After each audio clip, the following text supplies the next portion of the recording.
Oh, wow, this looks so good. The Shadow over London. Baker Street. Yay!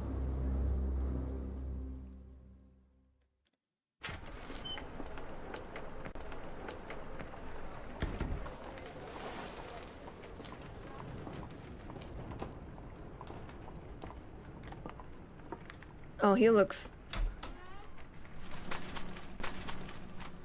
Dr. Watson, would you kindly close the door behind you so that we can limit the price of your carelessness to merely hours of work rather than day? My apologies, Mr. Holmes. I found myself rather taken aback. I saw tidier houses in war-torn Afghanistan. Are those my surgical needles? I ran out of tacks and the matter required immediate attention. Was that my supper? Plainly not, for I was the one who ate it. I set it aside for this evening. And for that, I am grateful. Is that my bed? Watson, since you've proven yourself a master of observation, might I ask you to apply your skills to a more pertinent question? Namely, the whereabouts of today's newspapers. They are the key to everything. He's awesome. The newsboy is usually reliable. Medically speaking, I often find that the key to everything is good sleep. In a bed. Your papers are here, on the table. I feel like they made Watson look too much like Sherlock. Welcome to the game. Use WSD and A to move around and press to interact with objects. L, I can skip. Oh, wow. I like how this game company made their Baker Street like apartment and never strayed from that design that they made. So even though the characters may be different, the voice actors, the actors themselves, like, may change, Baker Street apartment never does. I like that. This mess is getting out of hand. What will the landlady think? I don't know.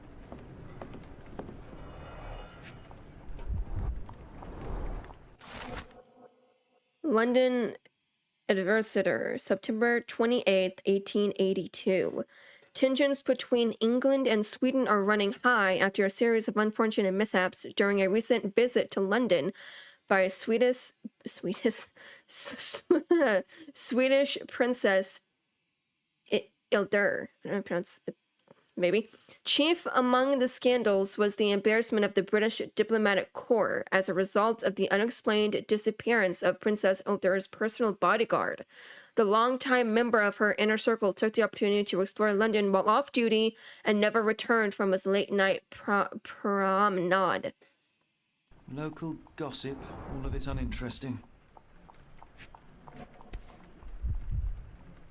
Another letter from Werner. I never reply, but they keep coming. Your order from Barnes' bookshop has arrived, Doctor.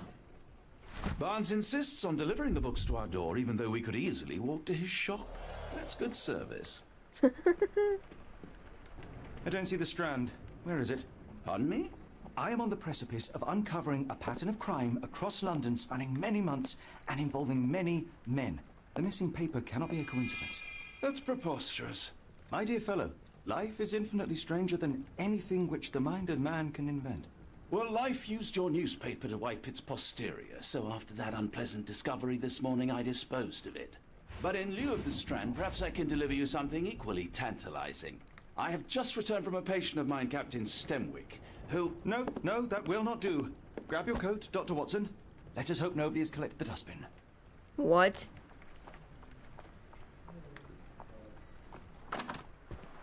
He kind of reminds me of, like, Sheldon Cooper from Big Bang Theory. No, I said there. What's the difference? What's the difference? Here we go. It's a rainy day. Why not dress in something more appropriate for the weather?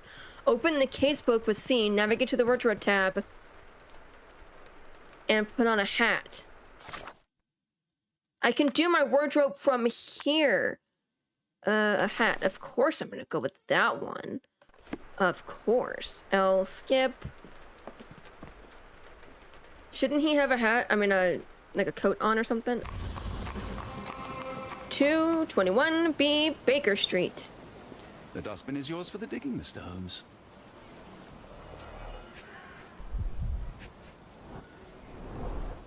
were mistaken, Dr. Watson. The paper was indeed dirtied, but not how you implied. It's potting soil.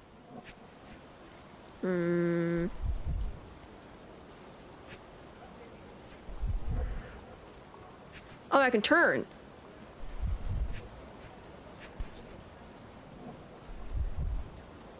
A cactus spine. If it gets in your skin, it's awfully tricky to remove, and when laced with poison, the perfect assassination tool. See, Why would that Watson, be in there? The conspiracy is real. Someone tried to poison me. Poison? You? That's madness. Hold shift to run. Okay, where am I going? Get the Strand. Get your copy of the Strand here. Thank you. Sorry, Mr. Holmes. I just sold my last paper. Then what were you Boss. saying? Then why are you still here? Boss Right. pays by the hour. No sense in returning early. Ah, smart kid. Oh, that is funny. You're a bright child. I presume you see everything that goes on around here? Nothing gets past me, mister.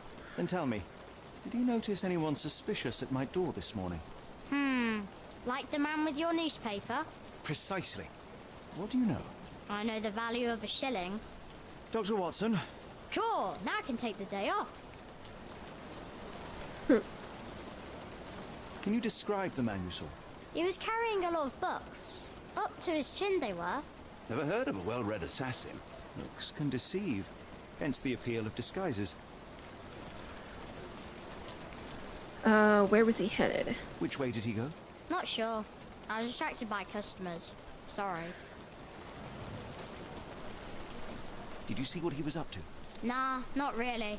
I saw him approaching your house, but I had a customer. Then there's a loud bang. I ducked down. Not because I was scared, because I wasn't. I had to protect the merchandise. And all I could see was him kneeling at your door. All right. You earned your shilling. That'll be all. Thanks, Mr. Holmes. Maybe I could be your eyes and ears. If you have more shillings. You've got a new question in your mind palace. Open the casebook with C, then navigate to the mind palace inside. Select relevant pieces of evidence to deduce the answer. Okay, so then I go, is it there? Oh, there we go. Who ruined the Strand? Book from Barnes. Cactus spine potentially poisoned.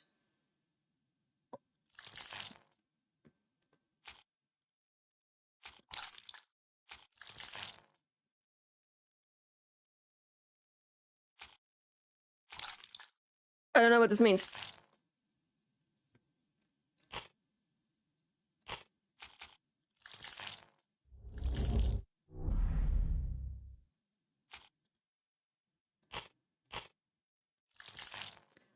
Oh, is it because then like it won't like match it?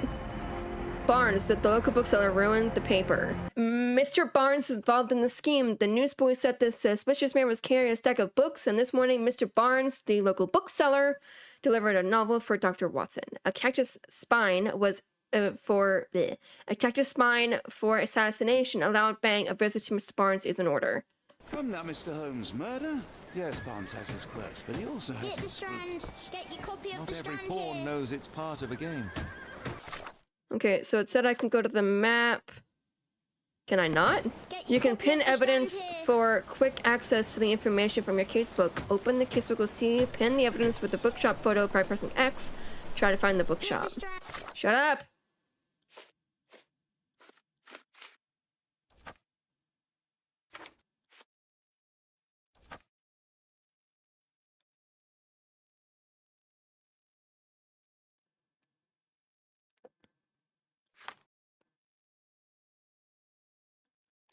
Get your copy of the Strand here.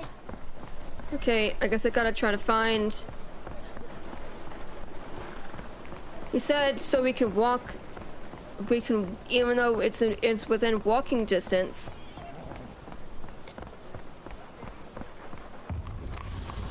Barnes Bookshop. Where is it? Oliver's Barber Shop. Okay, no, that's not it. Is it? Where did? Oh, there it is. I saw it. Hee hee. Then I can undo it. Yes, I got it. Hello, sir. Doggy? I hear doggy. Is that a doggy?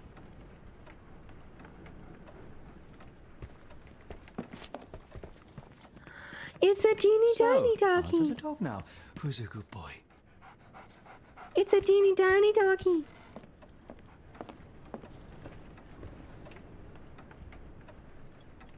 Observe. Oh, that's right. Duh. Bags under eyes. The effects of overwork.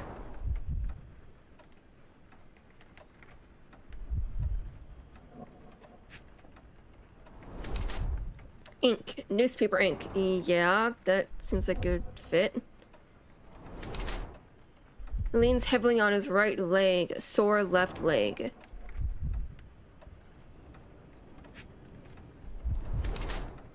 Hyos wants to look taller.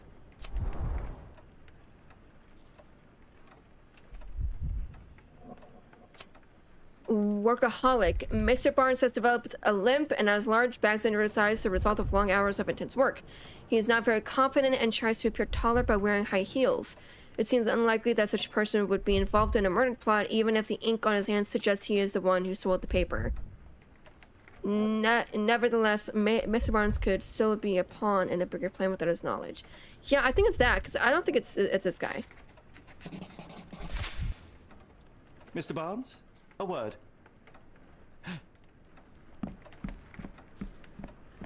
Oh, for goodness sake. Maybe I was wrong.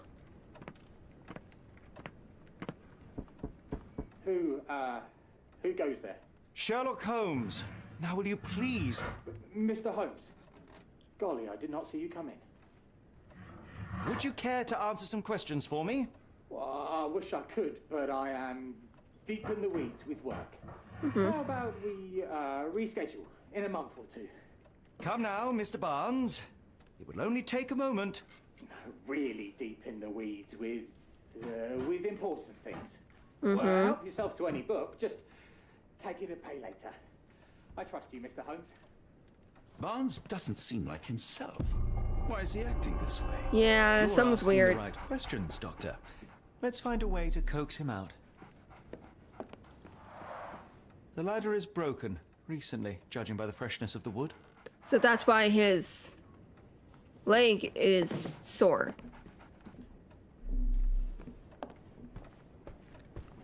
The painting. I could hardly imagine anything more macabre.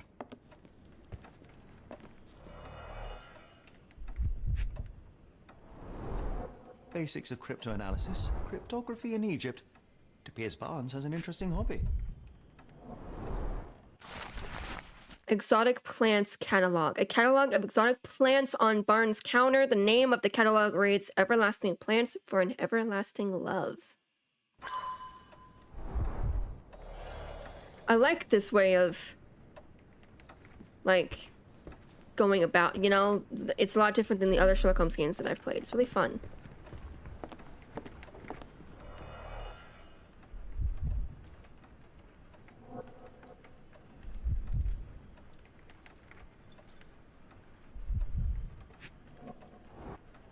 Oh, they're dying. In the language of Mycroft's secret agents, it's a sign. Dried flowers are replaced when the job is done. I wonder who the recipient is. An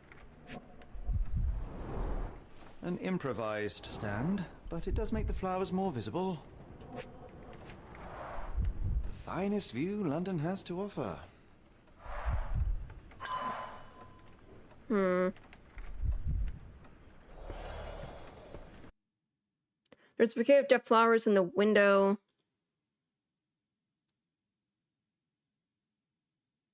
Mycroft's agent used similar signals to communicate with each other.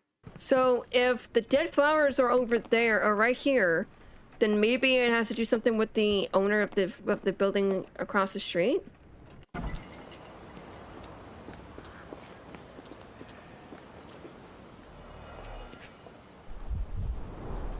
Encouraging people to stop and smell the roses. Our national emblem. God save the Queen. It must take patience and care to produce a bloom so beautiful. I imagine so. I merely sell them. A familiar spine. That's what I found in my dustbin. Ooh, interesting. The pot is damaged. The blow was severe, but softened by something.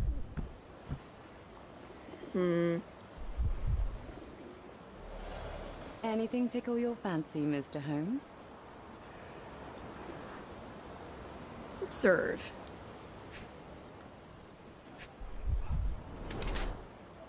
Unusual for work attire.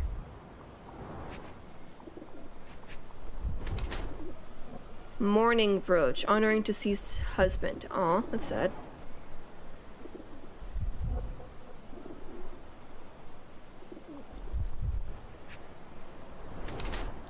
Clean boots, changed shoes upon arrival. It's a little odd. Wearing makeup for beauty or concealment. Interesting.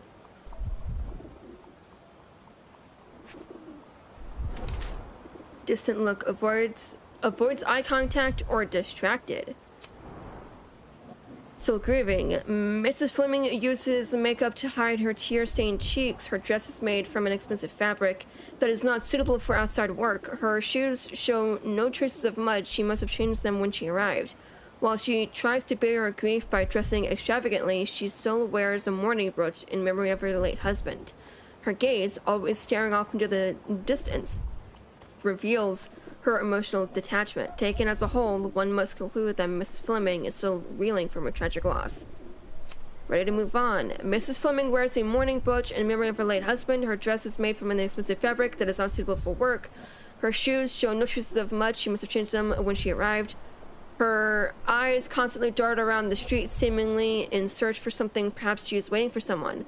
While Mrs. Fleming cherishes the memory of her departed husband, she is trying to move on as suggested by her makeup and nice outfit. Perhaps she is dressing to distract someone's attention, or simply because she has learned to love herself again. It could be either one, honestly. Maybe ready to move on? Yeah, I'm gonna say that. Mrs. Fleming, you look particularly lovely today.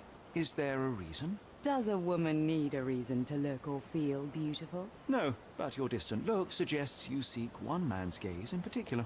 Who told you that? Nobody. Merely a keen eye and some simple deduction. Well, I'll kindly ask you to keep your keen eye to yourself, Mr. Holmes. Oh.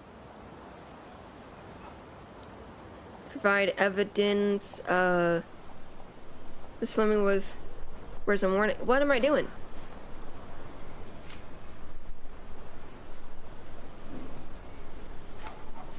I don't know anything about this, sorry. One of these things is not like the other. Come again? The cactus. Those fearsome spines can prove a devil to remove, and the sap is often toxic. And a rose thorn can give you tetanus, but we still grow them. The cactus seems comparatively harmless, though you have me thinking it must be valuable. I was under the impression that you knew its price already. Your guess is as good as mine. The first time I saw this cactus was when I came back from my break.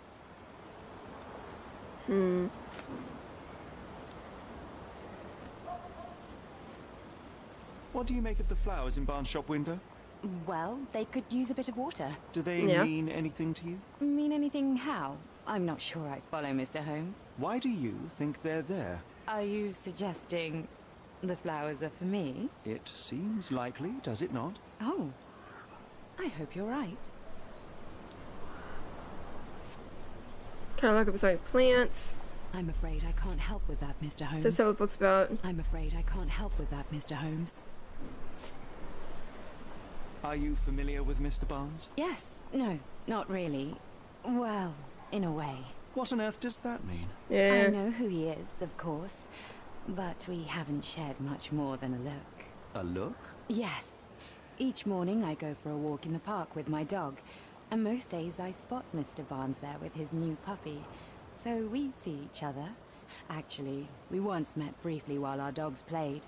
He was quiet and seemed unsteady as he approached, but since then, we've never spoken. I often see him staring through the shop window. Sometimes I wonder what he thinks about that would etch such longing onto his face. That's not weird. Okay. Maybe that'll help with the Mind Palace?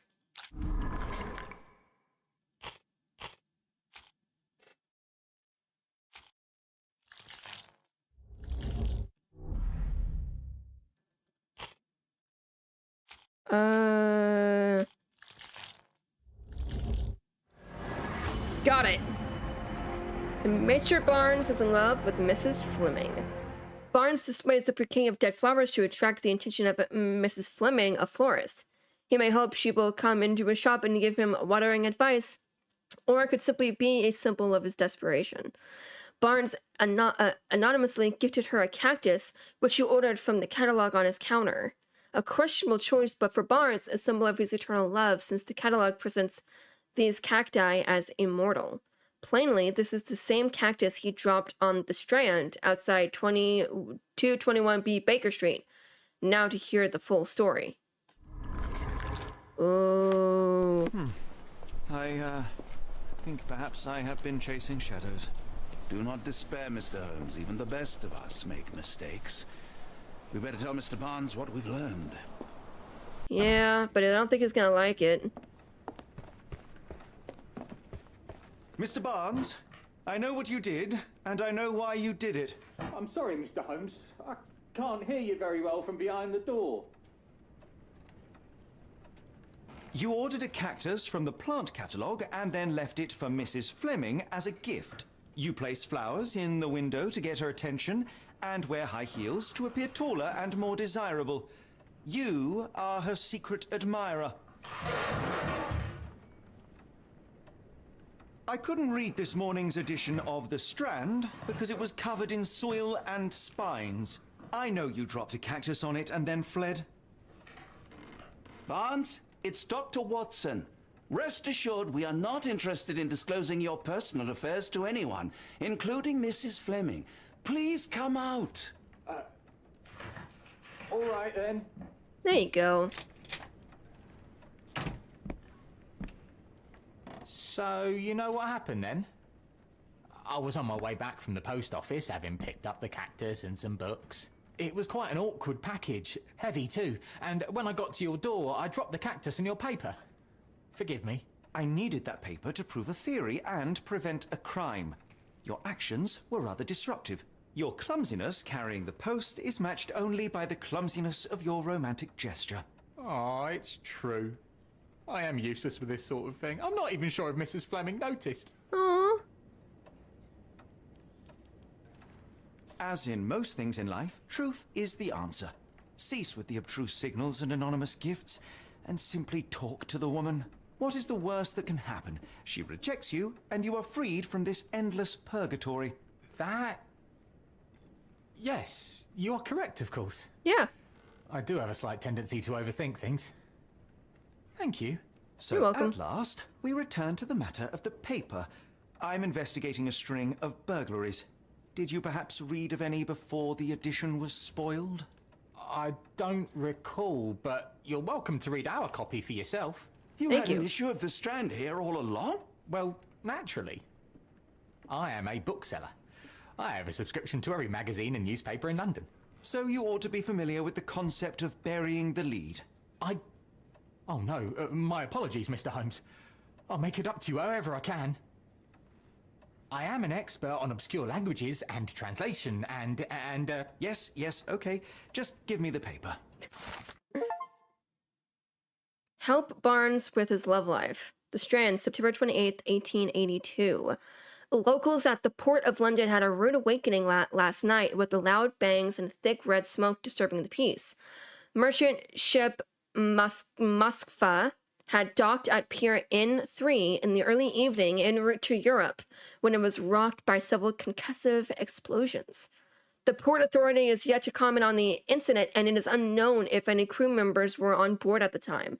Eyewitnesses report seeing salpetry leaking into the river, but with the area still off limits to workers and the public, it may be some time before we have a full account of what transpired. Come, Dr. Watson. Let us put this matter behind us.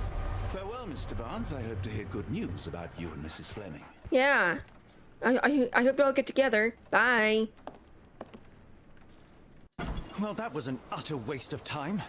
An assassination did seem rather unlikely. Yeah. There was supposed to be another burglary. I was certain of it. Something you wish to say, Doctor? No? Well, only that you have a remarkable faculty for deduction and pattern recognition. And that perhaps, if ill-applied, I see things that are not there. Yes. It is London. There will always be burglaries. Doesn't have to mean anything. So it seems. Forgive me. Without something to occupy my mind, I turn into an entirely different animal. Which brings us back to my news from earlier. I think I have a case for you, a real one. Truly? Indeed. Though perhaps not as thrilling as your stories from Cordona. A patient of mine, Captain Stenwick, told me that his servant disappeared. Uh-oh. I said I knew just the man to help. What do you say? Oh, Watson. Yes, I know it's not the most tantalizing mystery, nor the story to launch my writing career. But... It's brilliant. Let's go. Oh, good. Well, his house is nearby. Come. Let's go. So do we just go that... Well, why don't you lead me? Watson. Okay, fine. Is this it? Is this lousy Finally. attitude of yours because of my altercation with Inspector Lockhart? Did he put you up to this? Sir, the inspector has nothing to do with it. I'm telling you the same thing I tell anyone seeking a missing person. Good day, gentlemen. Forgive the intrusion. Hello. Captain Stenwick, this is my colleague Sherlock Holmes, the consulting detective I told you about. At last, a professional. This useless officer refuses to do anything about Kimmy here, my missing servant. What was your name again? I shall be certain to inform your superiors. Sergeant Ruffles. And it's my superiors who made this decision, sir. Why has the police department decided not to help? We investigate murders, thefts, fraud, arson, real crimes. A servant walking away from his master is not our highest priority. That said, if we find Kimahia breaking the law, we'll be sure to notify Captain Stenwick. Have there been other disappearances lately? Of course, here and there. But when life is tough and opportunity comes knocking, you can't blame those who answer. Now, I must be off. Best of luck in your search. You heard that, didn't you? The way that man spoke to me. I shall need your written testimony. Then we can lodge a complaint. Captain, perhaps Mr. Holmes' time is better spent learning about your servant, so that he may begin his investigation. Yeah. Ah, yes. Quite right. Fire away. Can you describe him? Tell me about Kimahir. He's foreign. A Maori. All the way from New Zealand. Biggest man you've ever seen, and as strong as two. Dark hair and fearsome tattoos. He doesn't speak a whit of English. Never bothered to learn. But I made do with pointing. I invested a lot of money in him, so he must be found. When did you last see your servant? Kimmy here normally brings me the morning papers, but yesterday I had to get them myself. He must have escaped the night before yesterday. Escaped? May I see your servant's bedroom? His shack is in the garden. You can't miss it. Did you search the room? Of course, but only to check he wasn't lying dead inside. Everything seemed normal at a glance. Is there any reason Kimahir may have left? I should think not. He had all he could have wanted. Gainful employment, new clothes, and all the cabbage he could eat. Ew. Did Kimahir make off with anything of value? Heavens, no. I would have mentioned it to Sergeant Ruffles. Still, he must have fled with some money on his person. No. I kept his wages in my safe. For security. That's a funny name. I take it this is the first time Kimahir has vanished? Undoubtedly. The man seemed terrified of the city. I think it was all the noise. He never left this estate. Should he cause any damage, I will bear the responsibility, for it was I who rescued him from savagery and brought him here to England in the first place. All right, Captain. I think I have enough to get started. We shall first take a look around the mansion. Go ahead. I'll be here, mentally drafting my complaint. Okay. He said that is in the garden, right? I'm gonna look around here first. Nothing here. Excuse me, Watson.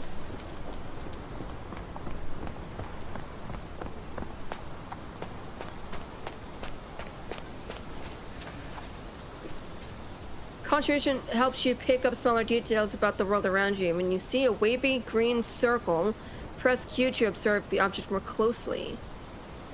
What did I run past? Oh.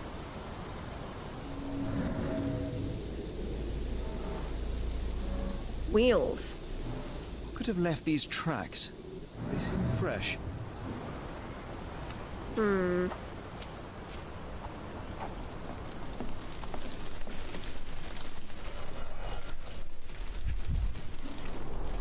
Impressive. The sack of grain retained the shape of an impact. Someone hit their head here. Oh.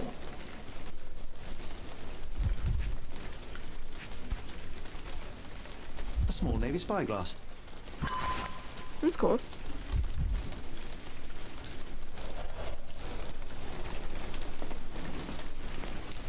Nothing here.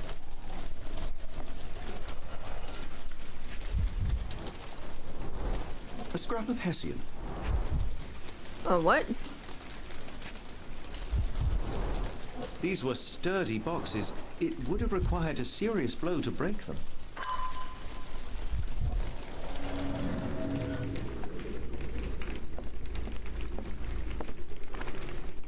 To see imagination nose, interact with the nose to begin.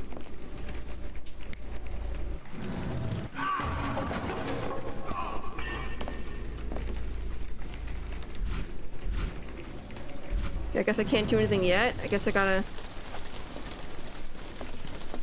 look at more stuff. A Maori nose flute. Ngurus, they're called. Clothes made of Hessian. Is Stenwick really so miserly?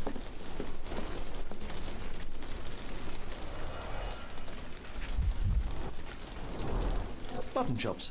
The remains of a meal. Okay. Then maybe this here.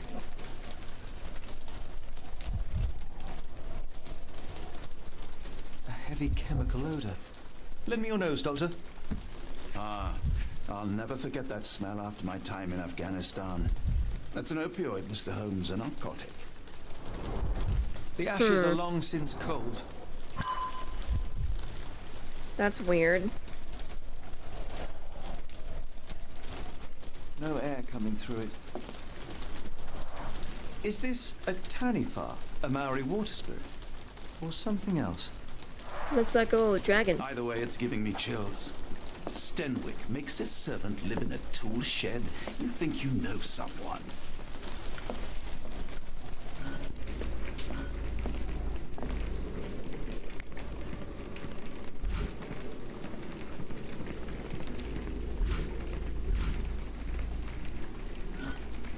No air coming through it.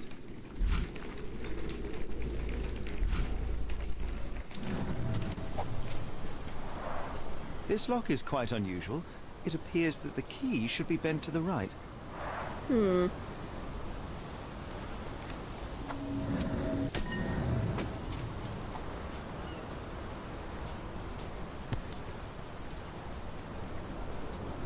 right there. The rag reeks of smoke. Someone plugged the chimney. That's odd.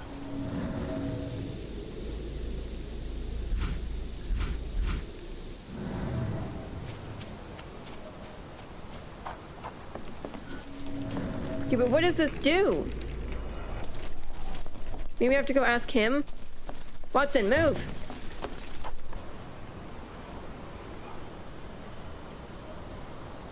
Cloth and chimney.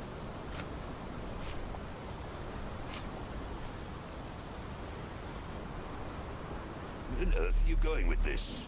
Where on earth are you going with this? Where on earth are you going with this? Is this spyglass familiar? I don't recognize it. Could it be Kimahir's, perhaps? I doubt it. I never saw him with it, nor could I suggest how he might have come by it. I came across a pile of Hessian clothes in the shack. Are they Kimahir's? Yes. I had to give him something to clothe himself. He seemed unfazed by his bare skin, but I found it distracting. Okay. The door to your garden has an interesting lock. Yes, I have uncommon locks on every door of my mansion. It makes them harder to pick. Gimme here and I both had a set of keys. I'll need to borrow them. No, you'll need to do what I tell you to do. Examine the garden. Okay, but I...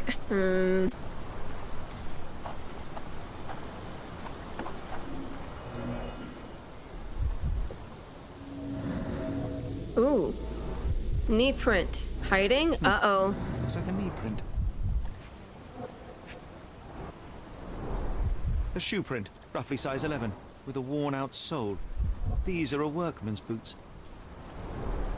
Chewing tobacco. Someone knelt here. The amount of chewing tobacco suggests they were waiting a while. Amazing, Mr. Holmes. To read the ground like an open book.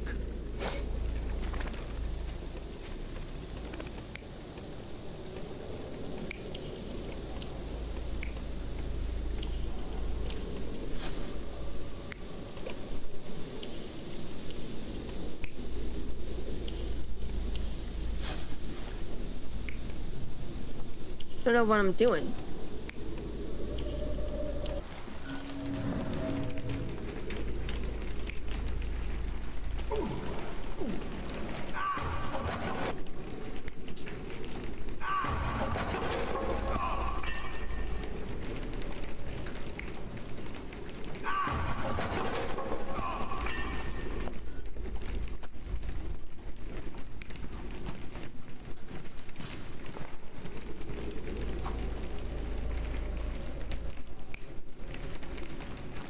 I don't think it was the servant because the guy said that he only ate, like he had all the cabbage he could eat. So, I mean, that makes me think that he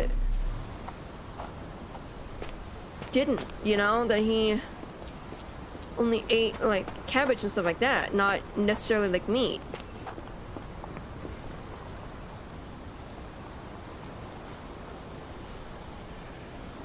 Has Kimahir ever indulged in tobacco? No, the man doesn't even drink. Are you certain? I found chewing tobacco in the garden. I controlled Kimahir's expenses since he struggled with the currency. I would have known if he used tobacco. So then it was somebody else then.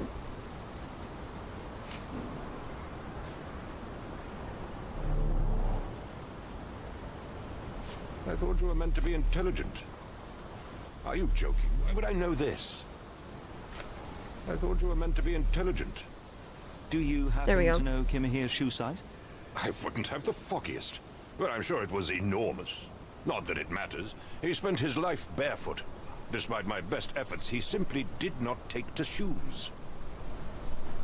Okay, so it wasn't him hiding out with the chewing tobacco. It had to be somebody else.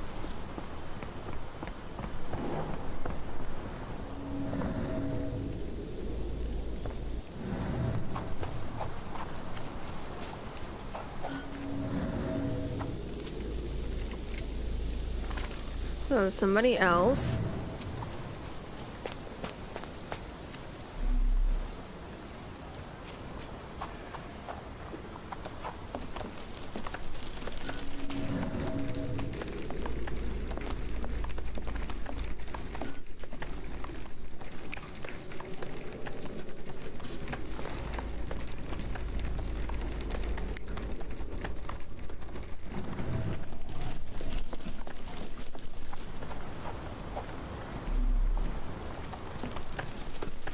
There's a key right there.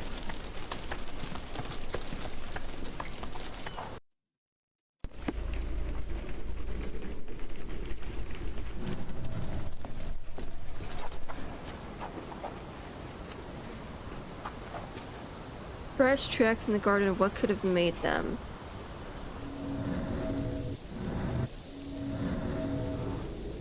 Moldy, broken, not used recently. There's a broken old cart in the garden, but it is unlikely to have been used recently. Okay.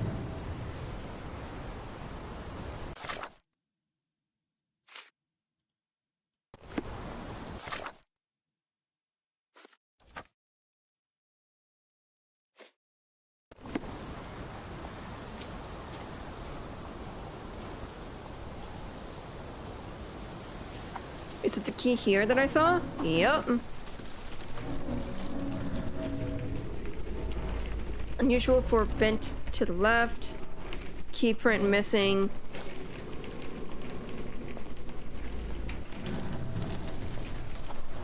Okay. Then trail. Pin. There are fresh parallel tracks in the garden. There's a broken old cart in the garden, but it's unlikely to have been used.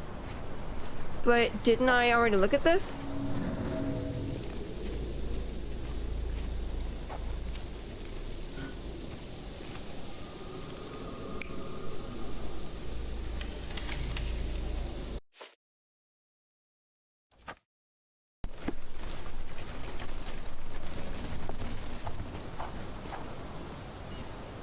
Ooh. Grass and the grow here are often used. Pile of logs Someone fallen. moved a cart to this spot and then took it elsewhere. Can't see it anywhere in the garden. The logs near the shack are in shambles, as if someone had dropped them. There are similar tracks near his shack. A garden cart was usually kept under the rain cover.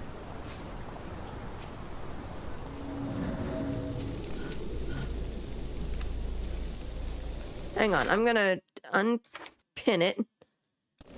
There.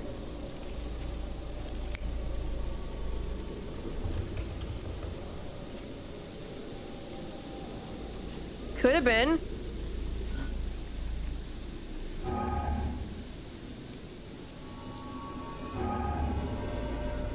Okay, so it doesn't match up with what I have here. Got it. Wait, it matches up with this, but not with this.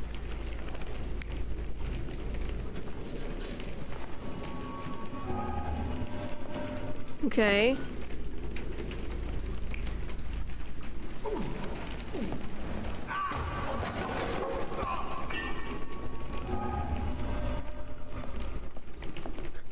Watson, move!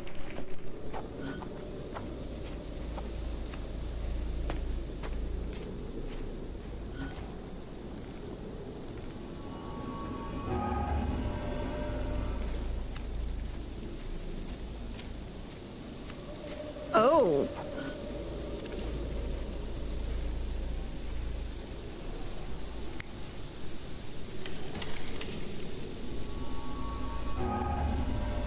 Wait, then who does it... Is it this one?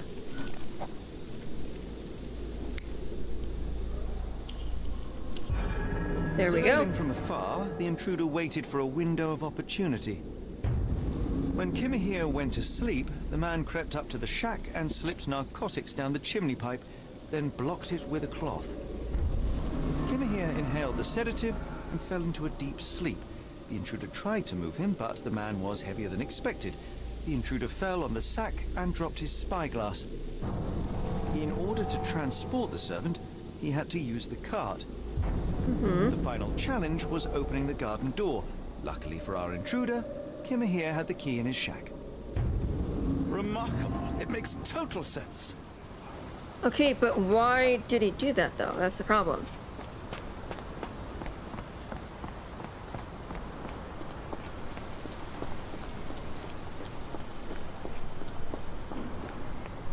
You'd best have found something by now, gentlemen. I fear that someone may have spied upon Kimahir. Likely the owner of the spyglass I found earlier. It appears they were watching for some time, as there was an impressive amount of chewing tobacco on the ground. And your point? You said that you checked the shack earlier. Did you notice the cart tracks near it? Now, one ought to expect a servant to make regular use of such a thing. Indeed, I would have overlooked the detail were it not for the cart's absence. If, as you say, Kimahir never leaves your estate, then where did it go? I expect answers from you, Mr. Holmes, not questions. Well, he's mean. I found the residue of narcotics in Kimahir's brazier. There are several explanations, perhaps your servant's recreational interest, or an attempt at poisoning. Cut to the chase, Mr. Holmes. I won't keep you in suspense any longer, Captain. Kimahir was abducted by the owner of the spyglass. When your servant fell asleep, he slipped a narcotic into Kimahir's brazier to make him sleep even more soundly. In order to carry a man as large as Kimahir, the intruder stole the cart and rolled him right out of your garden. Now, hold on. All this simply to tell me what I already know? Why haven't you found him yet? I Well, there's only more- arrived a moment ago. It is, frankly, Incredible that I have already deduced so much. Yeah. Every second you dawdle here, waiting for me to stroke your ego, is another second wasted. I'm not interested in the how, the why, or the who. I am only interested in recovering my investment. Spare me the claptrap, boy, and go and fetch my servant. Truly, there is no better evidence of a man's nature than the way he treats those who help him. Oh. And you, sir, are a brute. The cruelty of your ignorance about the Maori people, your selfish attitude to a man's kidnapping. The point is, Captain, we're telling you this for a reason. The intruder fled through the garden door, and we need a key to follow his trail. Well, then you should have led with that. Here you go. I hope you'll return soon with good news. And in the meantime, please teach your companion the art of brevity. Oh, I don't like him. I really don't. He's a jerk. I got the key now, so I should be able to go right through the door.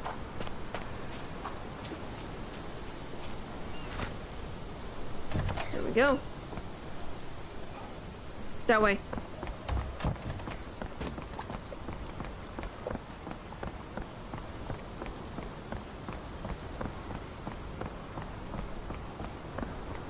Where'd the tracks go?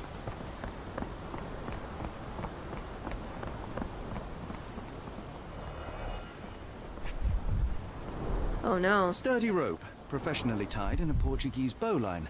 This knot is often used by sailors to create a bosun's chair. What? Wheels picked up grass along the way. Kimahia's cart, I gather.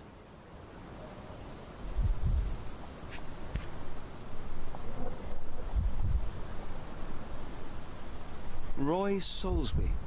Could that be the name of our man? Could be.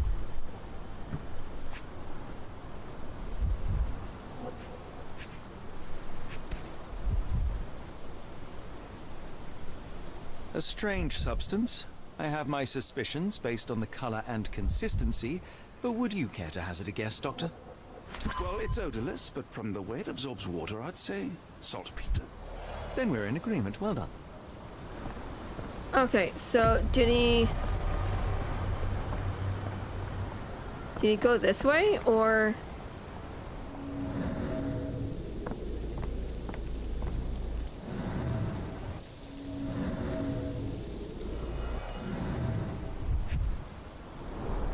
A large pile of horse droppings. Ew. Many cigarette butts. Someone stood here for hours. There was a cab waiting here. Our abductor slipped in and then off into the night. You gotta be kidding me.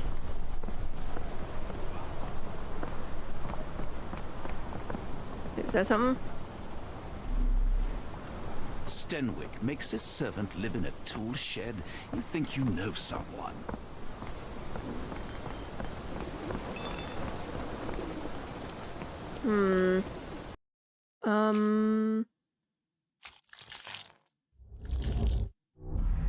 Come on.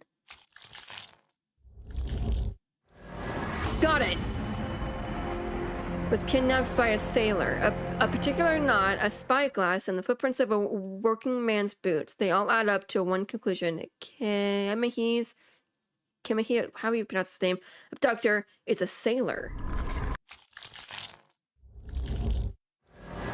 Got it. All evidence points to the port of London. We now know that the guy's kidnapper is most likely a sailor. That his wallet bears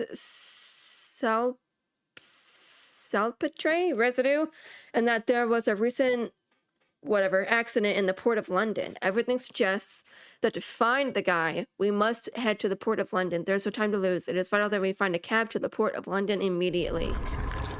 The Strand proved not so useless after all. The saltpeter accident. Doctor, do you recall? The port of London, of course. The footwear, the spyglass. Indeed. We shall need to take a cab there. You talk to him? You cannot return after leaving. Be sure to finish everything. Yeah, sure. The port of London, please. I will show you where to stop.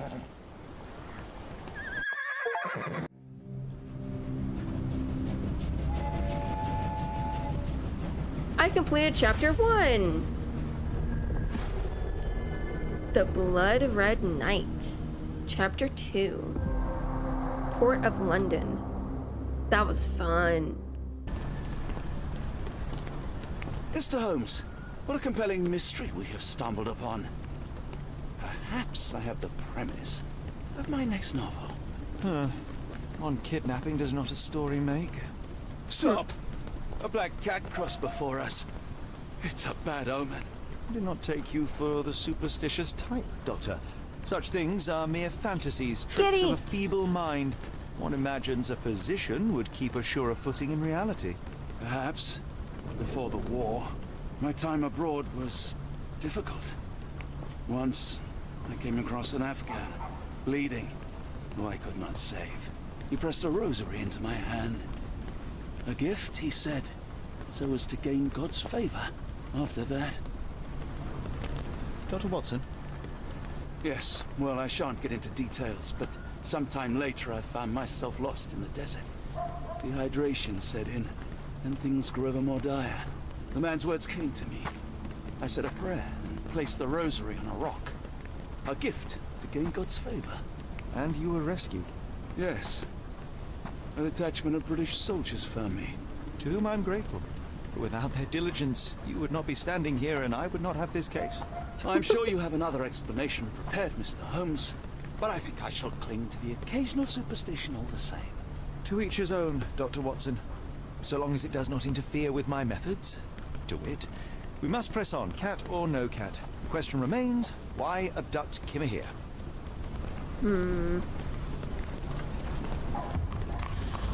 Sherlock can ask bystanders about a piece of evidence. Press C to open the casebook, pin the evidence with X, and then speak to someone. Try it now with a calling card. Interesting. That's cool. This is a really fun game because it is way different than the other Sherlock Holmes games that I've played.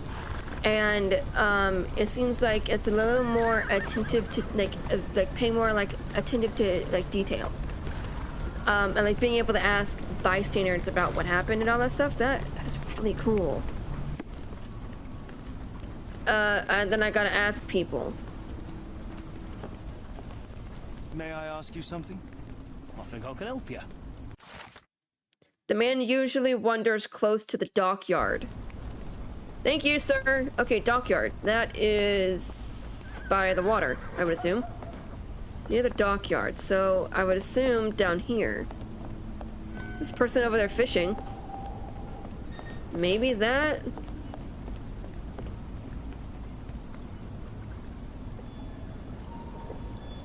Watson, are we in the Twilight Zone? Hello, sir. Can you help me? Could you help me? Of course I know. To cut a long story short. People say that Mr. Soulsby may have gone to watch the ship that exploded yesterday near the 3rd pier. Pier 3! Oh, I found it! Excuse me, just one question. Sorry, sir, I can't help you. Why can't I ask you?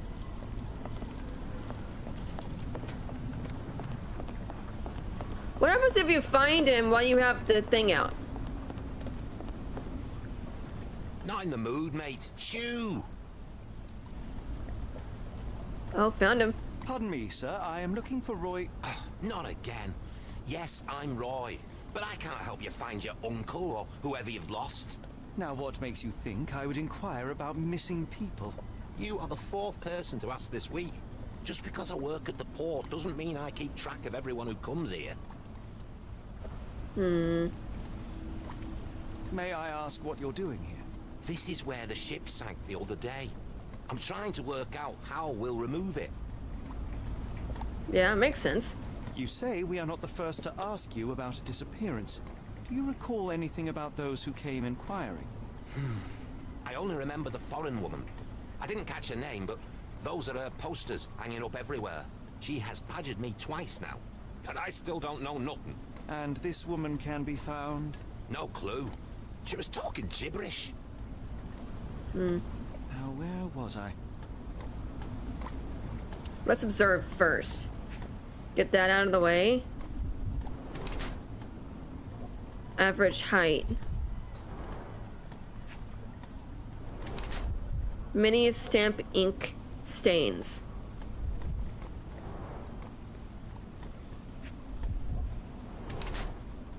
Waltham Hillside Pocket Watch. No muscle tone. He is of English blood, around 5'5", and has an average build. His lack of muscle tone implies that he is hardly strong. Mr. Soulsby does not seem to look like Kamihire's abductor. His left palm bears several stamp ink stains. Some letters remain visible. HM Cuz. Apparently, Mr. Soulsby is the customs officer. He holds a brand new Waltham Hillside watch in his pocket. He can never afford such a thing, so he may have stolen it. Or a corrupt officer. Thief. Only a corrupt customs officer can afford such a thing. Maybe that, because of what he said at the beginning about, like, and all that stuff, so I'm gonna go with that. Provide evidence. Have you seen this before? My card? Where did you dig that up? At a crime scene near Baker Street involving a young servant's kidnapping, I might add. No. Someone used it without my consent. How else would it end up there?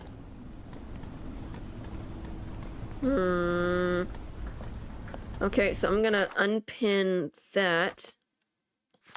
Go to the mine place. And I guess try to...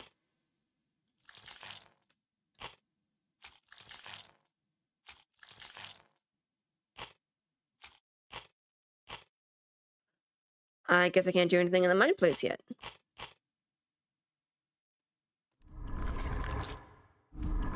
Maybe this?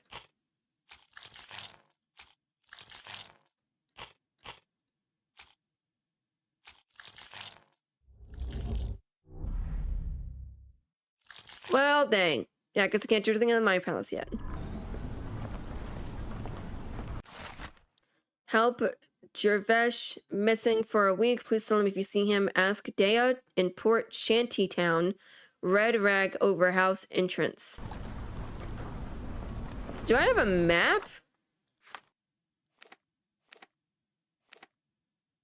The Cursed Mermaid Pier 3 warehouses.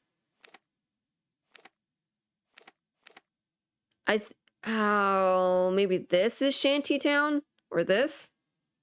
I don't know. I guess I'll wander around and wait until something comes up for me to... Like, maybe it'll pop up saying Shantytown or whatever. Yay! Shantytown! Okay, let's go look for a red rag. Is it this? Yay! Okay, gonna unpin it. There we go. Hardly a reputable establishment. I've seen worse. Greetings, miss. I'm hoping you can help us. We shall soon see. Observe first. Always observe first. Kitty! Pale. Chopped lips.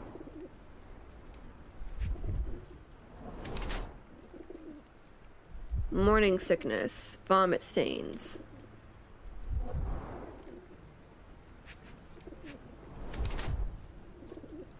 A bit distended.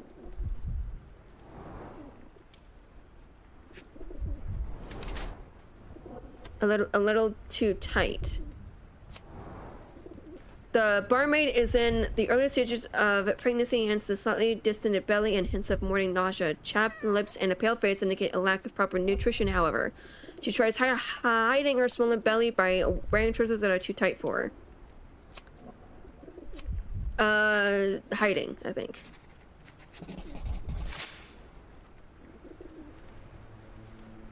About the port incident. I heard tell of a recent explosion in the port. What do you know of it? Ah, yes. Something exploded in a ship's cargo hold. Caused a terrible blaze. The sky was red with smoke till morning. Where precisely did it occur? The ship sank near the third pier, next to the dockyard. Wow. We need help finding a man. My colleague and I are seeking a burly man, above average height, with workman's boots. Half my customers, then. Your description hardly narrows things down. Got a point. Evidence. What do you know about this poster? A foreign woman asked to put it up. She's plastered them all over the port. Any clues as to her whereabouts? None. It was hard to understand what she was saying.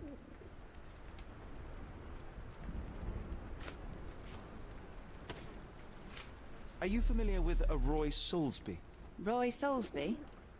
I know the name, but he's not one of my regulars. My guess is that he works somewhere around here. Your clothes are already tight and soon they won't fit at all. How far along are you? I thought I'd hidden it better. How did you know? Are you a doctor? In a manner of speaking. He's not. He merely has the ego of one. I apologize, miss. Mr. Holmes is fond of his observations, but I am the doctor here, not him. Do you need any help? I'm fine, thank you. I would rather not discuss my condition, nor let word of it spread. Okay. Maybe that helped the Mind Palace now?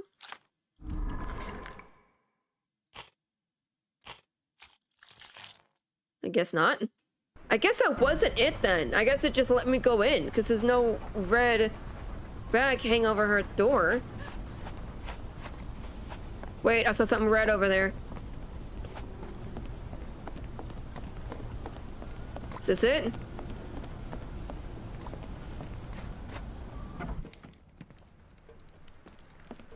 Hello, lad. Is this where I may find Dea? You read the poster? Yes? You know where my brother Girves is? Sadly, no. Well, not yet. I want to speak to Dea. Is she around? Amma, my mother. She got sick after the fire. Big red smoke. She couldn't breathe, so I took her to the doctor. Now I am in charge. Aww. Where did you last see Girves? He worked at a, warehouse. This man, Roy Soulsby, gave him the job. He paid him a necklace. Okay. Do you still have the necklace that Soulsby gave to Girves? Girves left it near the, shrine. Okay. I tried to sell it to buy medicine, but no one wanted to buy. Aw. How would you describe this Soulsby? He was big and strong. He had a big scary eye. Scary, you say? Yes, like it was made of metal. Don't go anywhere. Okay, so now do I have to go back to the to Roy guy and okay.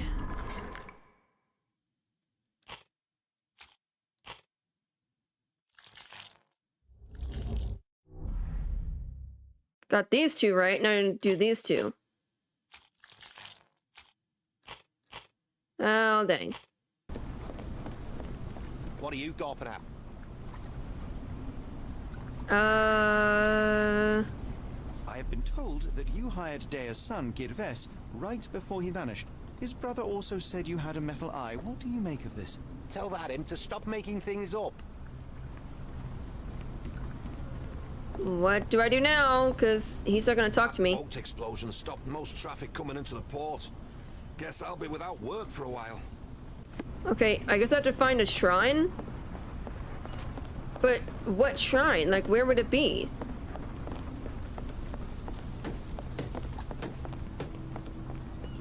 No, not that way. Hang on.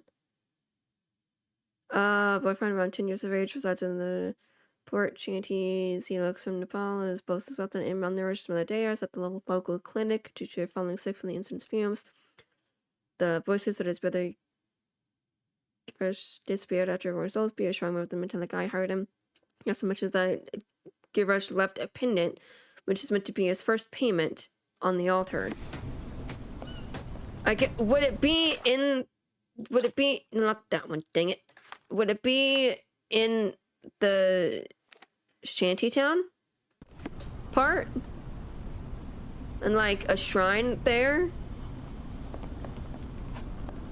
Okay, there. I'm getting all turned around. Okay, it's right here. This is where he lives. Or he resides, at least.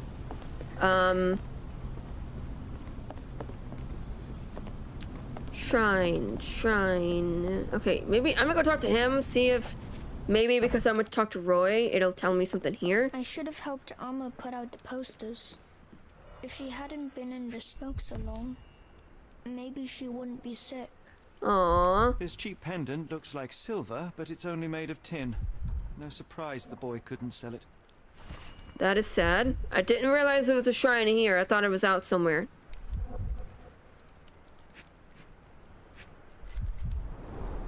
I miss Girves. Do you think he's okay? That's sad. Learn about the missing Nepali brother. Okay, and then I think I go back to Roy and tell him, hey, this is the pendant that you gave and they can't sell it.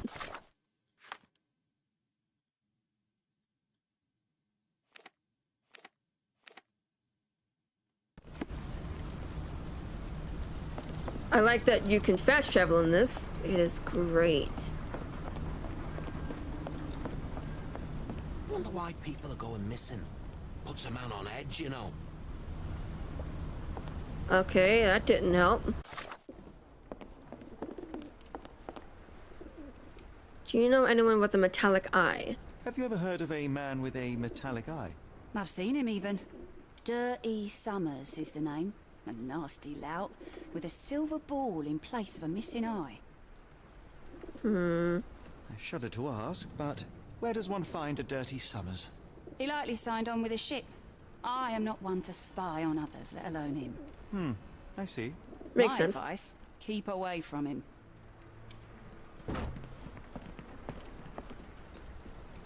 That didn't help too much. Ooh, Mind Palace.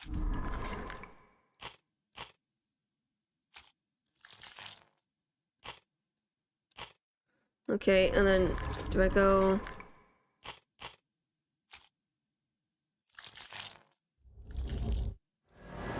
I got it! Dirty Summers is the abductor. Dirty Summers is Cammy here's kidnapper. It seems that Roy Soulsby could be Summers' accomplice. Dun dun dun. Okay, so that means I go back. I can't fast travel while I'm in. Dang it! I can't fast travel while I'm inside. That's right. Okay, then that means I fast travel, go to port 3, and go talk to Roy. I like how there's like little to no loading when you fast travel. That is the best. What are you gawping at? Confront. It was Mr. you. Soulsby, you know more than you're letting on. What makes you say that? Wait, whoa. What am I doing? What is the crime? Who is the criminal? It's like you say that from the Port of London. A man named Dirty Summers was involved in some recent kidnappings across London. He used your name as a cover for his deeds. What? Really? That doesn't mean I'm involved, though.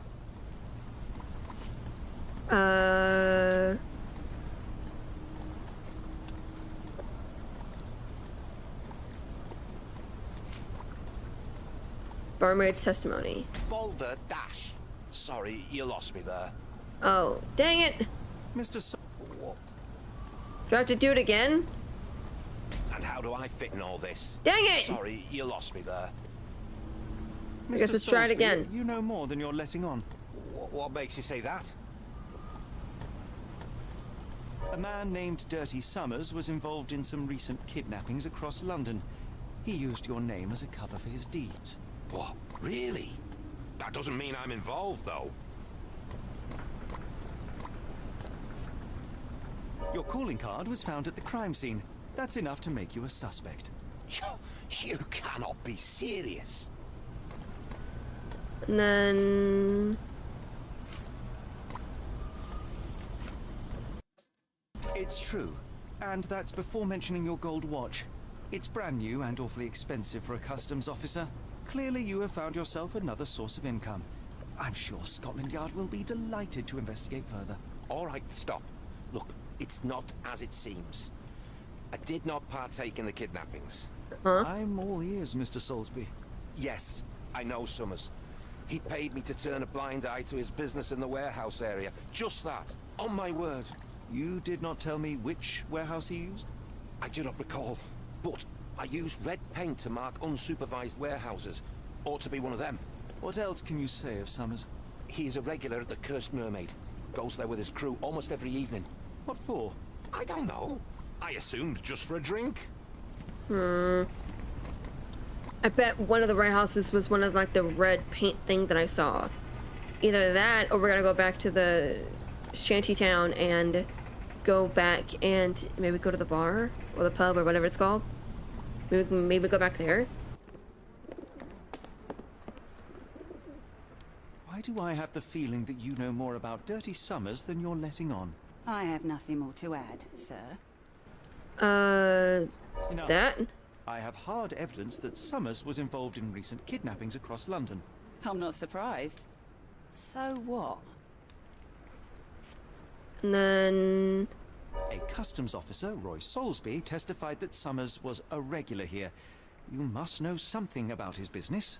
All I know is his drinks order.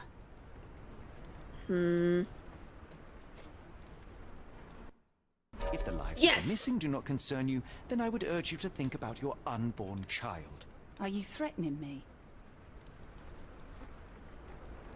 Many people are missing, and the main suspect based himself in your establishment. One word to Scotland Yard and your life takes a turn for the worse. Now, spare yourself the trouble and tell me all you know.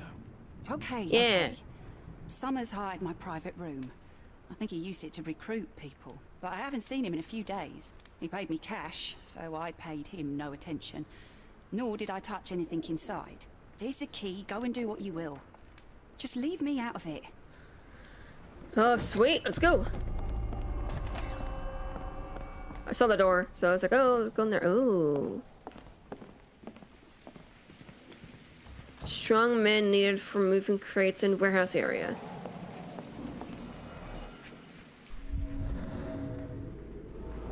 Fresh scratches, deeply carved. Strange symbols. I don't recognize them. Yeah, it's weird. The Parker and Williams Co. Manchester, invoice number 012B, date 20th of September 1882, sold to Oscar Summers, cargo high quality sailcloth, packed in wooden crates, quantity 50 crates, total 50 pounds.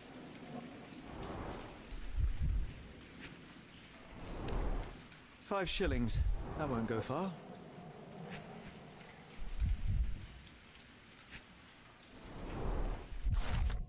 The job is to move crates in the warehouse area. Dirty Summers hires men in the pub's private room. Uh-oh. Okay, so now we just gotta find... Move, Watson. The hairs on the back of my neck stood up.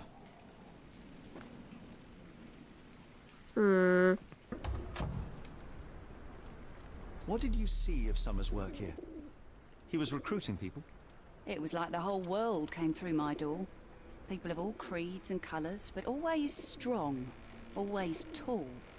They seem like workers or journeymen. Beyond that, there's not much more to tell. I took his money and let him be. And this lasted how long? Several weeks, I wager. So now I think I go to the warehouse part and try to find the doors marked with them. But first, gonna go into the Mind Palace.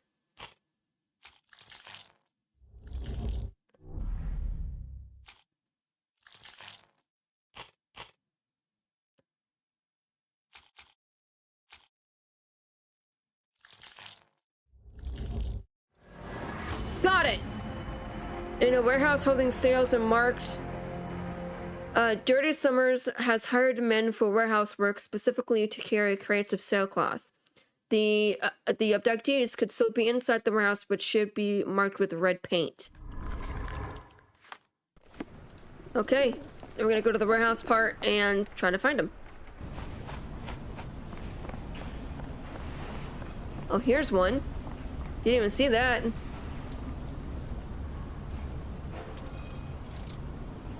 What am I doing?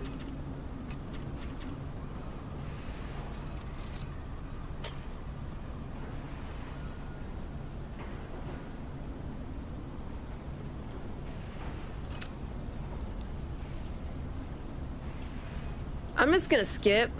I don't know how to do that. Really, Holmes, this ought to be beneath you. As my brother would say, it is for the greater good. Yeah, it is for the greater good. Look at what we're Layers doing. of rust will prevent any movement.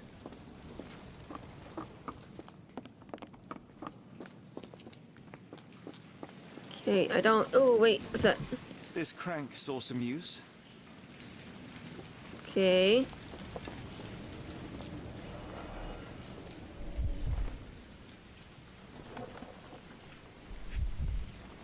What am I looking at? Good quality, but torn in many spots.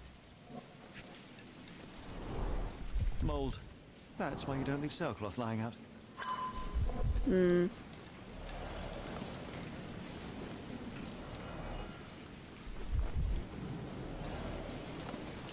Okay, then do I head upstairs? Yeah, I'm head upstairs now.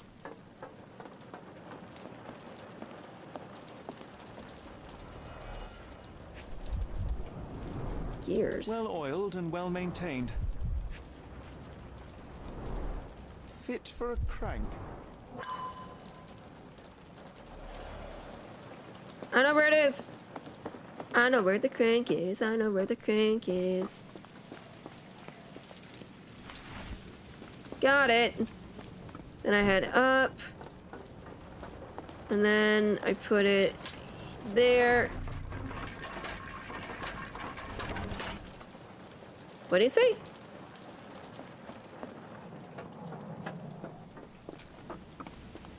It worked! Hidden passage. Just as I expected. You cannot return after blah blah blah. Wait here, I know. Watson, and keep an eye on the doors. I'll scout the premises. Will do. Be careful down there. I'll try. I don't know what the heck I'm gonna walk into, so.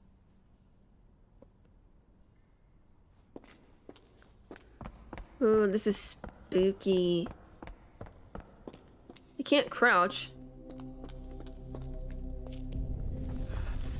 Wait. What's happening? What? What? No. No, Sherlock, what? No! No! That is bright. That is so dang bright.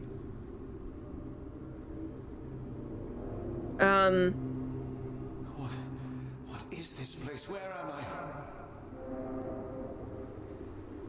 Ooh. It looks like the void from Dishonored. Strangely cold. Something is missing. Okay. This cannot have been under the port of London all along. Is it an illusion? The only way forward is the abyss. Just heard crying. There's footprints.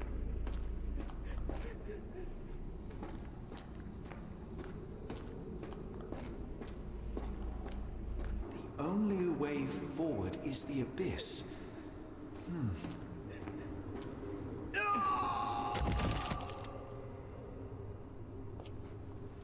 Phew, I didn't die.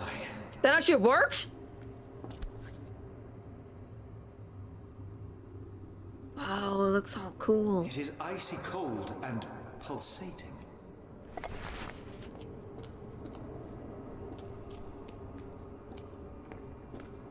So, there it is.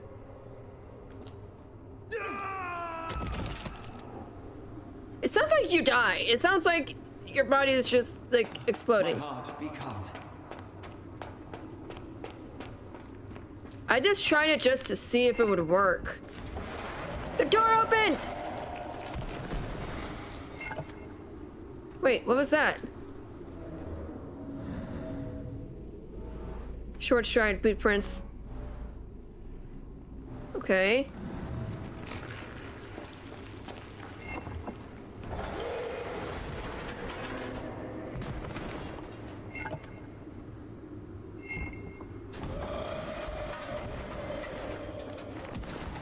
Dang it, why is it not working? Wait, short stride.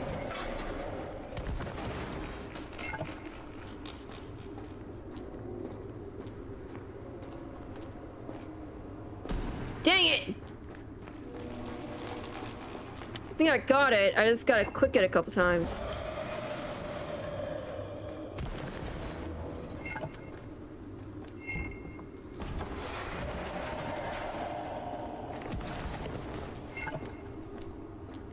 I want to run, but I can't.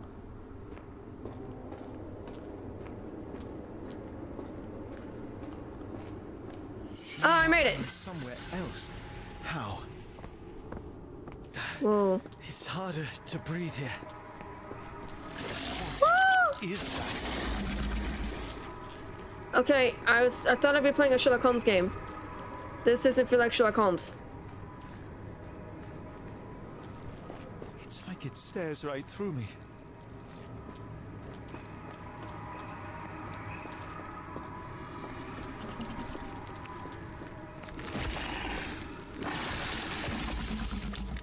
Part of me wants to jump in that.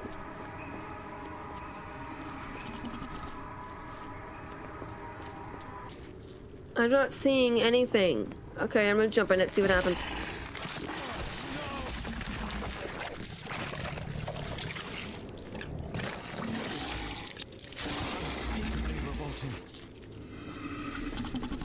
What happened?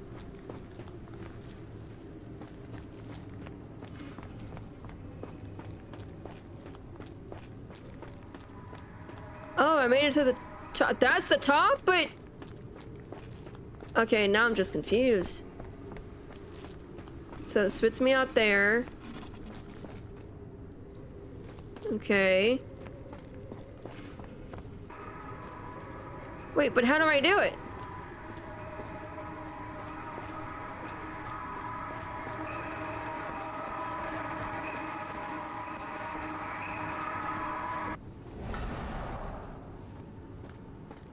Did it work?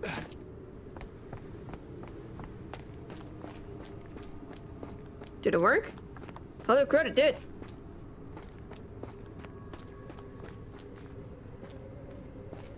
Oh, what now? Did I do something with the eye? It's like it stares right through me.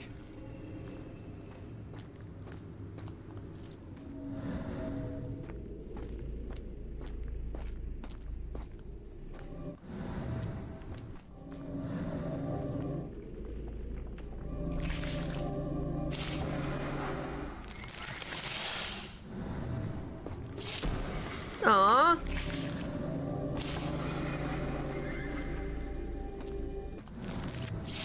Oh, come on! Head is already spinning. When will this end? Gotta find two of them now? Two recesses. Oh, this should be great.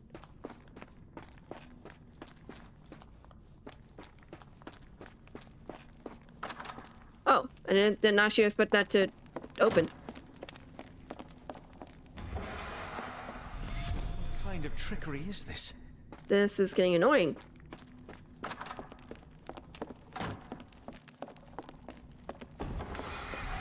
My head. What just happened? Okay, so I looked it up.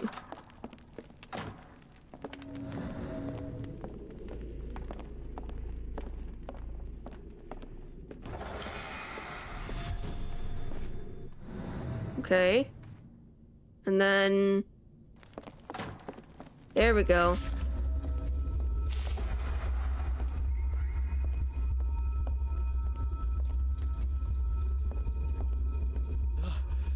The stench. Did I find one? I found one!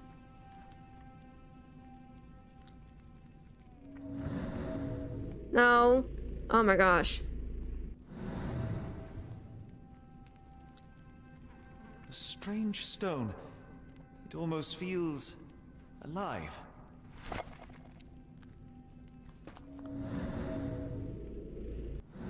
Okay.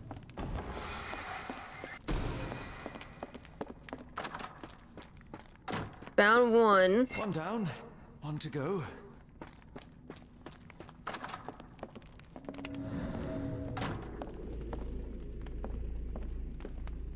Why are the feet like that?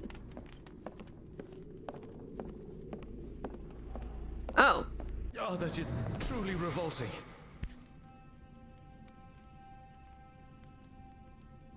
Frozen and pulsing almost like it has a heart. Okay.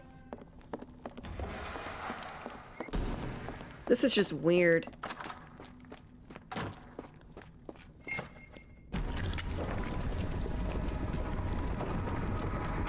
It did it! No, wait! Oh, wait.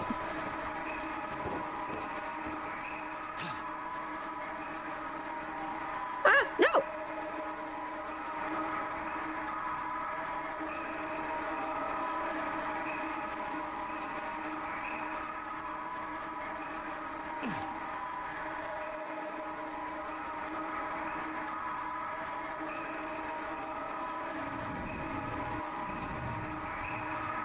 No! Wait. That's right. Duh. I was like, what is that noise? I forgot about that.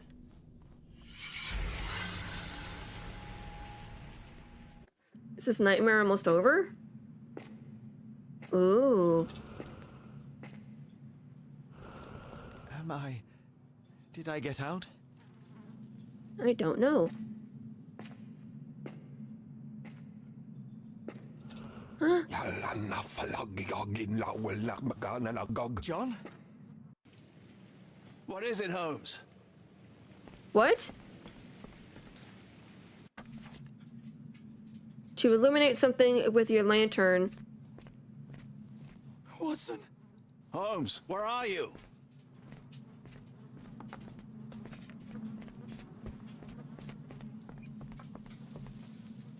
Holmes? Holmes? Are you all right? Fine. Watson, I'm fine. Thank you for asking. Fine? You're not By fine. Jove, you should have heard the way you called out my name. It was just a game of shadows. His eyes. Look at his eyes. I'm glad. This place gives me the chills. What are we dealing with? Something that's finally interesting. Wow.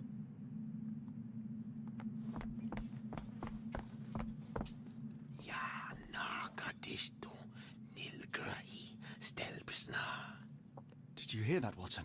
I hear you. Oh boy. Broken nails, dried mud crumbs. Needle prick. Wait, so he was poisoned? Cyanosis of the lips, marks on the neck. This man was strangled.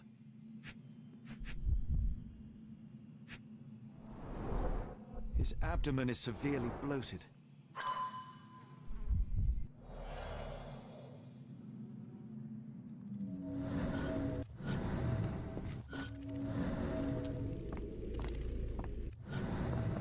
Wish I could see more, you know, like...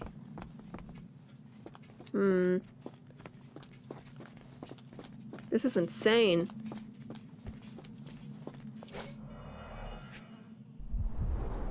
These clothes are missing buttons. They were forcefully removed. Dumpra, a staple of lecturemen's attire in Nepal. Gathered from dozens of people, at the very least. That's insane.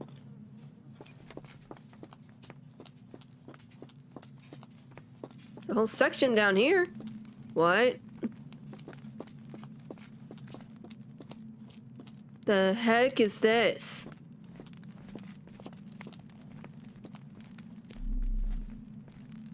This is insane. Who are these people?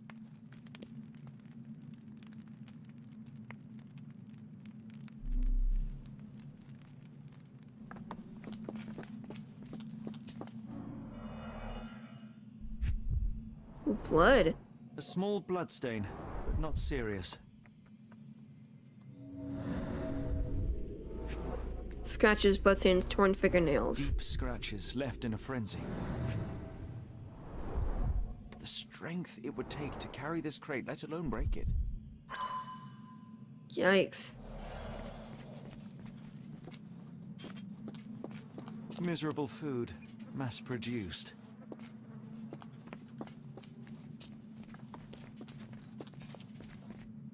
That's a door back out. I must have seen this one before. That explains my hallucinations. It's from back at the, back at the pub, in the thing, right?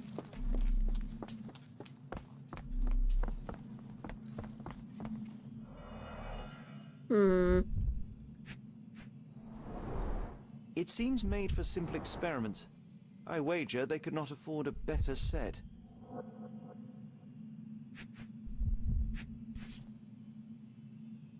This box contained a narcotic substance, much like the one in Kimihia's brazier. Black Edelweiss Institute, established 17-something. All this is just weird. At least 24 pendants, all identical and made of tin. Oh yeah, the guy was definitely in on it then. An American passport. Amos Colby. Someone got their hands dirty painting this with blood. Yikes. The back of the passport features a bloody drawing. It vaguely depicts a sea creature, perhaps an octopus. Northward Agency, any manner of discreet investigations for you. We shall search the world. 154 Pennsylvania Lane, Boston, Massachusetts.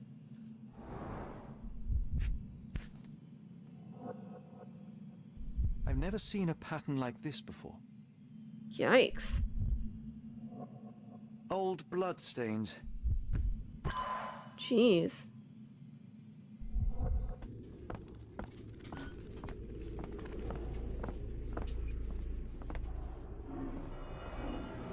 Mud. Drawing. Someone used mud to draw a cross in a rectangle. Why? Human hair. These clothes were crudely cut off someone. An American, judging by the style. Okay. Fine rope work. Cut by a finer blade.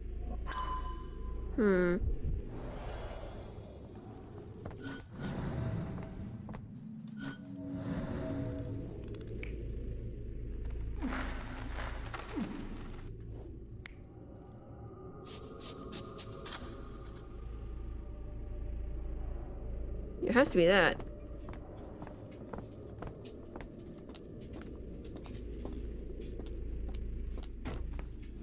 Maybe something over here?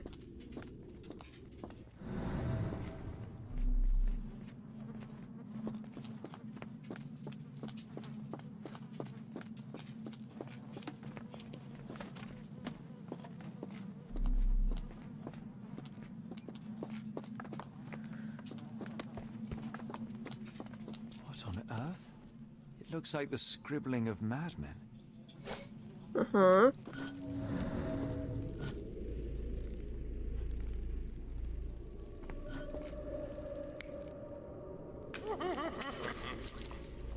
Validate. Yeah, no, I gotta go run and fix everything else. Oh, come on.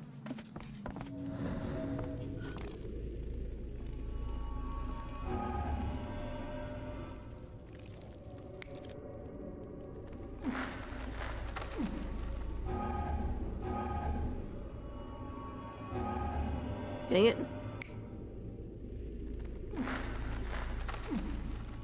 Does that work? Nothing works with that?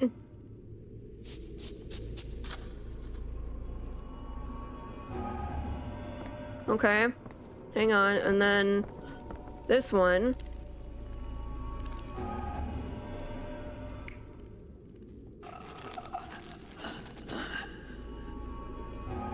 There we go. And then the other one's down here.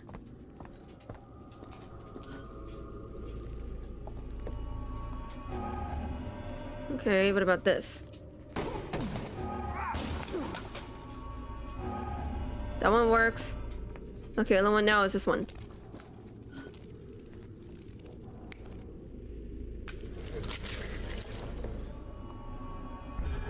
Got it. People were brought to this place. Their abductors stripped off their clothes and discarded them in a pile. The prisoners were kept in a soporific trance by the use of narcotics. A few tried to resist, but alas, in vain. After a few days, everyone was stuffed in a crate and sent elsewhere. Only one captive was left behind. He was strangled to death on this altar.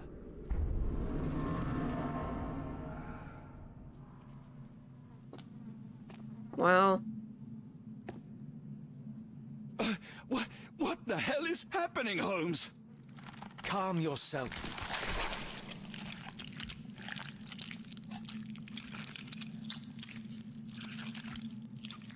Cannot be.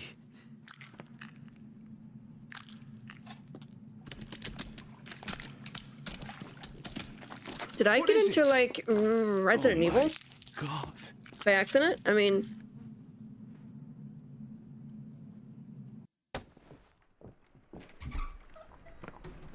Please tell me we found all we needed to, Holmes. I think we found a bit more than that. Yet we have no clue as to where those people have been taken. And that's where you're wrong, Watson. We have more than enough. I just need to connect the dots. How about you pack your suitcase in the meantime, my dear fellow? Just in case. What happened? Because there's no way that they just left that whole place and then just didn't tell anybody, didn't tell authorities, didn't tell anybody. Right? Like, that is insane. Okay, let's go to the Mind Palace.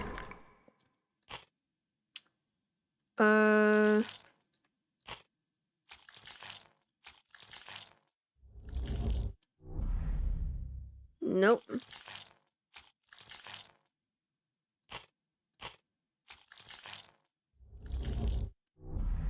Two of them are right. Passport, maybe?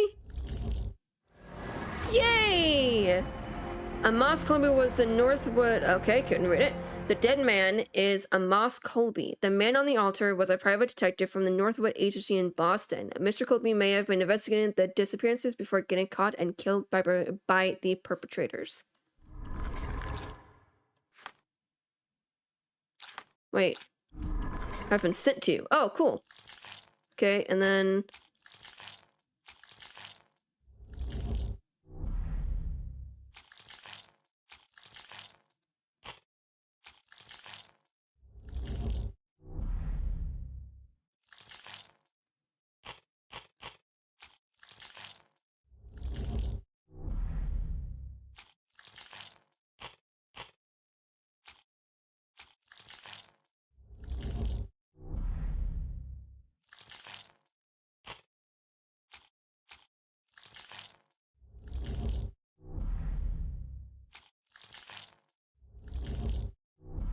Well, dang.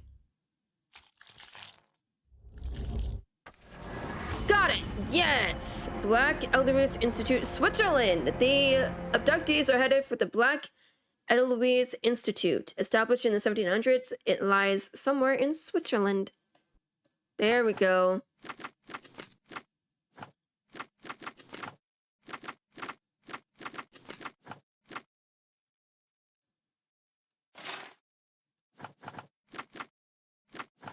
Wait, there. In Black Edelweiss Institute, it is in Interlaken, Switzerland. Established in 1789 by Professor Keller, the institute specializes in mental illnesses and addictions.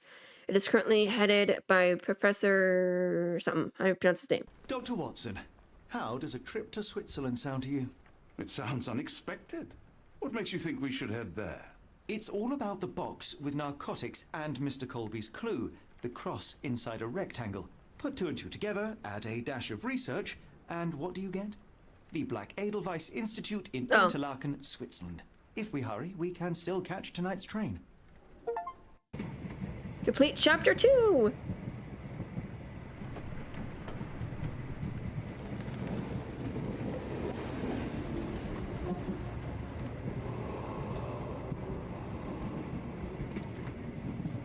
As grateful as I have been for your company, Dr. Watson, I'm afraid you shall have to investigate Edelweiss alone. Alone? Mr. Holmes, I fear you overestimate my abilities. Nonsense. You are a military man, a bastion of British courage. Okay. No such thing. As a doctor, I avoided most combat, save for one dreadful day. My troop was ambushed in a village with innocents caught in the crossfire. Too many to help. The man with the rosary. He was one of them? A translator, yes. We were trapped. 6 soldiers and myself. I thought it was the end. But Lieutenant Paget refused to go quietly. The men prepared for a final stand. Aww. I rose to follow, but Paget shook his head. He told me to run. That I had other men to save. They charged, and I fled through the rear. So you see, Mr. Holmes, I am a coward. The Aww. logic seems inescapable. Yes. You, a surgeon by trade, would have been perfectly useless in that conflict. What? No. And how many men have you helped since? Ailments eased, troubles tended? No more than a handful. Truth be told, I have become somewhat of a recluse. How many people could you help with 30 years ahead of you? Dozens? Hundreds? Paget was correct. You can cease your self-recrimination. Holmes, I don't know what to say. I would start with, I am Dr. John Watson, may I look around? That was cool. That was really sad too, but really cool. Ooh, pretty.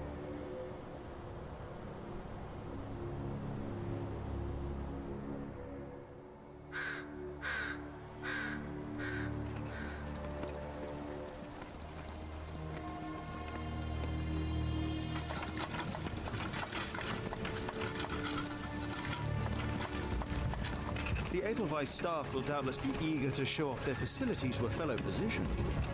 I have already taken the liberty of sending a letter on your behalf to request a visit. Cool. What of you? I shall be pursuing other avenues. Should you see anything troublesome or improper, simply notify the local authorities. Otherwise, try a little analysis yourself. You know my methods. Apply them. How am I gonna be playing as Watson now?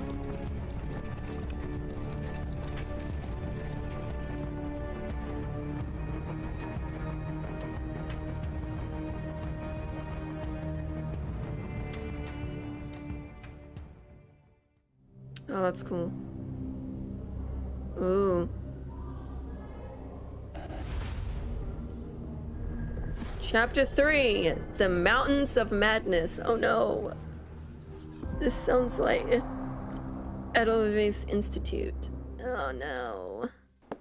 Salutations, madam. I am Dr. John Watson. I was wondering if you've got word of my visit. Yeah, Dr. Watson. We received your letter on the matter. Would it be to see Professor Gygax? That's how you pronounce his name.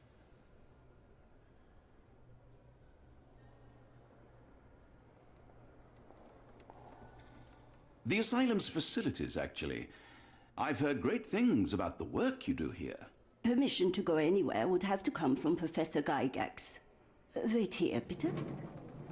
Mr. and Mrs. Bronson, your girl has made remarkable progress. See?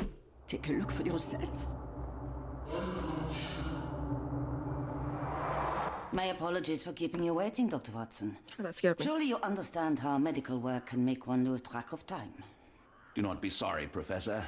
I too know the importance of closely attending to patients. The work hardly stops here, yet the satisfaction of perfecting the mind compels us to persevere. I take it you welcome many a soul into your establishment? Admissions, yes. Visitors, though? I am curious as to what brought you to the Schwarzes Edelweiss. Word of mouth. An article I read back in London spoke highly of your institution. But rather than taking its word for it, I thought I would see things for myself. My asylum's reputation precedes it, then. Everyone, your attention, please. Guten Day. Yes, hi. Hello. The name's Amos Colby, Northwood Detective Agency, Boston. I got questions that need answers. Who's in charge here? Is that what Sherlock? What seems to be the matter, Dr. Watson? You can tell me. By Jove, it cannot be him. The man there is a fraud. The man there is a celebrity. Which one do I do?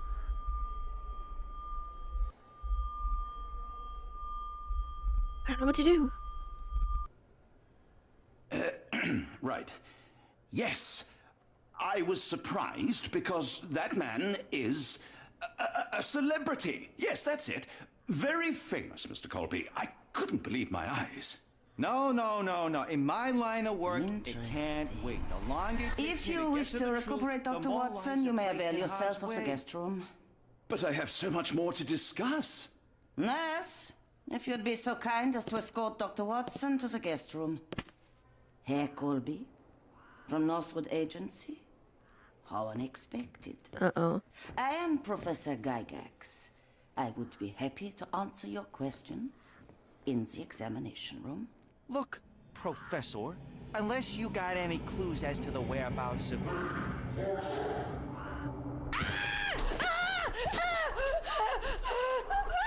There is no need to be alarmed. No one gets neglected in my care. Oh, that's weird.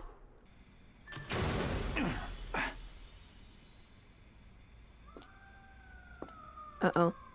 Now, let's not resort to brute force. Do not worry, Herr Colby. My methods are rather more delicate.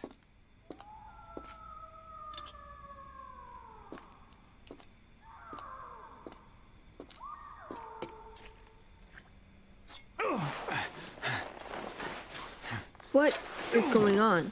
Search him thoroughly. Then take him to the holding chamber. I need to decide precisely what to do with our guest. Uh-oh.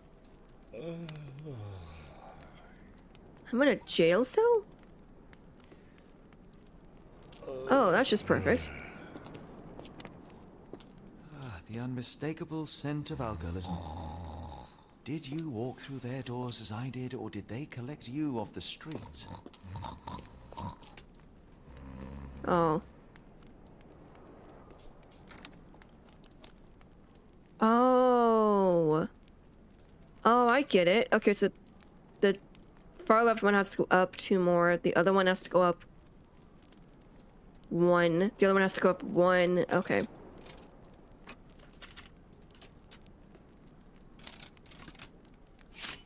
Got it. Okay, that was actually kind of fun. A truncheon, not the typical tool for a nurse. Yeah. It's like a cell. Examination room. Oh, that's creepy. Block A. Do I go up there first or do I go in here? Oh, there's a nurse in there. Apothecary.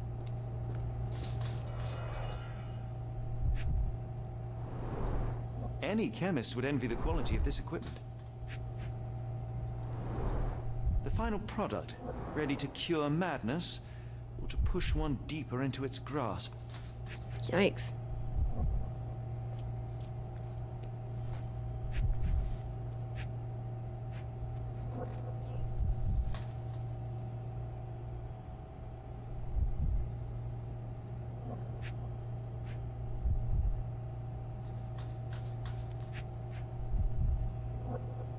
What's the third one?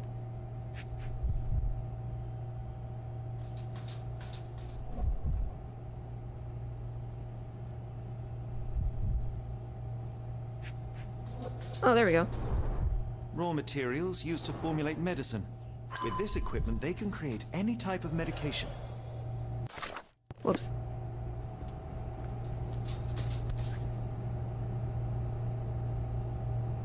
Yikes. Very sturdy. I might borrow it.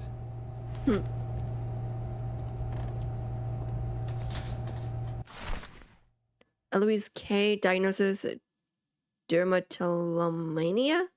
Commentary: nail trimming every day. Do not untie your hands even if she won't stop screaming. This is weird. You there! I command you to free me at once.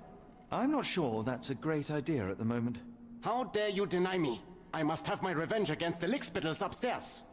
Fortunately for you, I'm here to stop the very same people. You are? Indeed. But first, I must discover all I can about this institution. Tell me, have you witnessed the arrival of any foreign patients? Tell me? The gall, the impertinence to bark such orders. Please, we don't have time for this. Do you know with whom you speak? No. I am the great Napoleon.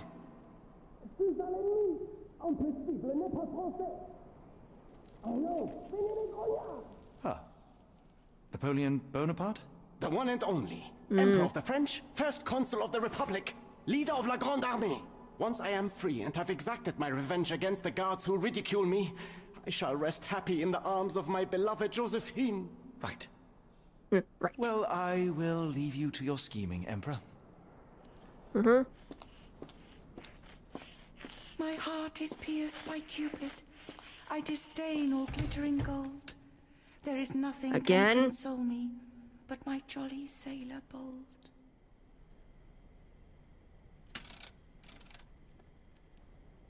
Holy crud, I'm getting better at this.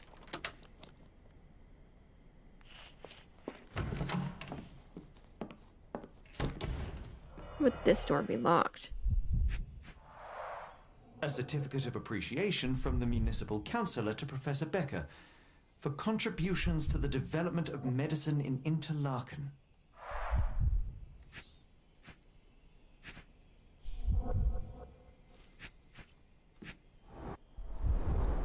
A simple toolbox, yet capable of repairing anything.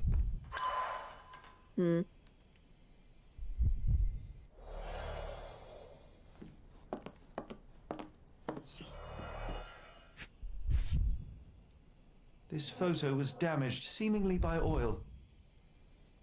I can make out the names listed here. Cooking grease. Is this the kitchen dumbwaiter? Could be.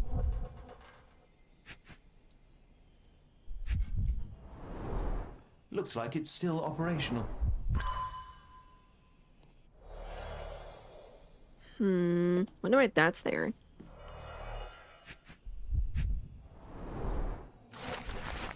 I have suffered serious chemical burns upon my hand, the consequence of your inexcusable actions. My session with Gerda ended before it even began. Poor thing was so terrified she refused to talk and started to destroy everything in the room rather than let me approach her. What did you do to Gerda? What you did to Gerda will not and cannot happen again. Let it be known that I consider your methods are barbaric malpractice. If, as you so boldly claim, you wish to be the future of my facility, you must embody my high standards. Do not disappoint me again. Ooh. So she's already in hot water with the owner, basically. That's good. Tubes of varying diameters. Interesting.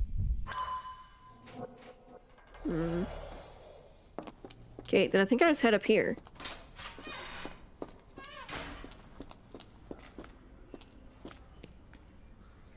I don't see anybody. Which is good. I'm gonna check around everything. Ooh, a map. There's the guest room. I wonder if Watson was able to speak to Gygax. This sedative worked faster than I expected. Perhaps I ought to train myself. Build up a tolerance.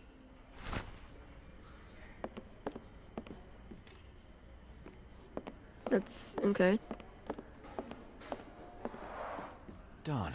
No way I can get past him without being noticed. Dang it. Just gotta head back down. Mind Palace, duh.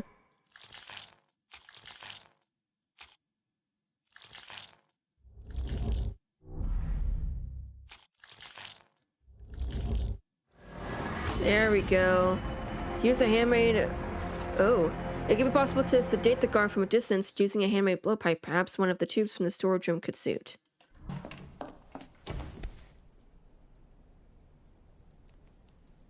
This should suffice. Yay! I'm sure I heard something.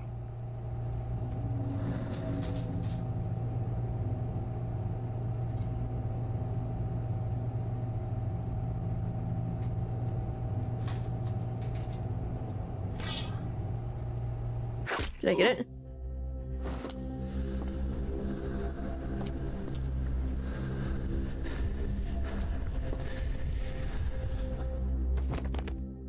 Yay! It worked! Can I take that back? This should be enough to avoid unwanted attention, at least from a distance. Yay! Way to go, Sherlock.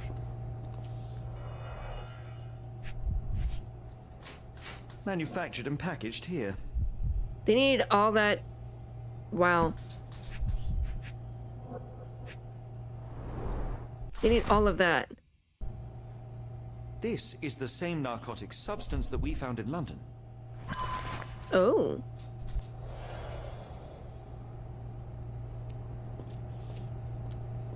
Want to make sure... I thought I'd be playing as Watson throughout this whole thing. I didn't know I'd be playing as like both of them. Mainly Sherlock, of course, but... Go away or I will tear your lips from your skull with my fingernails! Miss, I'll gouge your eyes out and cut off your hands, just like you did to Heidi. I am quite certain you would, but I'm afraid you have me mistaken for someone else. So, I take it your name is Gerda? Who is Heidi? You talk strange. You're going to Hell's Door, aren't you? To where those other funny talkers finally shut up? Hell's Door? To what do you refer? Only Heidi had answers. Go away, pig! I merely... I said go, or you will spend your last moments on Earth screaming. This door won't stop me. Yikes. Oh, there we go. Investigation scene found. Oh, laundry. Cool. Okay. Has to be something here. That's good. Fabric burnt in the furnace.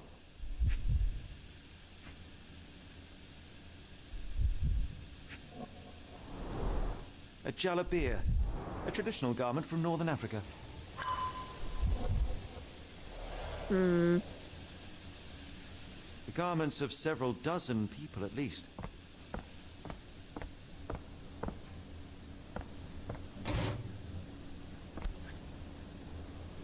That is creepy. You're Heidi. I didn't realize I was on haunted doll watch. Good lord, how unsettling. The damage seems intentional. Why did I have the doll?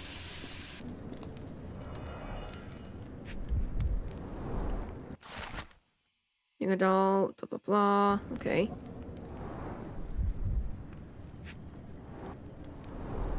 So this is how they kept the prisoners docile and harmless.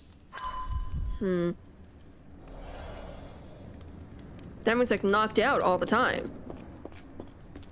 Oh wait. I haven't seen that in a while. Ooh, there's blood. Hit from above. Saw another one though. Here we go. This stretcher was disinfected frequently. Hmm. Weird. These are the same crates we found in London. I should take a closer look. Yeah. A bottle this sturdy doesn't break by accident. Substantial blood loss. One poor soul found another way out. Oh, scratch marks. Yikes.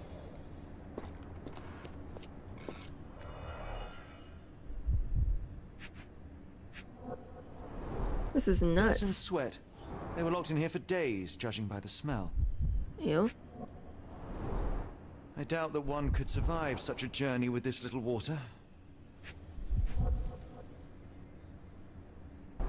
The kidnappers even provided airflow. How generous.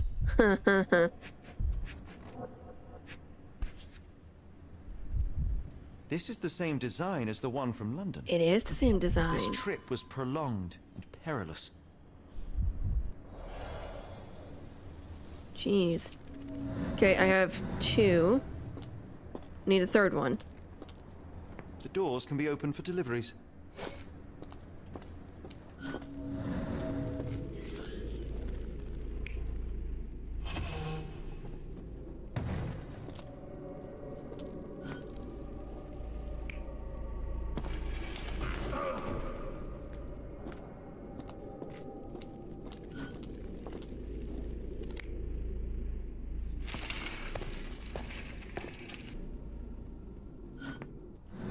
Can't do it yet.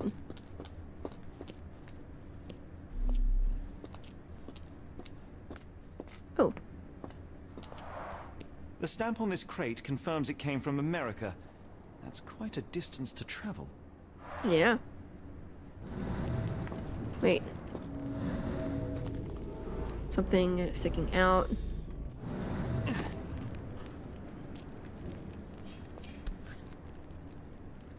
Oh. An Orthodox reliquary commonly found in Eastern Europe, now in a cell halfway up the Alps.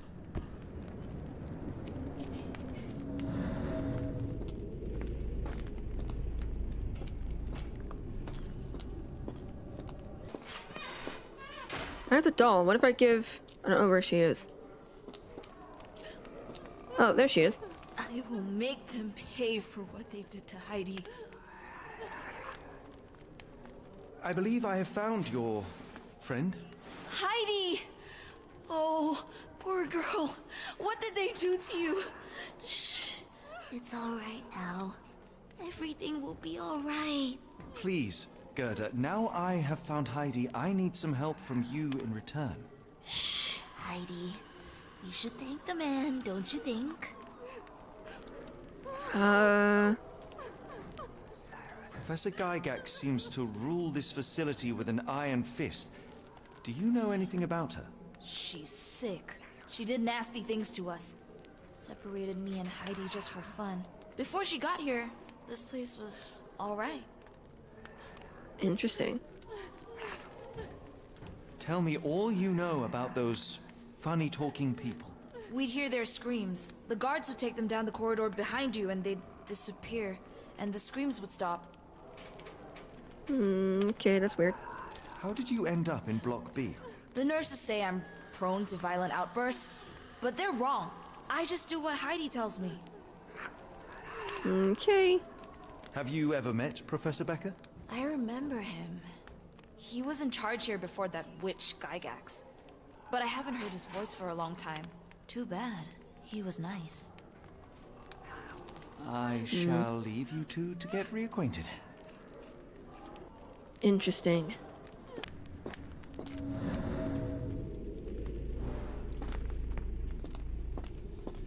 Anything in here?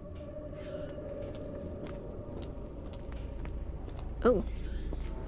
Scribbled in whatever. Oh. Oh, wow, I just got all of it. I got it. Carriages were backed through these doors, and they began to unload their cargo in secret. Next, the crates were opened, freeing their passengers. Not everyone survived the journey. The dirty, exhausted, and dehydrated prisoners were then herded into cells. All the cells are now empty, and I have not located a morgue. Time to find Hell's Door. Doesn't sound fun.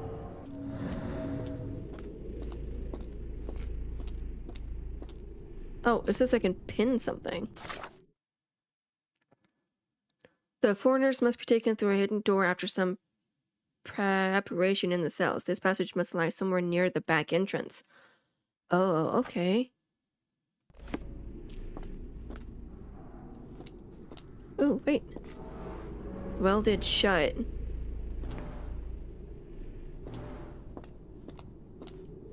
Near the back entrance. Oh, wait. Scratches. Scratches. Something has been moved through here. Rounded indent. There seems to be a locking mechanism. The whole thing must be a door. Okay. I will make them pay for what they did to Heidi. I found Hell's Door, the one that made the foreigners silent, remember? How do I open it? Gerda, please. I cannot get inside. You have to tell me how to open it. How can you speak to me like nothing's wrong? Can't you hear Heidi crying? Look at her! Look! She's suffering. I can't even hear my thoughts over her screams. Poor Heidi. We will fix you. I promise. We will fix you. Leave it with me, Gerda. Investigate. What? Where did I find her? I found her in the... Did I find her in here? Yeah, I found her in here. Okay, now I have to pin something. Okay. Got her doll back. She continues to maintain that only Heidi knows everything. There won't be any incidents until she's repaired. That will require 2 buttons, a thread, glue, and nails. Okay. Loose buttons. Long thread. I gathered some buttons and I have enough thread.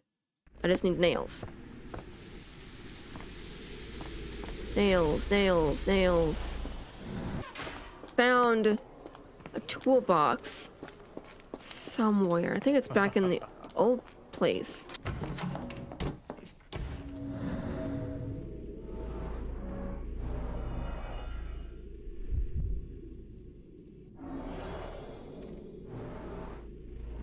Slightly rusted nails.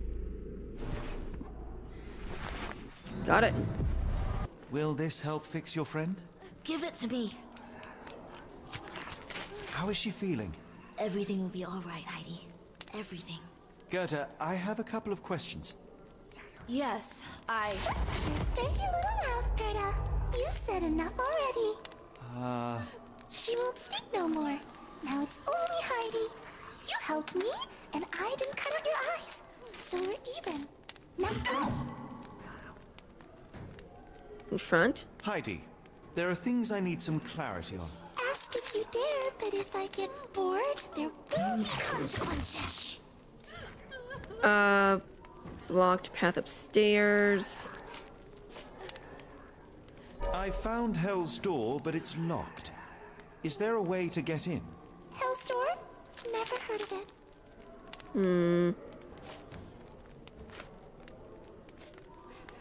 Maybe that? That's not true. You, Gerda, told me that Hell's Door makes people silent forever. And you believe that snotty little girl? I'll personally ensure that she never dares to speak again. This is just getting creepier and creepier by the second. Okay, and then... Professor Gygax hurt you repeatedly, scarred your body and mind. You are not protecting Hell's Door. You are simply afraid of the consequences were I to enter.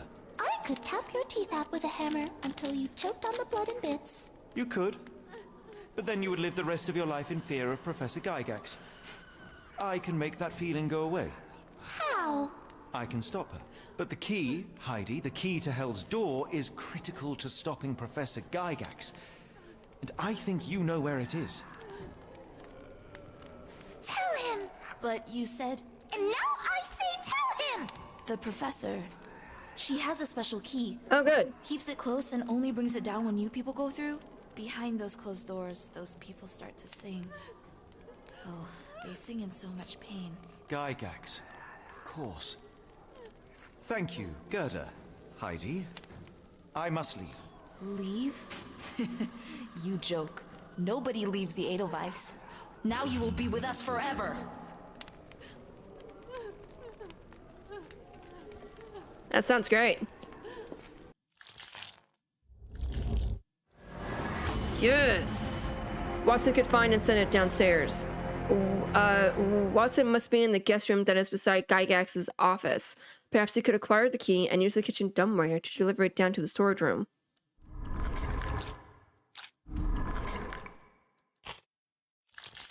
How do I get Watson's help? Seeking help from Watson? No.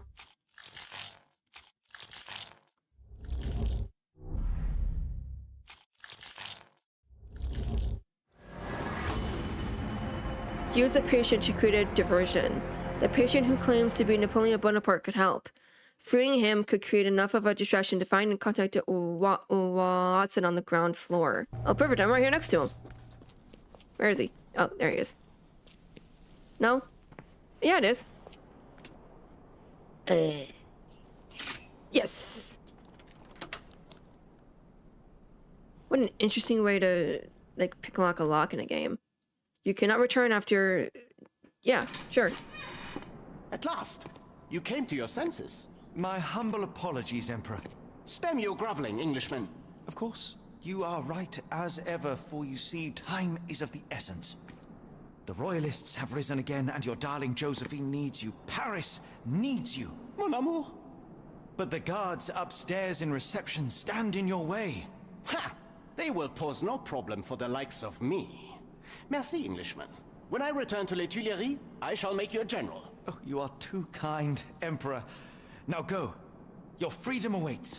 Oh, God. I'm coming, Josephine. Why would that bell be going off? No one would know.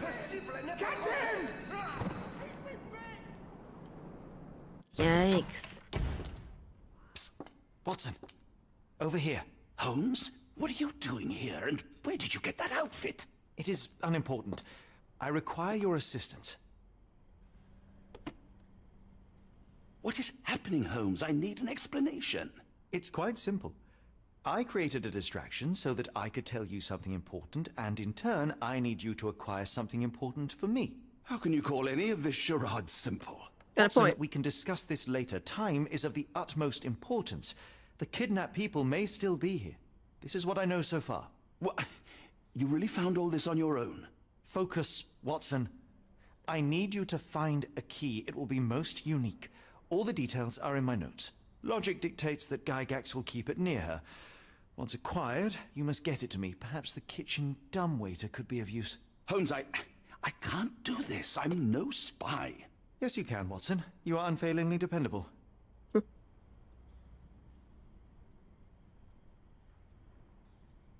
Dr. Watson, visitors are not permitted back here. I'm terribly sorry, Mr. Kuntz. After the war, my nerves, I fled all that commotion. It is nothing. A patient attempted to escape. He will not get far. How would they know? If you would like to follow me.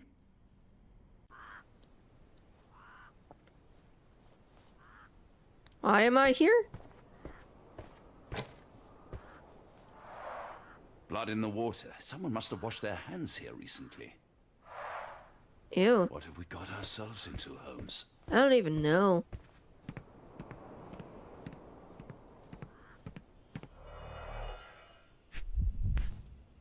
I would keep the gun. What am I looking at? Perhaps I should take this. For all I hope it won't be needed. Thank you. Did a child make these? Heidi. Oh.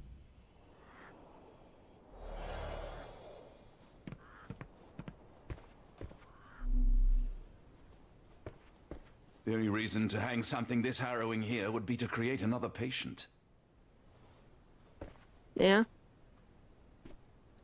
Can I walk out of here? I don't know where her office is, though. That doesn't help.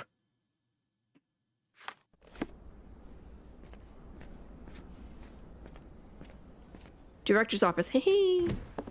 Ah, Dr. Watson.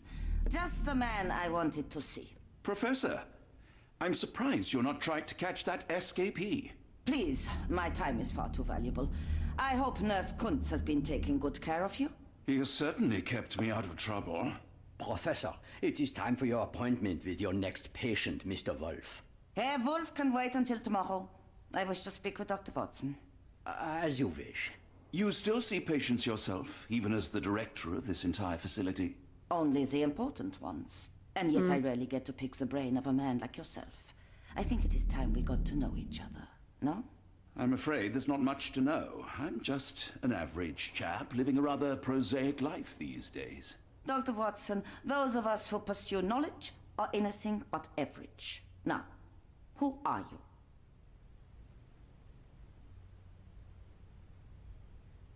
I'm a physician in search of a stimulating career. I have patients, yes, but admittedly, I'm more interested in the cutting edge of medical research. So when I read about the Black Edelweiss and your work on the healing of minds, I simply had to learn more. I suppose my Edelweiss was always destined to attract other curious minds. But before we continue, I want you to understand one thing. A broken mind can never be truly healed. Ah, I see. So, what exactly do you do here? It is simple. If you cannot fix a person's nature, you must force them to forget it. Surely there are other methods of treatment. How naive. You remind me of a man I once knew, Professor Becker. But we do not speak of him anymore. A colleague? The former director here. One day he realized that Edelweiss had outgrown him and had to leave his post.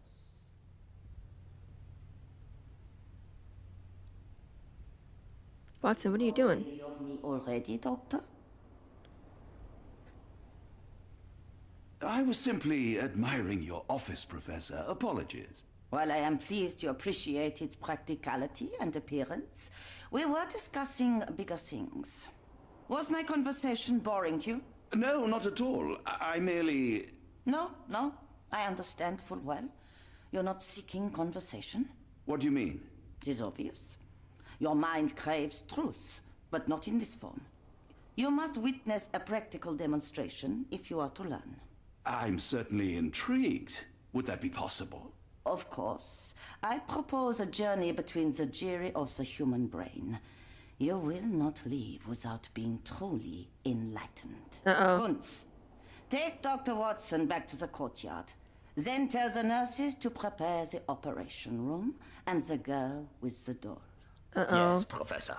Our preparations will take a little time. I will come for you soon, Doctor. Okay, but I can't...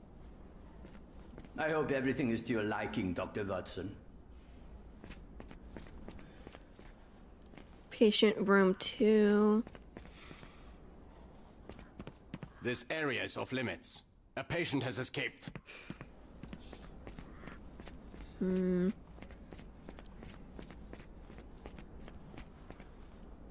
Kitchen.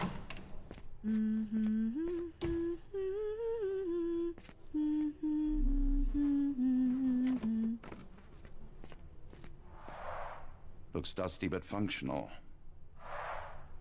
Oh, we never use that. I think it connects somewhere downstairs. Did you hear that a patient escaped? All the guards rushed off to find him. Okay, so there's the kitchen at least. I'm struggling to remember something.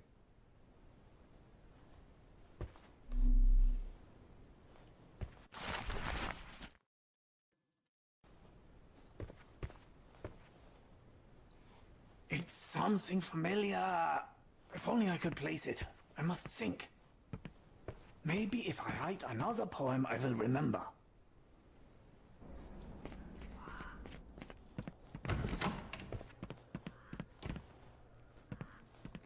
I hope you're finding your room comfortable, Dr. Watson.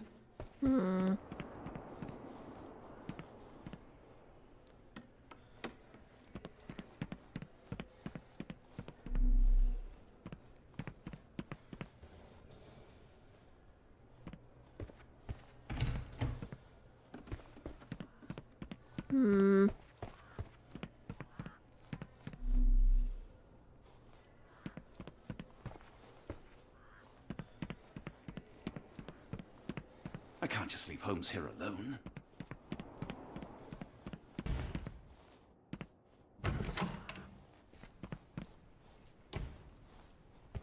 Ooh, here's this.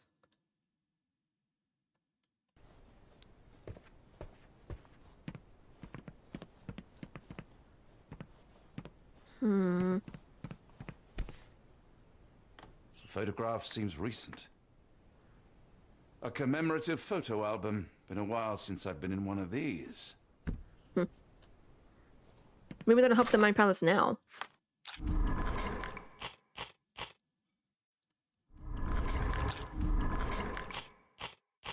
Dang it, it doesn't. You are Mr. Wolf, am I right? Oh, hello. Who might you be? My name is Dr. John Watson. I wanted to talk with you, if you didn't mind. Ah, Doctor. I don't suppose you could help. I seem to have forgotten where I am. We're in the Black Edelweiss, Mr. Wolf. It's an asylum in Switzerland, and you are one of its most important patients. But why am I here? That's what I was about to ask you. I can't remember. Sorry, I can't remember anything. It's all right. You don't need to push. Try to relax. Let the thoughts come and go. Now, what comes to mind?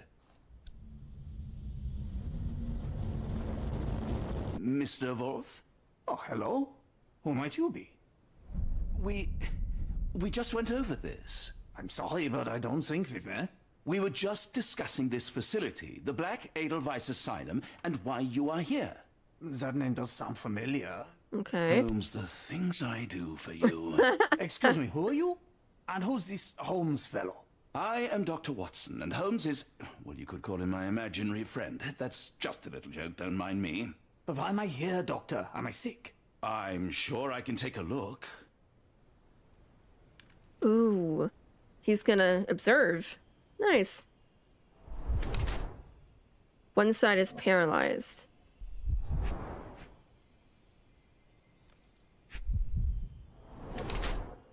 Two deep scars.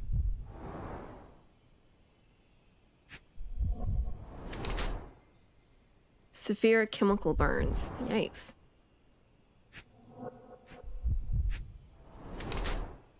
Skin pigmentation. An adult male with two surgical scars on the side of his head and an old chemical burn on one of his hands. Mr. Wolf has some paralysis of facial muscles and blue-gray pigmentation spots on his skin. These symptoms are most likely pre-existing, and his admission to the Black Edelweiss for treatment has far failed to cure him, or ill due to treatment itself.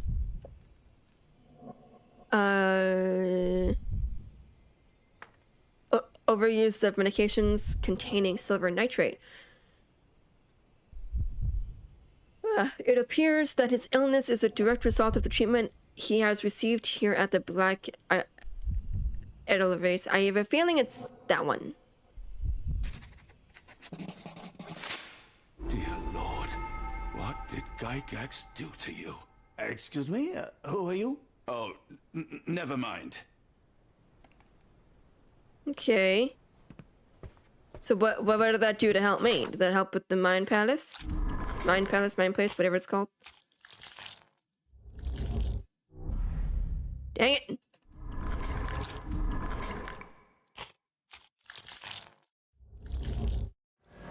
Yay! Wolf is the former director of Black...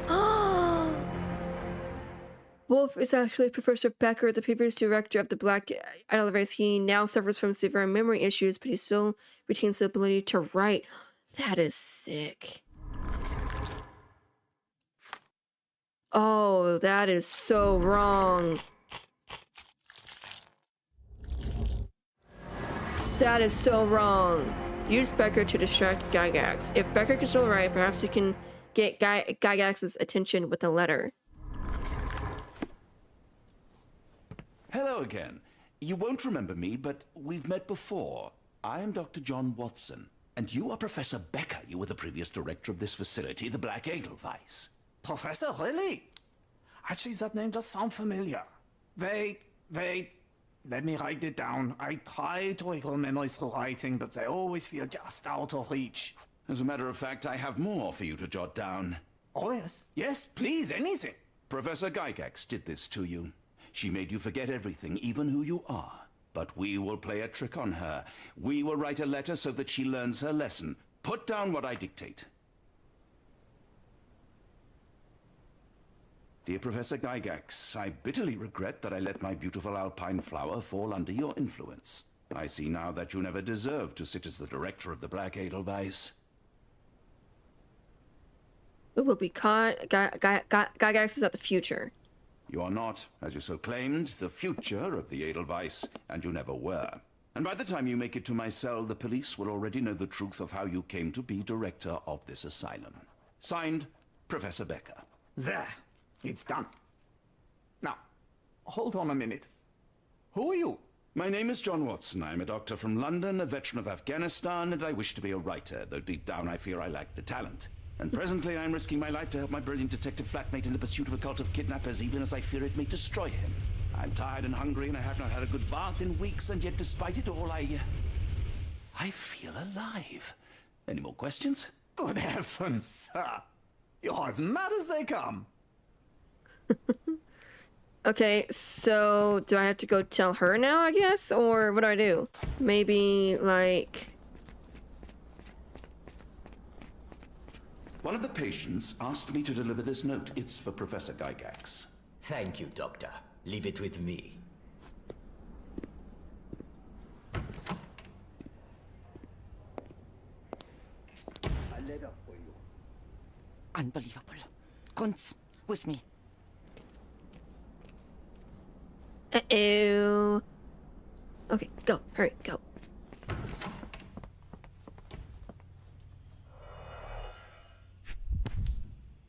Is this it? Is this Close, wouldn't but be I it. don't think this is the key. Yeah, I was gonna say, like... This is too small to be what Holmes asked for.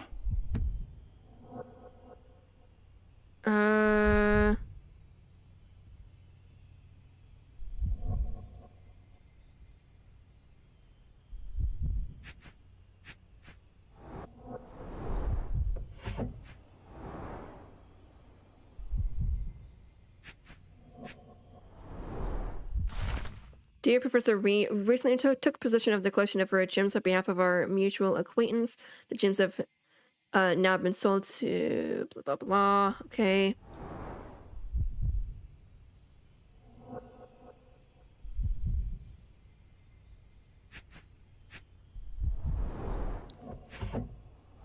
Ooh, a diary.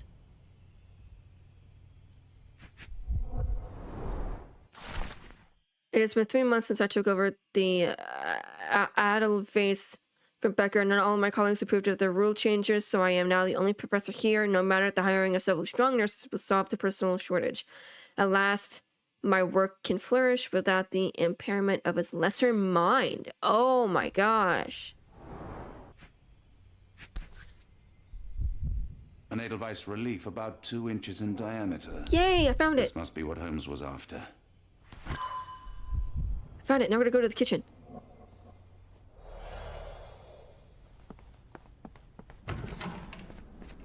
Kitchen. Oh, she's gone. Yay.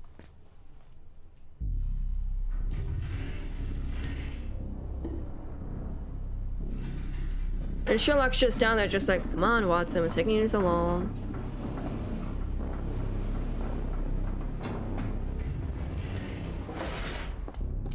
Oh.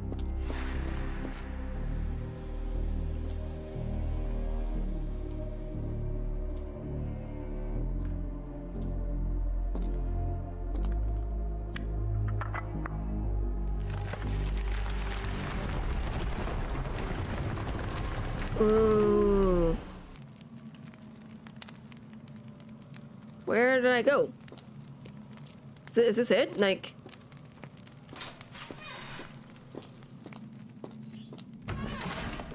Oh, a school? What?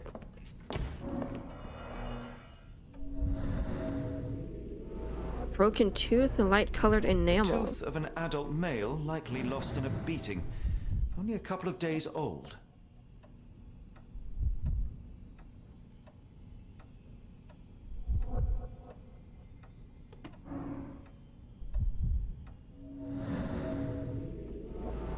Steel chain worn. The inside of the cuff is worn. It's been used often. It's terrible. A wax cylinder. There is something recorded on it. The writing is mostly gone. Phonetic symbols, perhaps. Maybe. Oh god!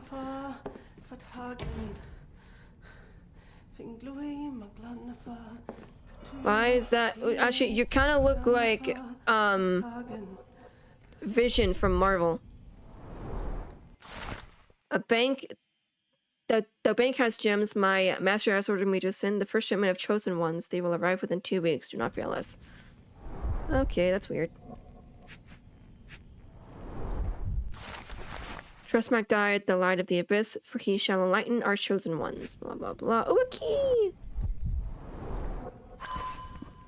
Shiny key.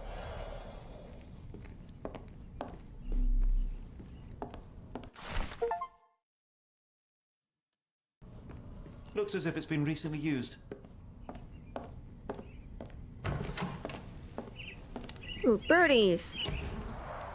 A very professional brain dissection. Ew! Anything else? No.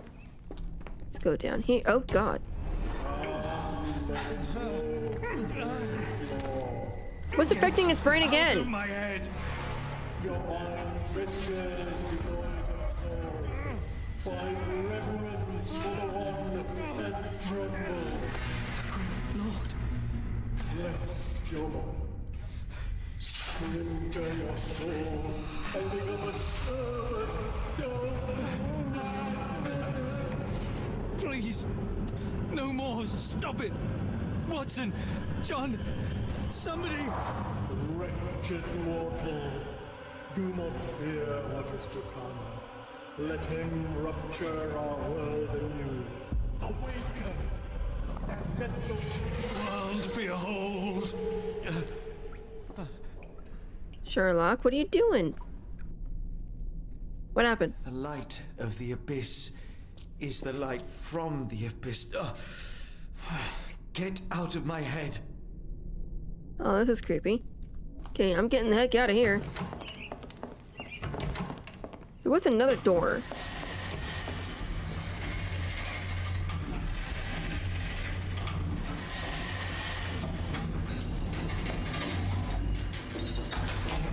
A hydraulic elevator? How ingenious.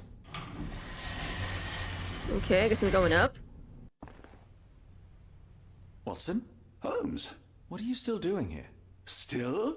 I was trying to find more information. Did you think I was just going to sit in my room twiddling my thumbs? I only asked you to find the key. I had everything else under control. Says the man who looks like he saw a ghost. I'm fine, Watson. You're not fine, Sherlock. You reek of congealed blood and chemicals. What did you see down there? Never mind me. Where's Gygax? I'm afraid she's over there. I found her like that when I entered, on my word. What? She was our biggest lead. Yet another wrinkle in our investigation. What do we do now, Holmes? Hush. Let me think. It wouldn't surprise me if it was, Wolf. Or Professor Becker, whatever his name is. Oh, no, it's the doll! The doll's here! Heidi, how did it end up here?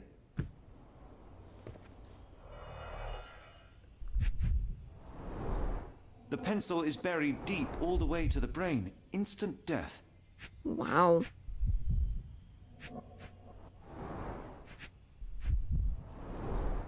No traces of blood on her clothes. Must have got on her white overcoat.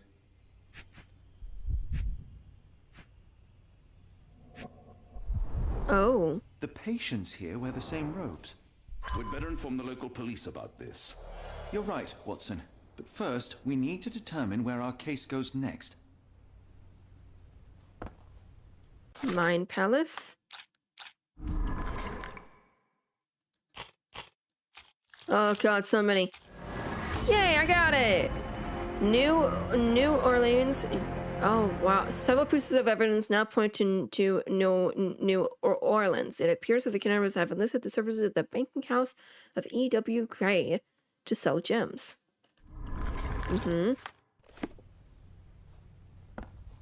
We've got what we needed, Watson.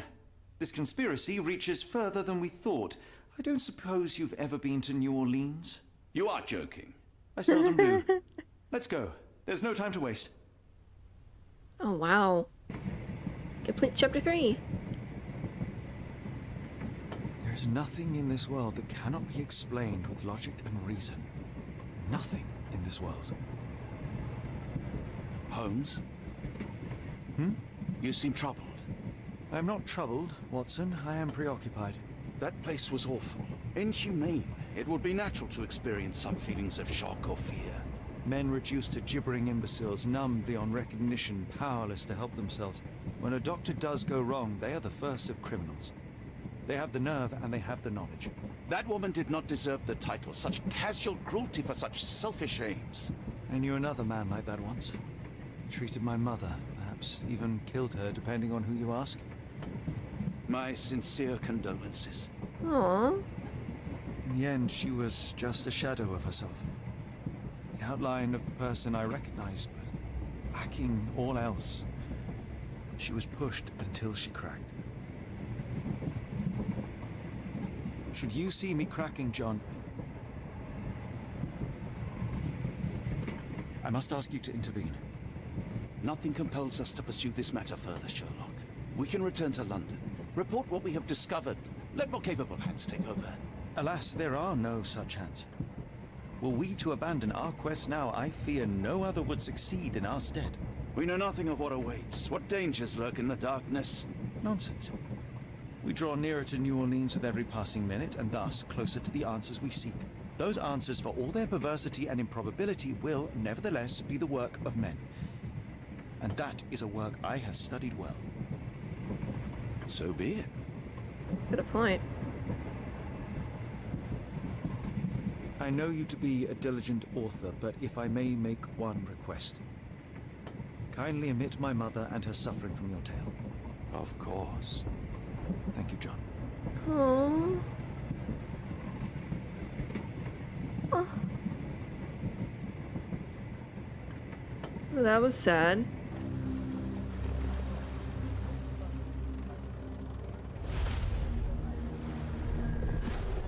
The Outsiders, Chapter 4. New Orleans. Ah, Holmes. After our trip to nippy Switzerland, I can certainly use some of this New World heat. Do not get carried away, Watson. What we could certainly use are answers to my questions. I know, but you look exhausted. Why didn't we find the hotel first? We shall rest when our investigation is over, and not a moment sooner. I shall ask you to handle our bags while I search for the bank. As you wish. Oi! Stop it, you! Our luggage! New Orleans Port. Let's go over here. Can I go in here? No, kind of figured I couldn't. Pieces of evidence are leading to the banking house of E.W. Gray, New Orleans. Can I ask you a question? Ah, I know this. Yeah, let me help you. The bank can be found on the street up from the port on the left side of the Harbor Master building, opposite Chinatown. Wait, here's Chinatown. So it would be on the other side of this? Yes! I found it! Mr. Frank Barnaby, right? Auction's about to start. What? Okay, observe. Squints. Okay. Abe Lincoln alive. Hidden tabloid newspaper. Something in the pocket. The guard at the bank is a real character. Storing a sandwich in his pocket while reading Abe Lincoln alive makes the guard a paranoid fool with bad taste. Besides, the man has... I don't know if that's that word. The guard makes him a critical thinker who questions everything, even the truth. Whatever that word is. It's a result of constant reading to the detriment of one's health. Makes sense. I'm gonna do that one.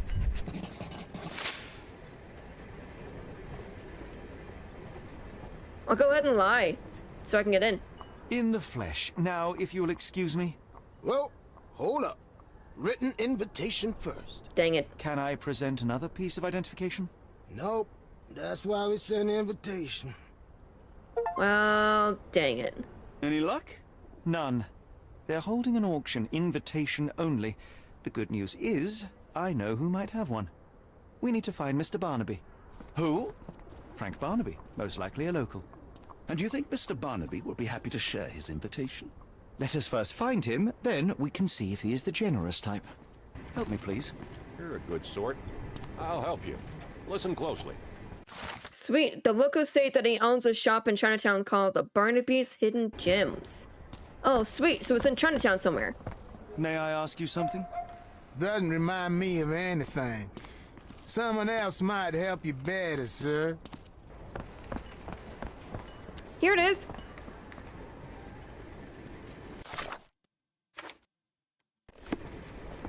Locked. No one's here. Dang it.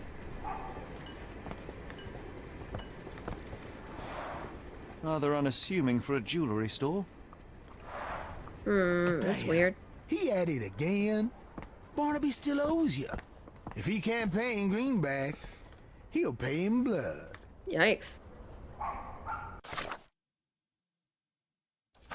The talk of the two angry fellows near Barnaby's Hidden Gems reveals that they may know Mr. Barnaby. I asked them that before, and they were like, "Oh, I'm sorry. You're gonna have to find somebody else." Could you help me? I'm bone tired, but yeah, I'll help you. The two gentlemen say that Barnaby owes them money. He is a known alcoholic and is currently getting drunk at a local bar called the Giddy Gator in the Creole Quarter. He can be recognized by a yellow hat and green jacket. Wait. Barnaby, unconscious but with his eyes open. Look, Watson, the two of you are just alike. What? Oh, great. So I look like a haggard alcoholic. Mr. Barnaby, the baking house of E.W. Gray invites you to participate in a closed auction. We are pleased to present a selection of rare and extraordinary black opals for sale. Please contact our employee to receive more information. We strongly urge you to wear the cleanest suit you have and be sober. One more unacceptable incident and we will exclude you from our list of buyers. Eureka! What have you got? An idea. First, we'll need Mr. Barnaby's clothes. Holmes. Watson, time is of the essence. You will go to the bank, not as yourself, but as Frank Barnaby. Holmes, we look nothing alike. The hat and coat will do the heavy lifting. Just stay cool, play the part, and no one will notice the difference. Trust me. This should be fun. Must we really indulge in this farce? It worked in Switzerland, didn't it? Sure, if you redefine the word worked. Got a point. You look great, Watson.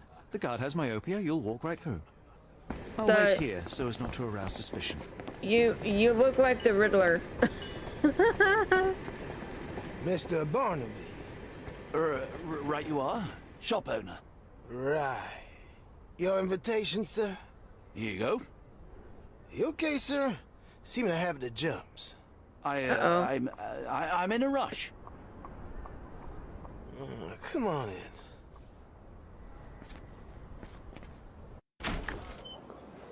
Ooh. I never seen gems so big. I simply must have them. Ooh, so many gems.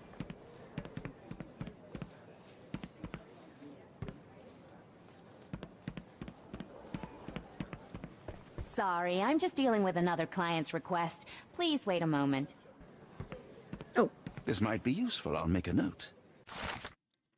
The banking house of E.W. Gray thanks its finest philanthropists.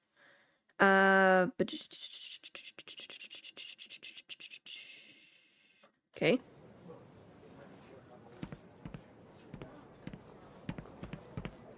Morning, sir, and welcome to the E.W. Gray Banking House. Hello. The auction will begin shortly.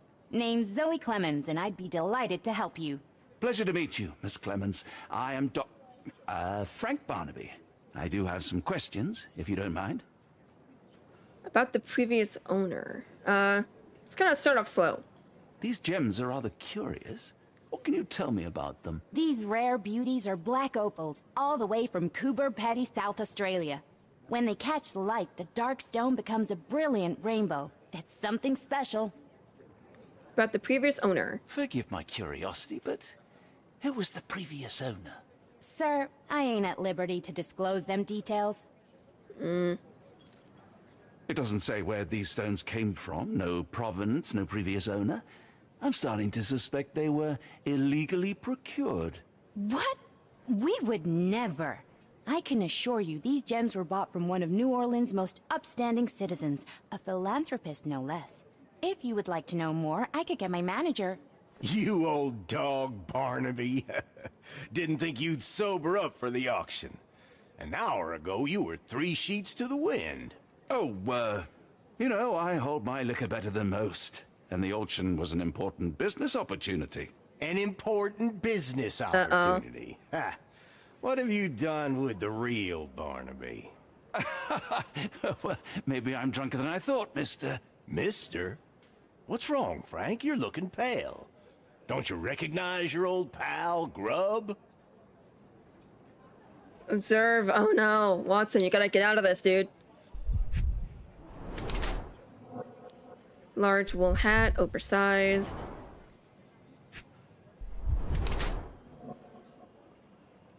Golden revolver champion.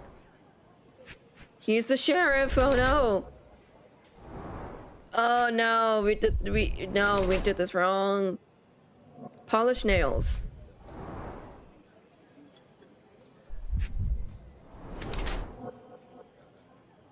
Fashionable menace. Let me go with that one. Of course I know you, Sheriff. Good. Now, while I have you, there's the matter of your outstanding fines.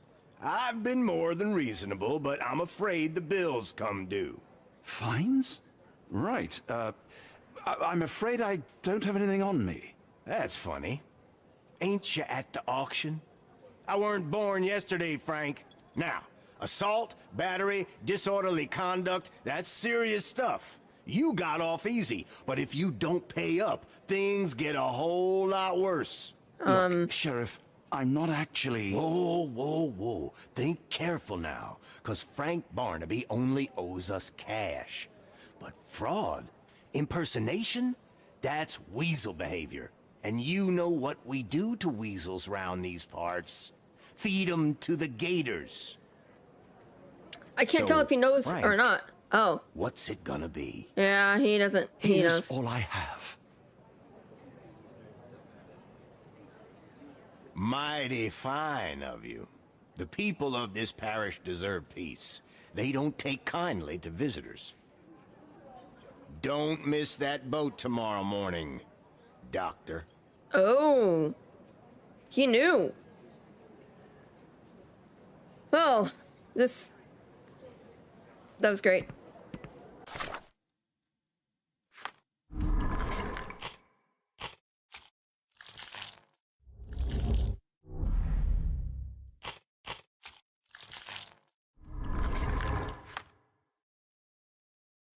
The local sheriff saw through Barnaby's disguise. He insisted on us leaving New Orleans tomorrow morning. At least there was positive consequence of such a failure. There is no sense in wearing Barnaby's silly and smelly outfit anymore. It is time to go back to the boat and change there so as to avoid Barnaby's legacy. Okay, I guess I head out. I told you, Holmes. I told you it was a bad plan. Now we're penniless and wanted criminals. Hysteria gets us nowhere, Watson. Tell me what happened. The sheriff saw right through me. He knew who I was from the start. Extorted me for every coin I had. Bah, all that matters is what you learned about the gems.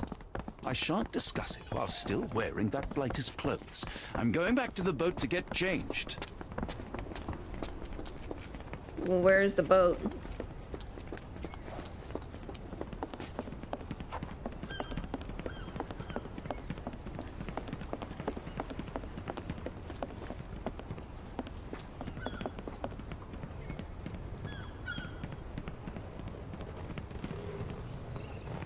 A pox on the crew.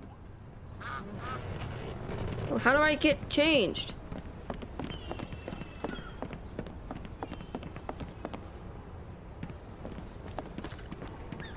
What's that?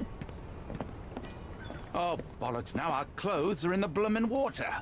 It was like the luggage had legs of its own. Oh, Mr. Pratchett will have my head. Oh, yeah? I'm not sure what you did to the sheriff, but it must have been something real hairy to have him chuck your luggage off the pier. He did that? Have we met before? If you were the real Frank Barnaby, yeah, we would have. But where are my manners? I'm Lucy. And you are? John. I didn't mean to be rude. I've just had a difficult day, miss. Well, it's barely noon. And you've already made an enemy in Sheriff Grubb. The man starves his gators just in case someone crosses him. John who? Watson. Well, Johnny, if you plan on sticking around, you better change that suit, or Frank's reputation will catch up with you. And then you'll be a John Doe. Alas, I think one of those gators is currently devouring my spare clothes. You've got yourself in a fine pickle. All right, come on board the Nymph of Louisiana, and I'll sort you something to wear. The nymph? Is that what it sounds like? Why are you helping me? Well, let's just say you ain't the only one who's had run-ins with the sheriff. Way I see it, this city deserves better. Now quit your stalling and head on over to the Nymph. I'll be in room 6. This Mr. Barnaby is proving rather useful. Perhaps you're not so different after all. One more word, Holmes, and I'll hand you over to the sheriff. Sorry, was that John talking or Frank? I love Sherlock. Go annoy someone else while I visit the nymph.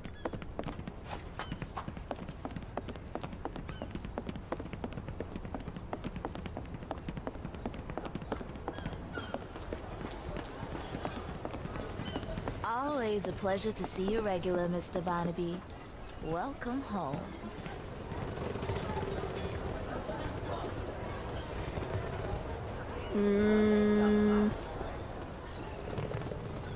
There we go. Well, look at you. All dressed up with nowhere to go. I can't thank you enough. As I was saying, our journey has hardly gone to plan. We seem no closer to finding our missing people than when we left. Well, if there were anything to know, Champagne'll know it. She's across everything in New Orleans. Look for her in the fisherman's village behind the Creole Quarter. Thank you again, Lucy. I shall make my way there now. Good luck, Johnny. Keep out of trouble. Thank you, ma'am. Okay, so Ah, forgive me, Watson. The difference is plain as day. What a remarkable transformation from Barnaby. If we're critiquing wardrobes, Holmes, maybe you can explain why you used to roll just one sleeve up. Did you get bored halfway through? Yeah, I did.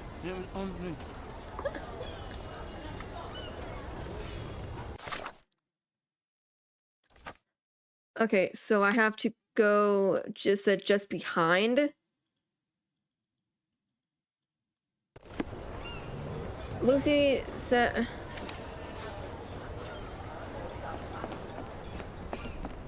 Do I have to step over here before I can do it?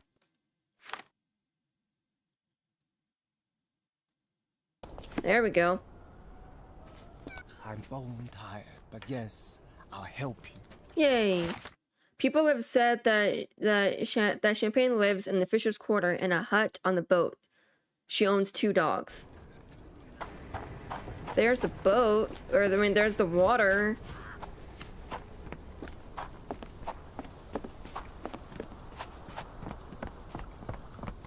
This reminds me of Lemoyne from RDR2 for some reason.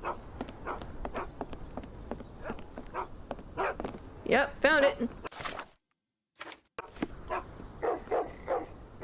Tocqueville? Lafayette! Hush now. No offense, Cher. Them two don't take kindly to gents. Especially foreigners. How can Champagne help you? Trip to the bayou? Feeding a huge crocodile? Some other time, perhaps. Word has it, you know everything that goes on round these parts. Maybe. Maybe not. What you want to know? The bank in town recently purchased a valuable collection of gemstones from a wealthy man. What do you know of it? Sure. I hear everything. This time I tell you for free. Next time, you pay. Thank you. Okay. May have been 1-2 weeks ago. Rich man's butler sold him some black opals. And this rich man is? Don't know his name, only that he from the French Quarter. Folk back in town could take you there. That's all I know. You need a boat? I hire him out for dollars. Or a bottle of you-know-what. Thank you for the offer and the help. Okay, did that help the Mind Palace at all?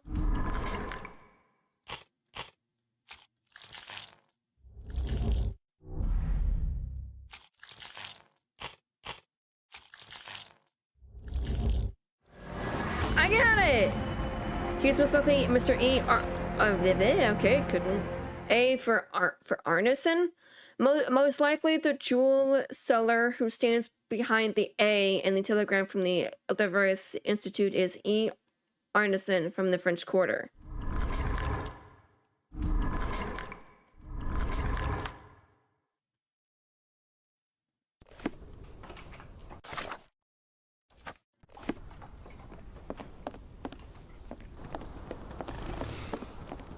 Jeez, that's an actual gator. Heck no. Help me, please. I've heard about that. Let me tell you. Passerby suggested using a cab near the Harbor Master building to travel to the French Quarter. Oh, I know where that is. Somewhat. Actually, only fast travel.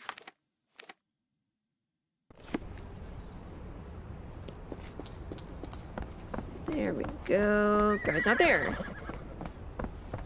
No, I saw one. I think it's this guy over here.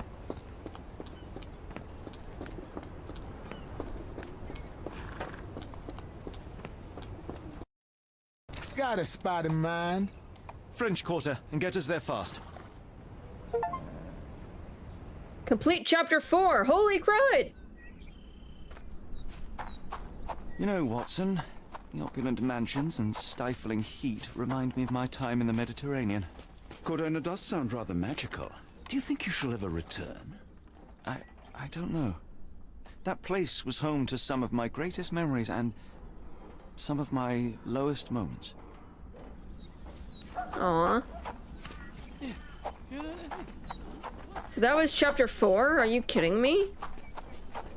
That was it?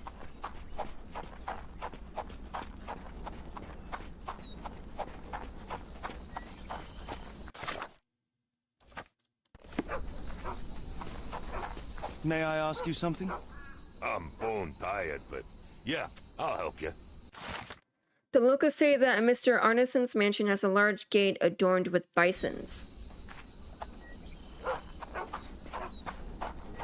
See, when I hear the word bison, I think of like Appa from After Last Airbender.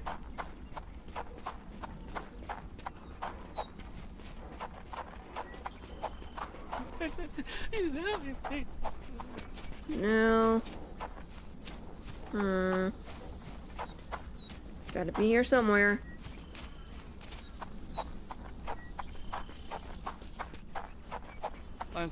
Can you satisfy my curiosity?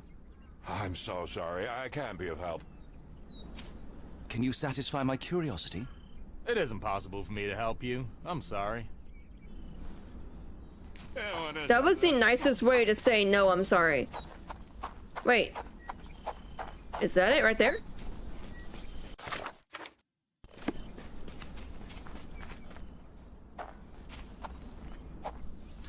I would think that that's it, but I guess not. Oh wait, here we go. Lord help me. Excuse me, miss. Are you all right? What is your name? Eula, sir.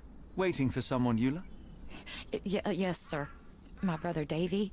He works for Mr. Arneson in that mansion yonder. Been 5 days now since I last heard from him.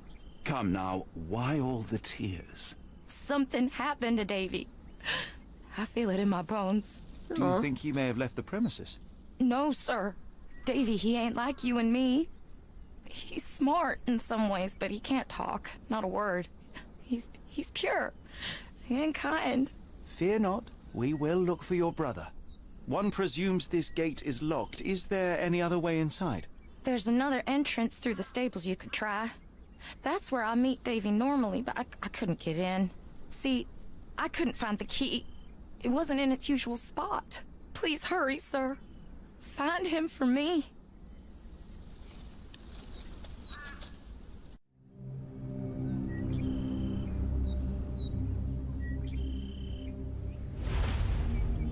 Oh.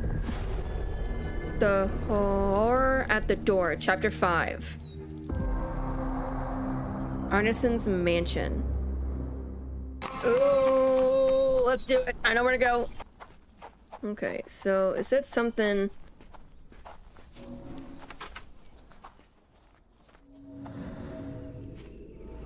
Oiled. There's mud often used. I rather wish my lockpicks had not been lost in the river. Along with all our clothes, books, tea. Sit. Oh. Here for a long time.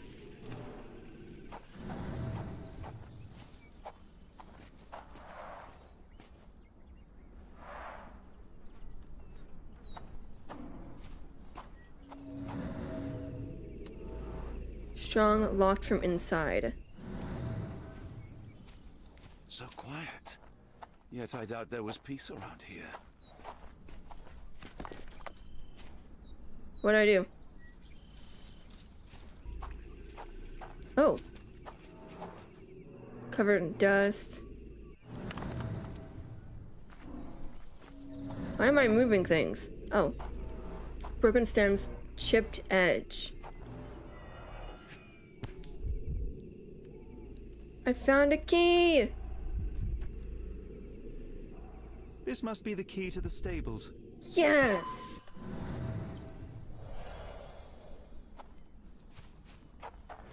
Not a very good spot to have the key, but okay. Poor animal has been suffering for days. It's dehydrated, Holmes. Without water, it will die. Well, yeah. Mr. Arneson's cab is still here.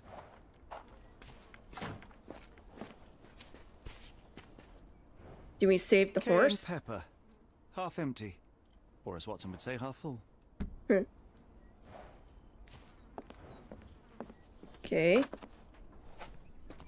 So I made it. Am I to the opposite side of the... Oh, yeah. That's cool. I talk to her. Hello. You did it. You're inside? Have you seen Davy? Not yet, miss, but we are on it. Please look for my little brother. I'm trying. Sir, if you find Davy, please come tell me. She sounds like the voice actress who played Mary in RDR2. No way in. Gotta be a back door or something. Do you smell that, Holmes? Something bad happened here. I know. Be prepared for anything. Blood trail. I'm happy to know that you like the work carried out in your study room. It was a challenge and the most difficult job I've done. The lock was handmade to create the mechanism in accordance with your requirements. I added a magnetic bezel, I don't know how to pronounce that word, that must be activated to open the lock. As requested, it is hard to see the keyhole if you don't know where to look. Tell your friends about me. Thank you. So that does blood droplets. A few drops of blood, but not from a mortal wound.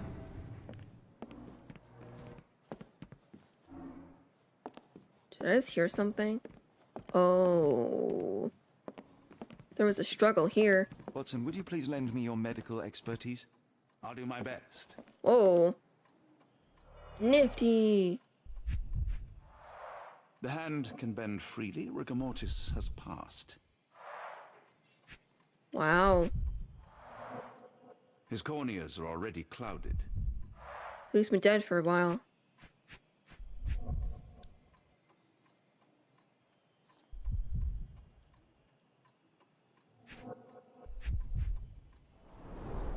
Hay on his trousers suggests a gardener or groom. Mm-hmm. A deep stab reached the man's heart. Clean edges suggest a sharp blade, but the wound is too wide for an ordinary knife. This man has been dead for a week. The result of a sharp object piercing his heart. Wow. You are mostly right. But I would bet he died 5 days ago. Heat and humidity will have accelerated the decomposition. Yeah. There's blood on it. The bent end of this candlestick has blood on it.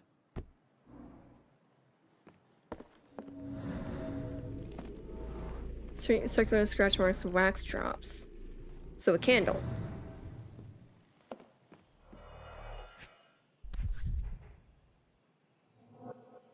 Oh, other way. There we go. I've intercepted a strange telegram sent to Ash Matt. It is utterly cryptic, and I cannot make head nor tails of it. The mailman confirmed the telegram was definitely for Ash Matt, so he must know what it means. The rest of the note is unreadable. Burnt papers, now completely unreadable.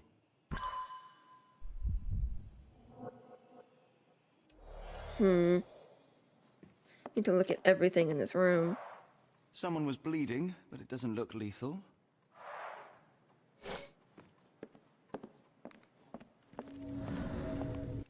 Oh, that's just one I can do. Okay. Yeah, I need to look at through the entire house, which this place is huge. That's really nice.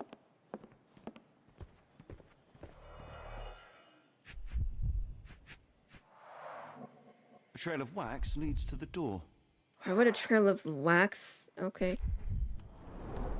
The candle was burning when it fell.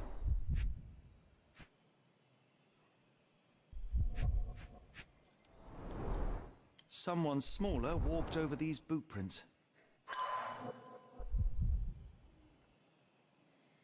Wait, and it's barefoot. And it's like barefoot, so... So I need to... Dang it. I need to get in there somehow. Okay, so it goes there. So I guess I go upstairs now? Oh, no, wait, in here. Oh! I will need your help one more time, Doctor. That's really sad.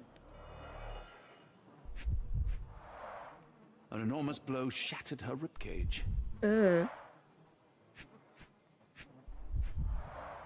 Blooded, broken nails. The poor woman tried to put up a fight. Aww.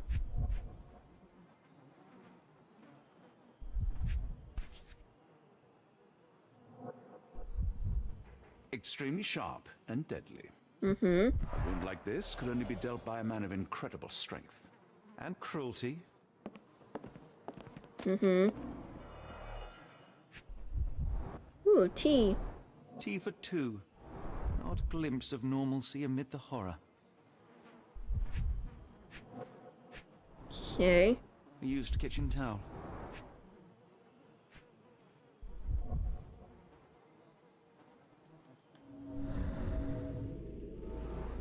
Hey. I bet it was the guy.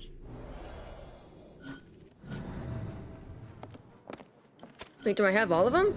No, I need one more. That's a lot. Excuse me.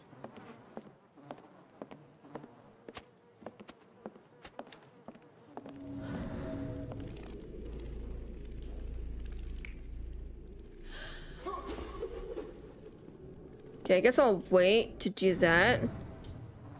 Because I'm going to be able to do all of it. Oh, right here. Size 10 mud with... Oh, here we go. Did all of it.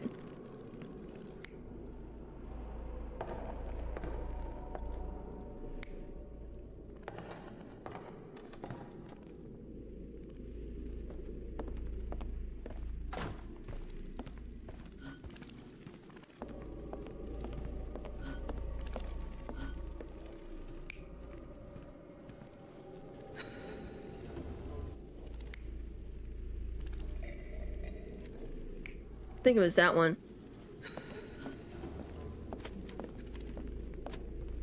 Okay, I'm gonna go upstairs now.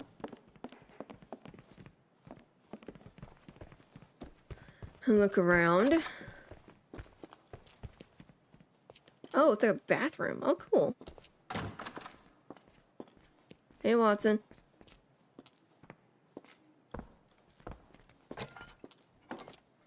Sorry. What I wouldn't give for a nice bath right now, Holmes.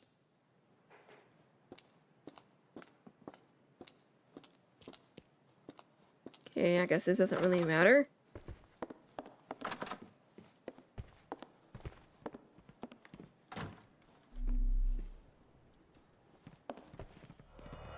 Ooh.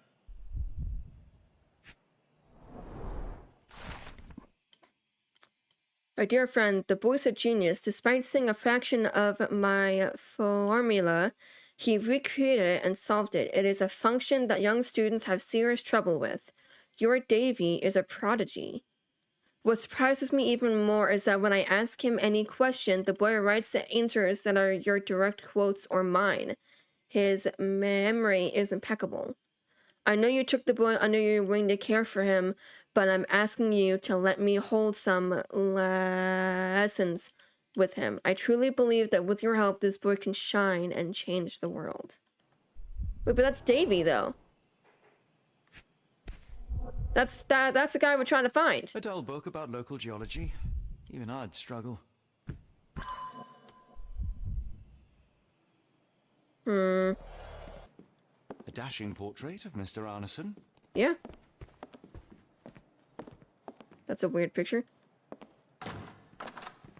Oh, this is big. I like that. That's a weird statue?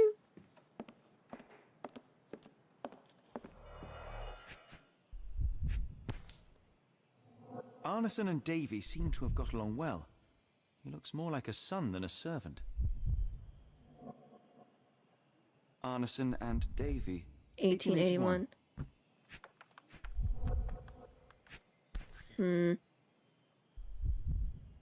Fauna of Louisiana. Full of things that bite, no doubt. New Pied Piper. Foreigners missing in New Orleans.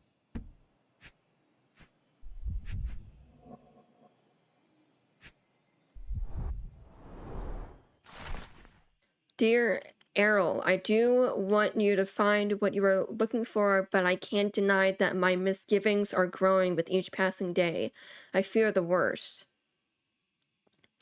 I am worried about you, about what you are doing. My heart stops when I think about where you look for your answers. I would have given them to you. I would have given anything to you so you might stop disappearing.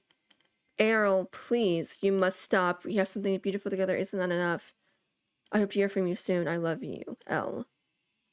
Maybe if I look out here in the backyard, I'll be able to like look at stuff again. Like, it will reveal more to me.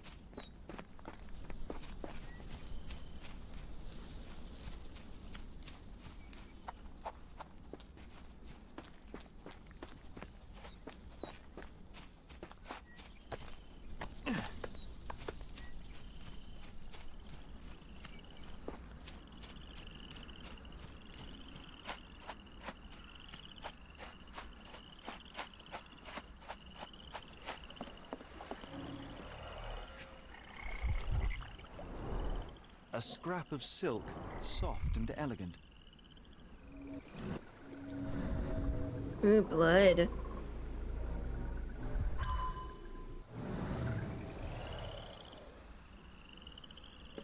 Uh-oh.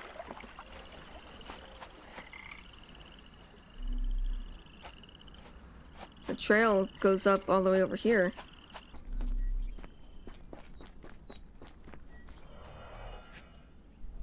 What is that? Size 10. The owner's footprints were shallow. Size 10. The heels are sinking into the ground. Look here, Doctor. 2 sets of footprints left by the same person, yet they vary in depth. What do you conclude? Perhaps they arrived empty-handed, but left carrying something heavy. Precisely. We'll make a detective of you yet, Watson. Ooh. Like, what if, the person, like, dragged a body out here? Oh. More boot prints.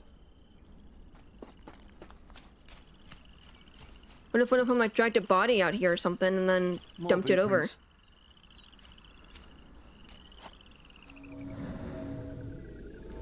Root almost ripped out. Oh, wait, look.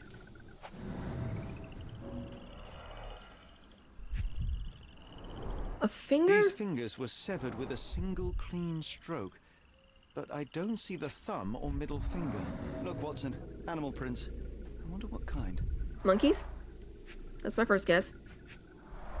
Luxurious shoes, size 9.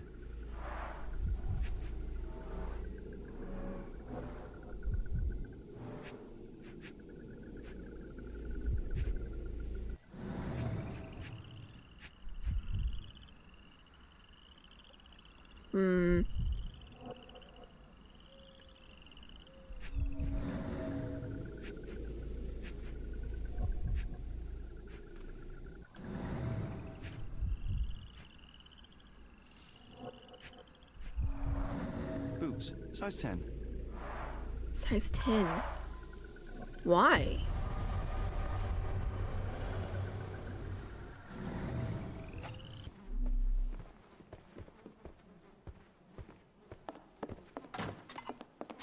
Why does it look so familiar?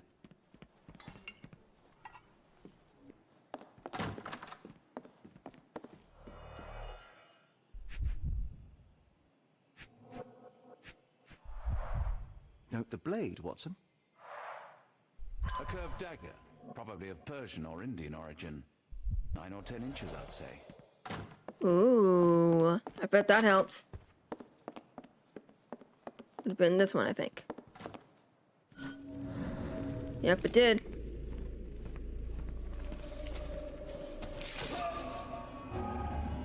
Okay, then this one's wrong? How is this one wrong?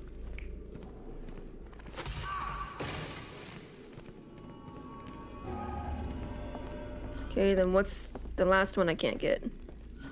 Oh, here we go.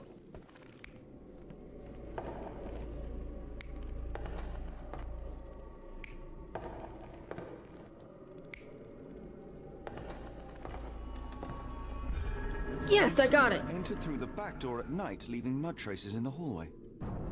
Without being noticed, they picked up a candlestick and struck the man in the chair from behind. In the kitchen, 2 people were drinking tea, the workman and cook. They were startled by the noise of a falling body and went to investigate the parlor.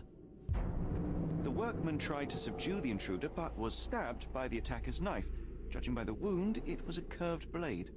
The cook panicked and fled back to the kitchen. The intruder followed, but since their blade was stuck in the workman, they used the meat cleaver on the table to kill her. Jeez. Someone smaller arrived and discovered the carnage.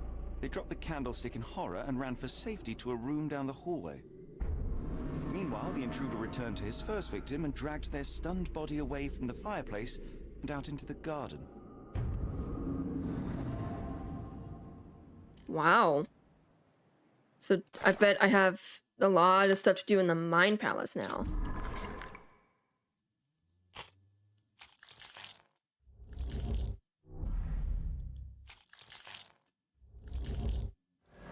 Yay! David retreated and barricaded himself in. Ilua's brother Davy is behind the door.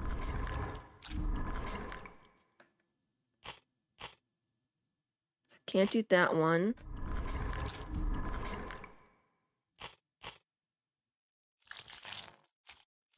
Did that work?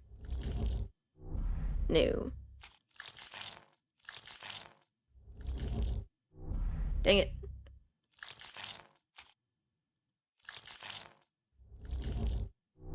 Dang it, none of those will work. Which door? Davy, please open the door. After all this, Holmes, I doubt the young man would open the door to a stranger. Okay, then I have to go and get his sister. Where'd she go?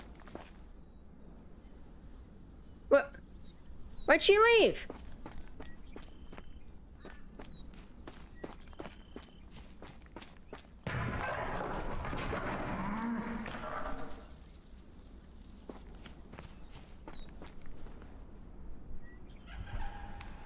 What? Watson, quick. Get her down.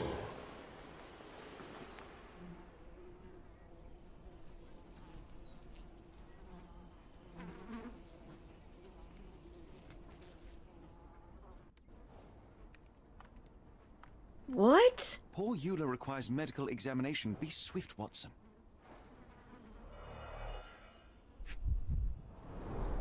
Ligature marks on her neck.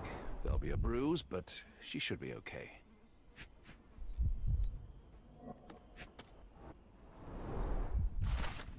Do you think that in this city, the life of one English detective is worth more than that of a maidservant? Final warning, Mr. Holmes. Grub? What? We're being threatened and we haven't even made any enemies. Doctor, Watson, speak to me. How is she? We were just in time, Holmes. Eula is stable, but lucky to be alive. We should take her to a hospital for a further examination. Yes. I fear I was wrong, Watson. The sheriff is not a man to be underestimated. Oh, it's the sheriff. To lynch an innocent woman just to send a message, it's evil. We're not safe in this city, nor is anyone around us. Then we must not dawdle. Help me get Eula to her feet. No, no. I will not leave here without Davy. Miss, please, we must get you help. No, I will not be deterred. I will get my brother and bring him home. Aww. If my deductions are correct, Davy lies behind this door. He ought to be unhurt, but is no doubt shaken. Davy. Davy, you there? Davy, we understand what you witnessed before. It's safe now. You're safe. Please, let us in. Your sister wants to see you. Everything will be all right, I promise. Yeah, them gentlemen speak the truth. Just open the door. Big sister's here for you. Aww. Davy, oh, come here, you. Thanks, sirs. Lord bless your souls. Let me examine him, miss. I want to make sure he is unharmed. Remember, he may be mute, but he still understands you. Oh. Observe. Hasn't slept for days. Well, yeah. Makes sense. Alarmed and agitated. Well, yeah, of course. Days old, insignificant.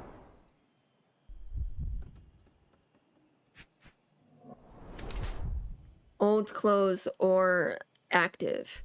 Torn pocket. He's a kid, so more than likely. Starving, in shock. Well, yeah. Davy has been left starving for the last 5 days, barricaded inside his room in fear for his life. Fortunately, he is physically unharmed.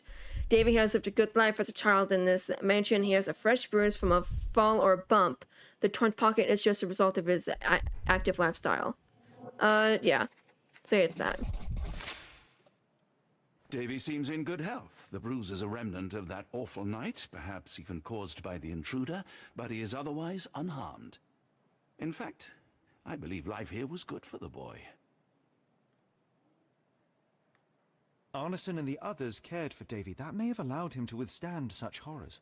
I need your help, Davy. We know that the man with the curved dagger is responsible for all this. You recognized the man, yes? The same one in the photograph in the office upstairs, standing with Arneson. Good. Please, write his name. And one last thing. The room with an image of a bell on its door may hold important answers. Do you know a way in? Oh, sweet. Wait. Yes. I think I've got it. You have been very helpful, Davy. That doesn't help me.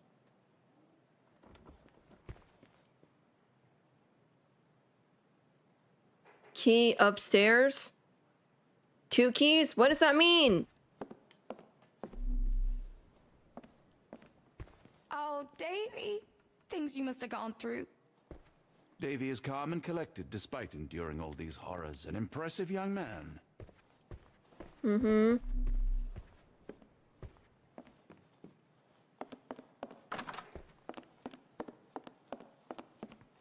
Is it like an attic or something?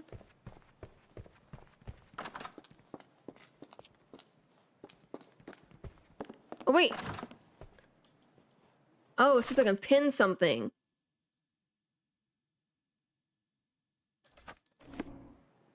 Important notes on the crime scene. Ooh. Nothing of interest. Then why highlight it? No cues in the pot, wet soil. Let's take a closer look. Signet ring, peculiar form. Oh, there's a button! Is there a button? I'm gonna click it. Yay. 1804, was that?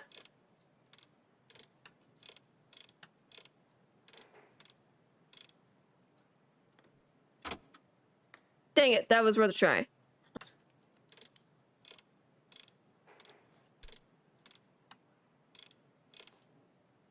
Will this work?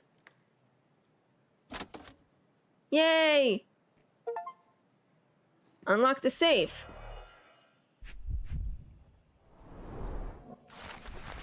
Double-barreled shotgun, 10-gauge Raper M142. Additional services: engravings on buttstock, engraving on grip, engraving on safety, catch, and extractor. Total price $80.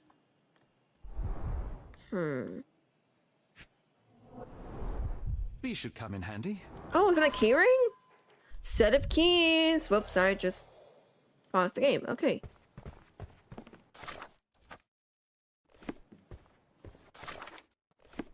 There we go.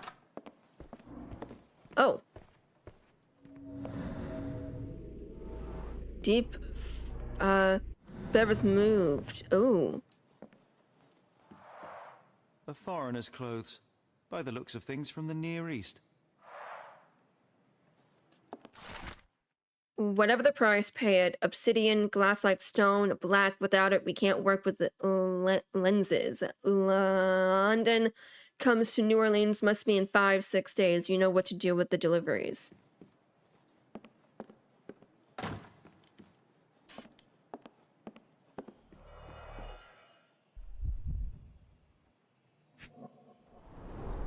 Dense and disturbing notes.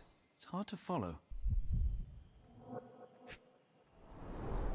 The scene is impossible, unnatural, but also familiar. That's the place that we were in.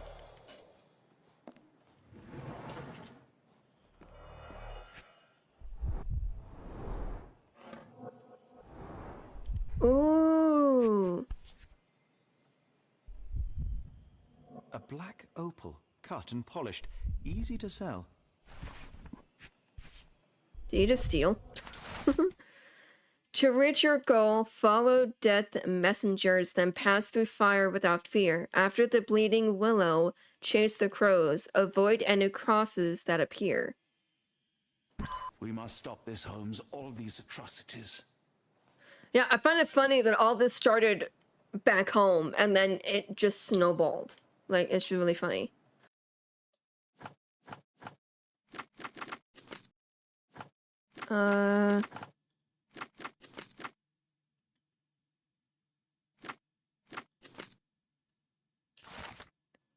The increasing numbers of raccoons in urban areas has provoked diverse reactions in humans, ranging from hostility at their presence to concerned care. A small bottle of cayenne pepper mixed with... Okay, so it's basically a raccoon that we saw. I mean, not that we saw. The raccoon was the footprint, like the animal footprints in the backyard.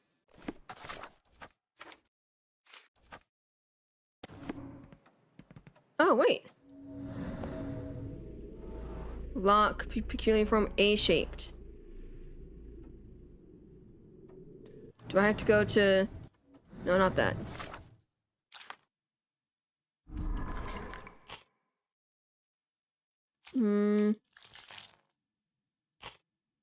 Oh gosh, so many things.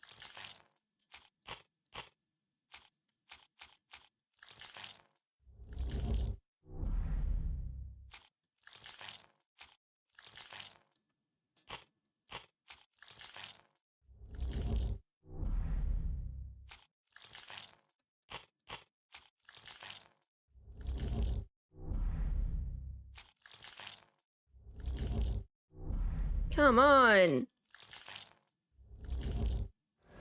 I got it. By using Arneson's, it can be opened with Mr. Arneson's signet ring. Okay, so where's the ring? I assume it's in the backyard, because I've already been all the way over this. Raccoons, maybe? I was right! A raccoon took it. A local denizen? A raccoon took the signet ring along with Mr. Arneson's finger. The thief was successful but clumsy. Oh. I love how this wasn't here before. Too much for a raccoon.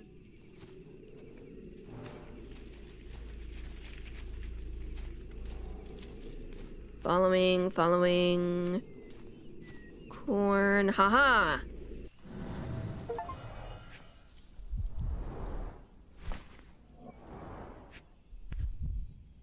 I found the ring. Arneson's signet ring, as we saw in his portrait. Okay. I got it! Whoa, a secret. That's so cool! Ooh, look at that. It's almost a piece of art. Wow, that's pretty.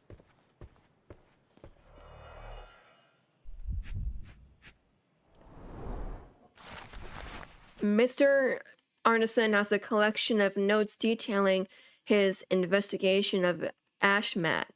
One of them reads, that darn servant, how dare he use my name to sell opals at the bank? Was he like that all the time and I overlooked it, or is it the influence of his foreign friends? I need to learn more about the man, especially after I showed Davy that cryptic telegram sent to Ashmat. What is it for? That's weird. It's a lot of money there.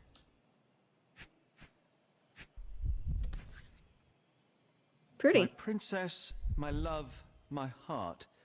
Fitting words. Aw, that's so pretty.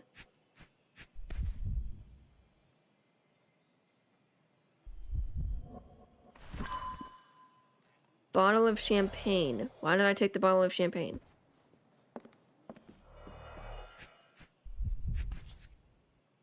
Well, isn't that interesting?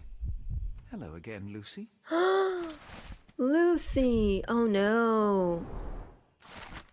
My dearest Lucy, my sunshine, believe me, as soon as I have dealt with the darkness that lurks in these swamps, I'll return to you with an open heart. Be sure that I am ready to declare to all the world my feelings for you.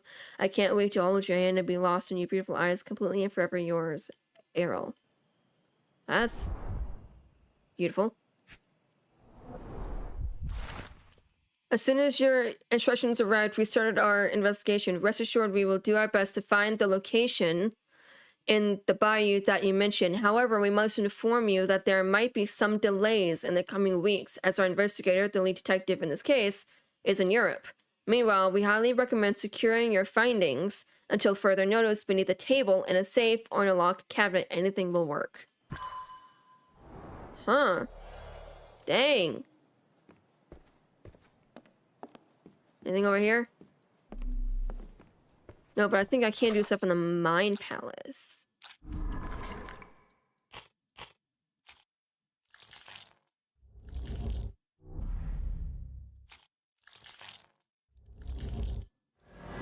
Yay! Davy might hold the information. Davy is fond of Mr. Arneson and must know a lot about him. The boy might share information to help save him. Okay, can I do something with this?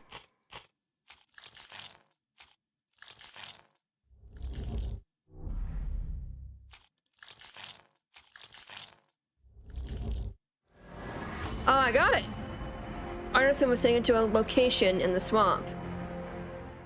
Ashmat took Arneson to the bayou. Davy, we know that Ashmat is responsible for what happened here. We must catch him and hold him accountable. I know that you are scared, but you are also the only one who can help us. I believe Mr. Arneson showed you a cryptic telegram that was sent to Ashmat. You are an impressive boy with a phenomenal memory. Can you tell us the contents of that message? Way to go.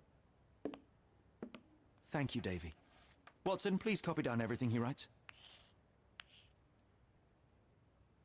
Square chalk? I've never seen that before.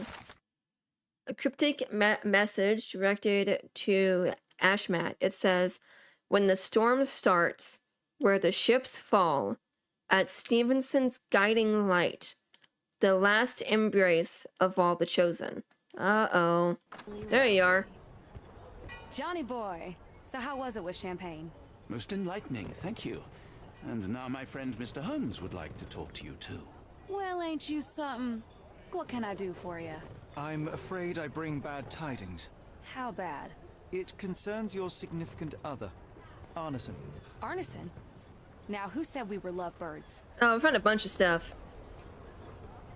Lucy, we only mean to help. No word of the matter shall spread. What are you implying? Love letter? The man in this letter seemed ready to declare his feelings for you. Sounds like he was more than a client. It's part of the job. Men can say weird things when they think they're in love. This photo of you and Mr. Arneson suggests the feelings were reciprocated. Looking interested when with the client is part of the job, Mr. Holmes. I don't even remember the man. You mean to say you take pictures with everyone? If they ask nicely. And pay. Engagement ring. Arneson definitely paid for a ring in your size inscribed, "My princess, my love, my heart." It is for you. Arneson was going to propose marriage. Facts are clear. You know Mr. Arneson and perhaps even love him back. Regardless, he has been abducted. His life is hanging in the balance. Please, help me save him. Oh my Errol! What have you gotten yourself into? I didn't want to believe this. Oh, Watson. Lucy, what do you know? Could it have been the sheriff? I don't know, John. This town has darkness in it. Errol and me, we had plans, dreams.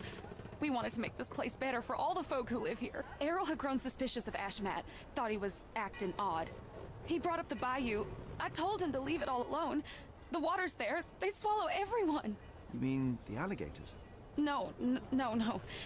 It's local legend. The bayou's dangerous. Any visitor that sees death's messengers, they die. These messengers, are they abstract or a landmark? They're white lilies. You see a path with them flowers, you turn around. All right, Watson. We must find someone to take us to the bayou. Lucy, you have our thanks. We will go and look for Arneson. Oh boy. Hello again, and thank you. Your last tip proved extremely useful. Don't mention it, Cher. Champagne ain't one for trickery. Now, if you need more help...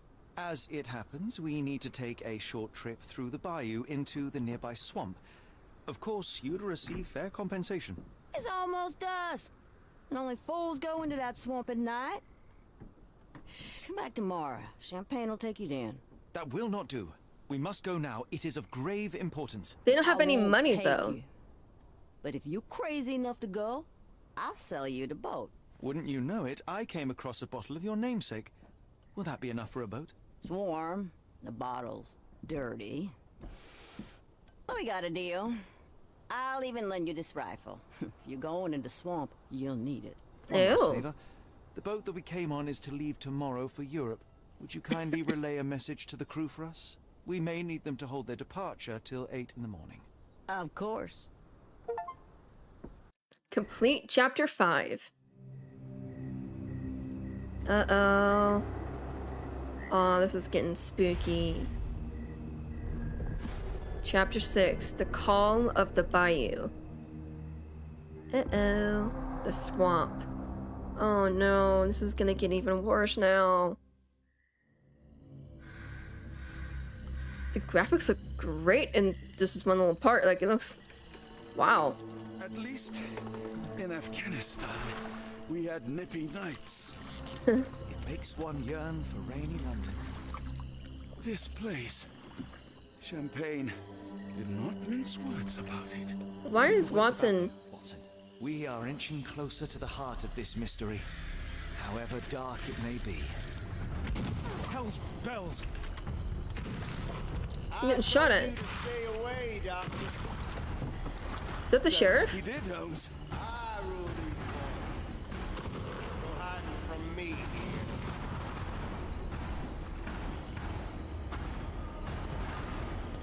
No case goes cold on my watch. Settle down, boys. Our friends are as good as gone. What? This is it, Watson. Our moment of truth. What the heck was that?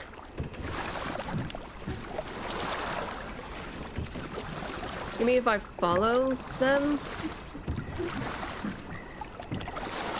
Am I hearing drums? Yeah, that's what I'm saying. Drums in the bayou?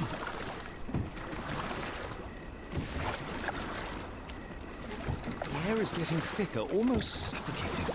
The stench of death. All too familiar now.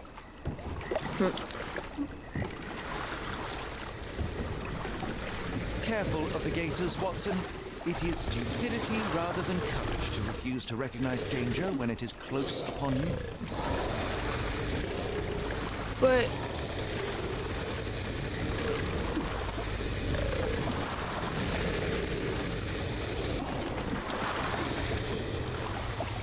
okay, but... I don't want to get lost, I really don't. Okay, wait, there's that.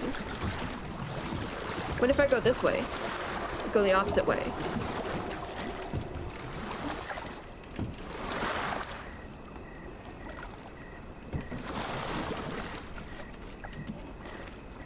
There we go.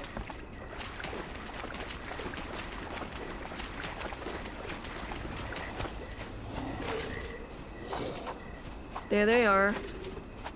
Holmes, hand me the rifle. I can shoot the ropes holding a few of those poor souls. Watson, stay calm, but be quick. An alligator has noticed us.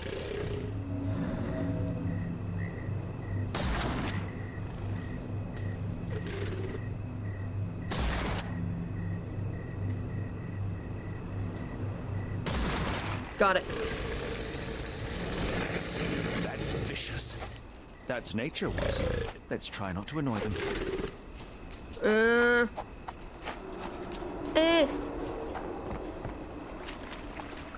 I don't want to go near them. I really don't.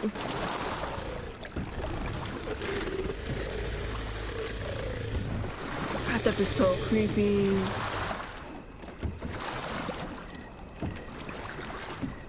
There's no lights anymore. I don't know where I'm going.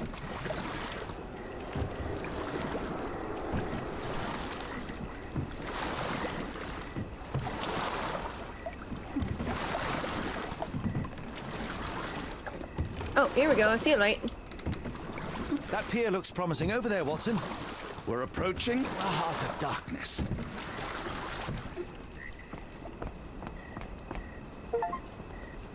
Reach the island. The shivers, despite the muggy night. This is creepy. I can't hardly see anything.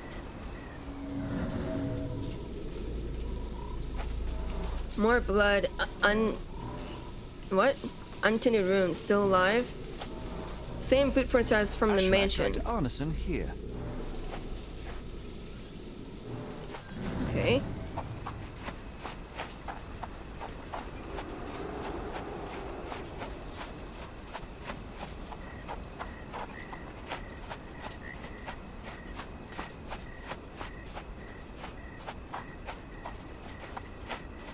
Oh no. Ugh, the smell of burning flesh, just horrific. Keep away from it. Focus on our task, so we may soon leave all this behind.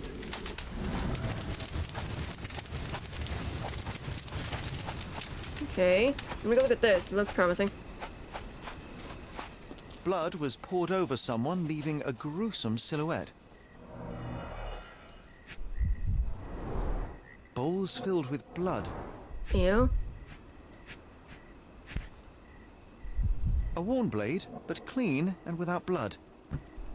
That's odd, considering it's right next to that.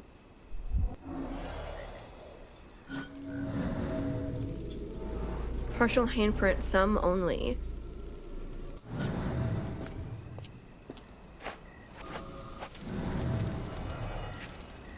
What is that? Days old and rotten. Oh. Ew. Damp and moldy hay. The Ew. prisoners were kept like animals, slowly deteriorating under the gruesome treatment.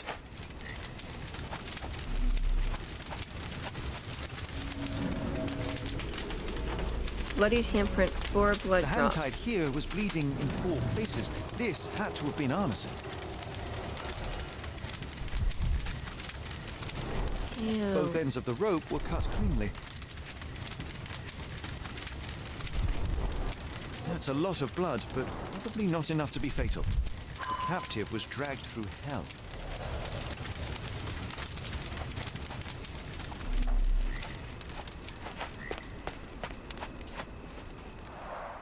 Only this indentation was spared from blood. That's weird.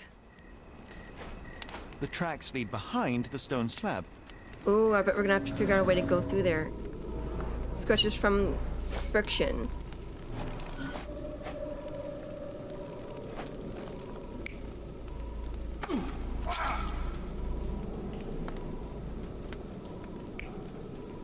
Oh.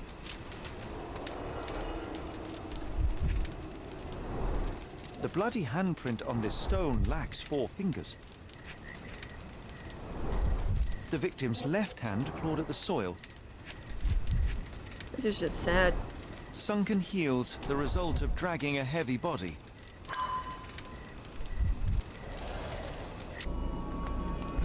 Got it! Arneson was held captive in this cage until his abductors tied him to a cross and dragged him to the bonfire.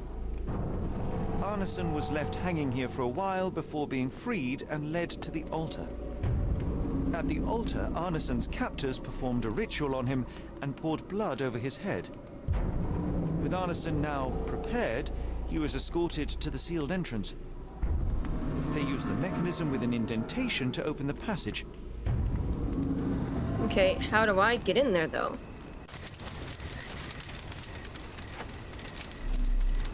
Oh. Heavy and covered in blood. Yay! Okay, then I can go over...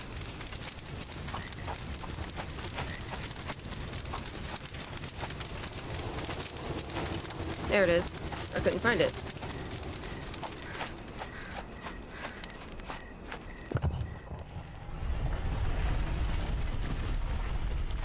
I'm going in.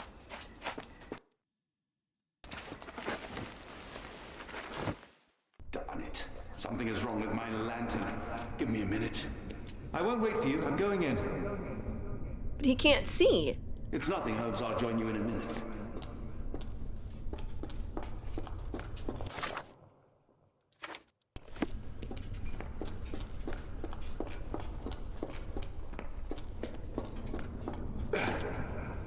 Oh, no.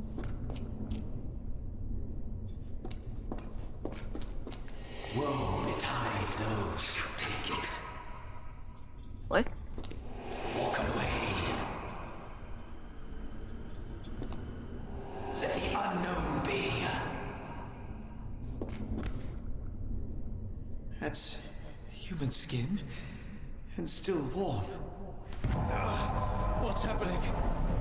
Oh, no. Deja vu, and not in a pleasant way. Oh, I'm back here.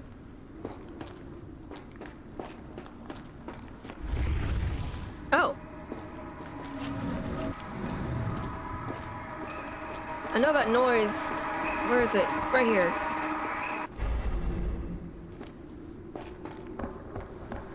There we go.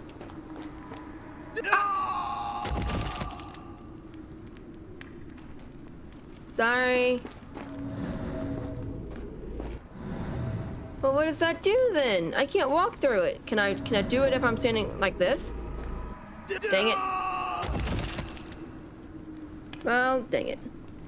Maybe something else? Oh, I gotta go around and... Okay. Where is it? I don't see it.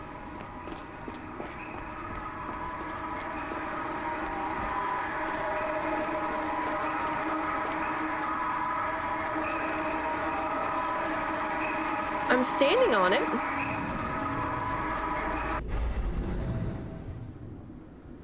It worked, I guess. Did it just reverse everything? 'Cause...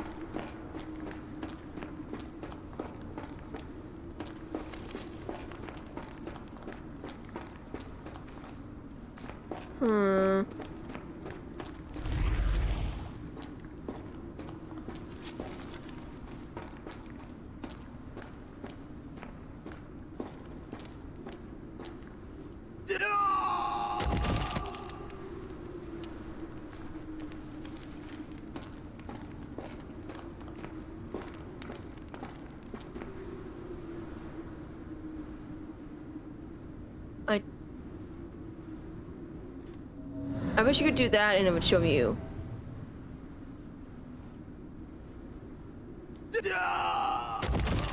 Dang it!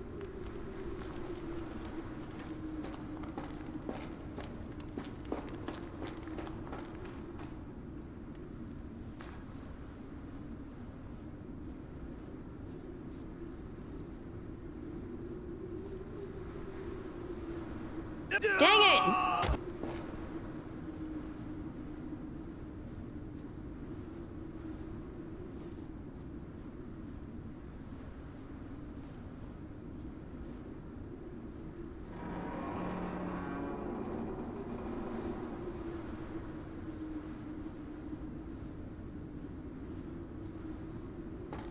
Did I look up a walkthrough? Yes, I did.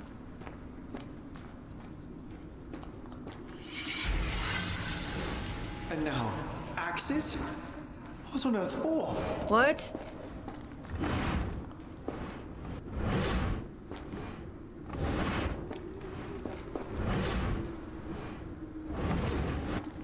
No! I clicked...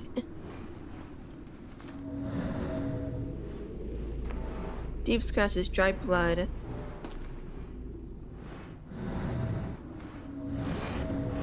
What does that mean?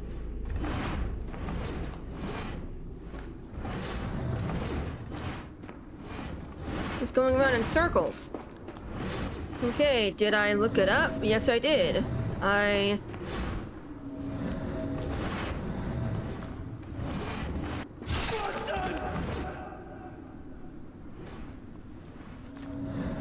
Maybe... Okay, so what I'm thinking is... Because what I just watched didn't work for me. So what I'm thinking is that whatever design is on here, I have to die next to the axe that has one of those designs. So I'm going to start with this one. It looks like a sun with a trail. Door opened! That is so bright. At last, the lantern's working again. Holmes, I'm coming.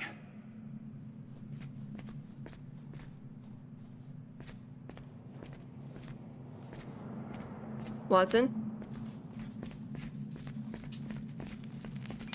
Holmes? Oh! What are you doing? Sitting in a place like this? How did you get here? How did you get through the maze? Tell me, Watson. What maze? I walked straight up to you. You saw me. Do not lie to me, John. How did you get out? Sherlock, what happened? Are you feeling all... Oh, heavens. Is that Arneson? Why didn't you mention him? Stay put. I must check if he is alive. So, okay. I just need a second, John. Okay, so Sherlock is kind of going nuts. The unknown. Oh, he's alive. Great one. Lightning. I should examine him before he has another seizure. That is sad. Blunt trauma to the cranium, dilated pupils, lips moving without a sound. Oh God, his fingers. The wounds are inflamed. Cold sweat. 2, no, 3 ribs fractured. Oh, God. Pulse is racing, 110 beats a minute. Arneson is delirious after all he's endured. Well, yeah. We can't get him to the boat in a state like that. It's dangerous to us and him. Please tell me there are no eels inside, Arneson. Let me forget. Please let me forget. I like how I just kind of like took over because Sherlock's back there. Berries, though they appear harmless, the whole plant is lethal. Odorless, watery, and hard to identify. That looks like the ooze from like TMNT. Pharmacopoeia, listing drugs, effects, and directions for use. What is that? Some kind of amanita mushroom. Extremely poisonous. They look like jellyfish.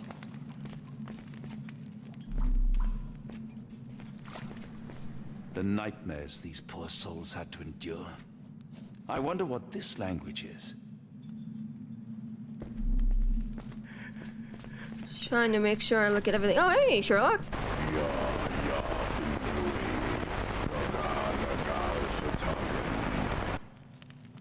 The walls are spinning. Let me catch my breath.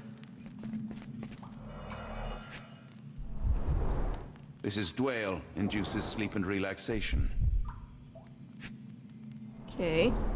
A gluey decoction. The smell is herby but sharp. It appears burnt, judging by the color. Salvia divinorum provokes visual hallucinations. Maybe that's what Sherlock ingested.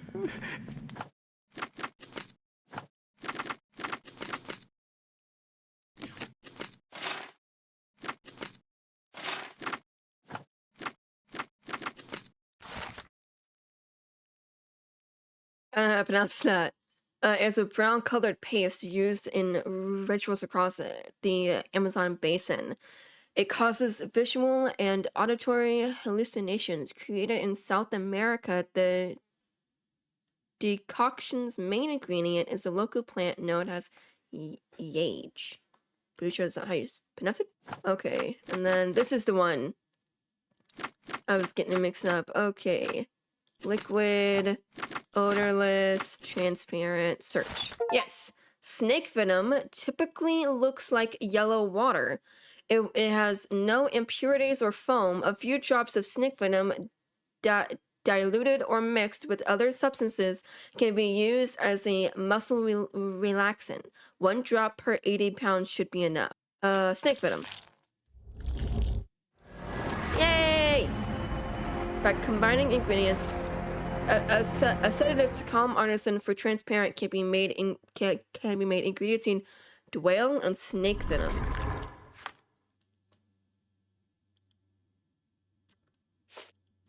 Do I have to do that now? And then This should help soothe Arneson.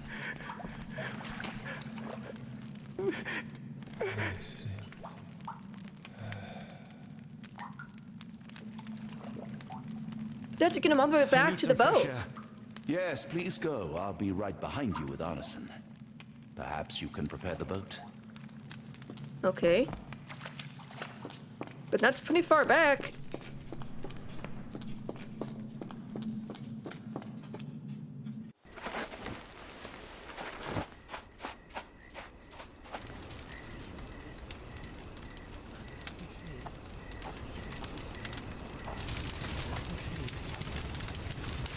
Me festering soul and let me feel.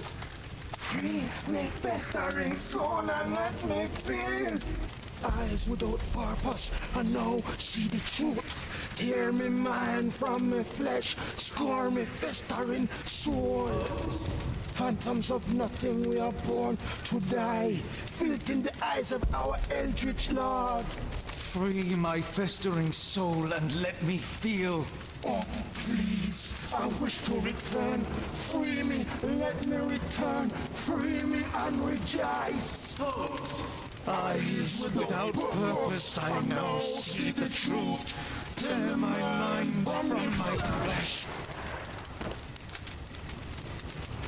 Holmes, are you all right? Here, let me help. I'm fine. No, you're not. Holmes? Sherlock! What the hell were you doing? He almost killed you. I don't... You're right. Let's go, Watson. You need sleep.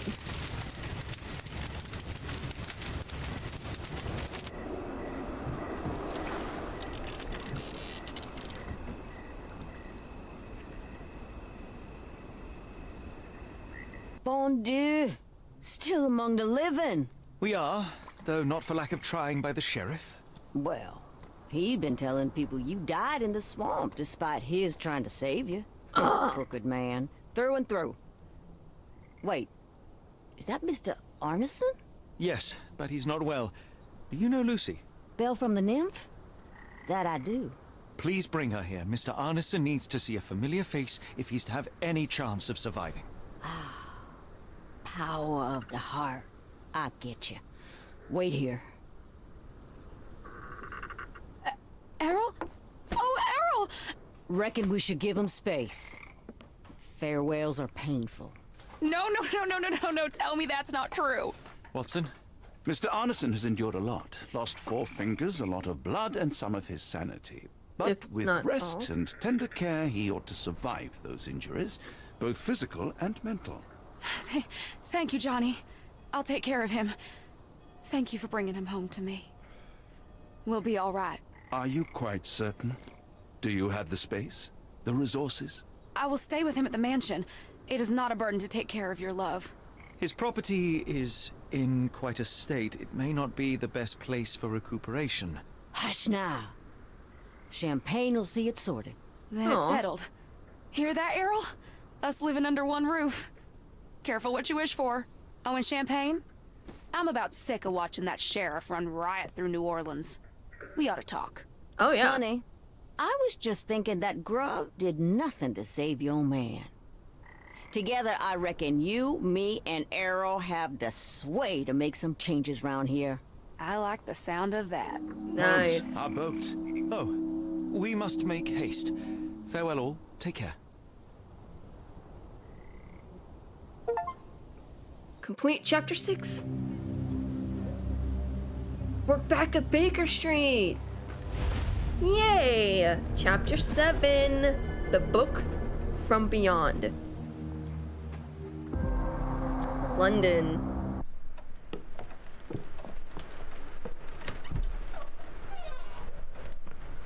Who's there? Who do you think? Let it be known that I'm handy with this revolver. Nonsense, Dr. Watson. As I understand it, when faced with the imperative to defend oneself, one's comrades, and one's nation, you fled. I... Aren't you going to introduce us, Sherlock? Oh, Watson, it's Mycroft. Meet my brother Mycroft, the Queen's best boy. This is a grim augury indeed, for wherever Mycroft travels, tedium surely follows. In contrast, of course, to Sherlock, a man whose obsessive pursuit of the trivial tears through the most carefully laid plans like a hurricane. Do you have any idea what you have disrupted? Your ego is inflated as much as your waistband. What word comes to mind? You work for the government? International trade is a delicate beast. Your antics and Edelweiss have jeopardized one of the Crown's richest relationships. Oh dear. As rich as all the butter you've been slathering on your bread? Oh. We need your help. What? There is evil afoot. Strangeness and savagery like I have never seen. Something otherworldly festering in the dark beyond our reach. We have seen things that defy explanation. Mystic forces, magic. You must help us. It's true. The British government does not invest its resources in the insane or intoxicated. Pull yourself together. I know men like you. Men like you grease palms, whisper in ears, start wars, and you send men like me to die in them. Oh. You and the rest of your corpulent cronies. Ha! Corpulent, that was it. Interesting, Sherlock. But as you again drift away from sanity, you find yourself another John. What? All right, so the choice is made.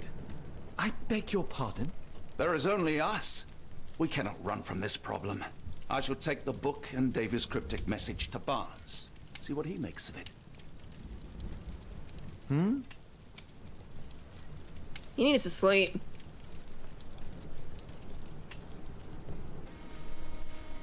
And so I'm playing as Watson, and now Sherlock is just playing the violin. There it is.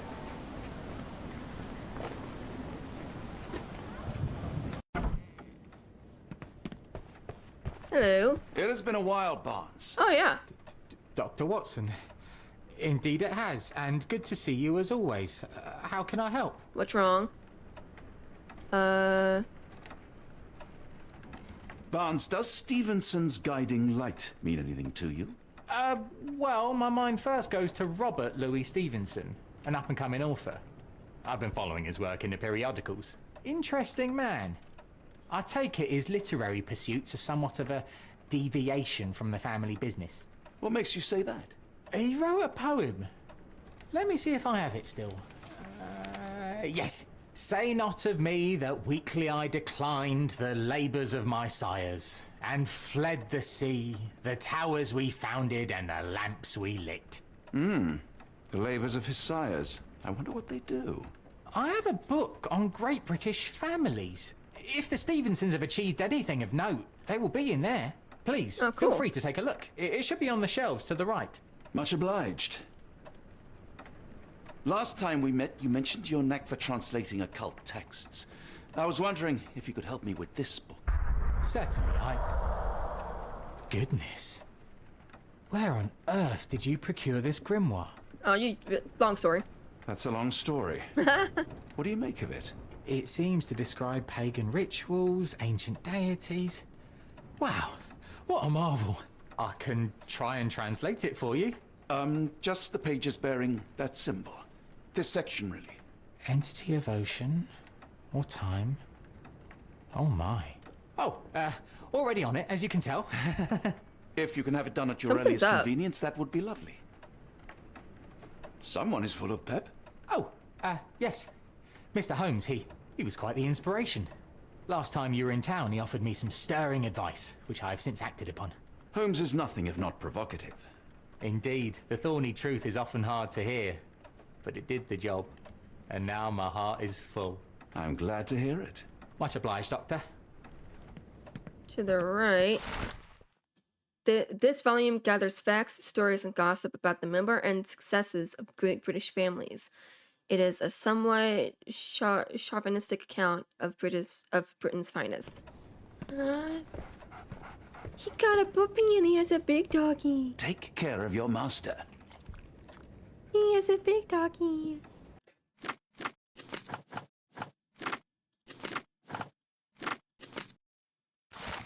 There we go. Stevenson's Family. The book, Greatest British Families, briefly mentions the Stevensons, famed for their lighthouses across all of Scotland. Funnily enough, the first Stevenson in the lineage shares the same given name as the latest, the author Robert Louis Stevenson. Ever since the Bell Rock lighthouses in 1810, the Stevensons have left their mark around Scotland via civil engineering feats in the maritime industry. Whether the lighthouses were built by Robert Stevenson or his sons, Alan, David, and Thomas, sailors roaming Scotland's coastline have the dynasty to thank for guiding them to prosperity and safety.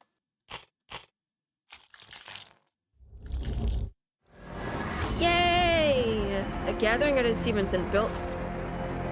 The message mentions a place where the cult plans to gather, a lighthouse built by the Stevensons west of Lochburn, Scotland.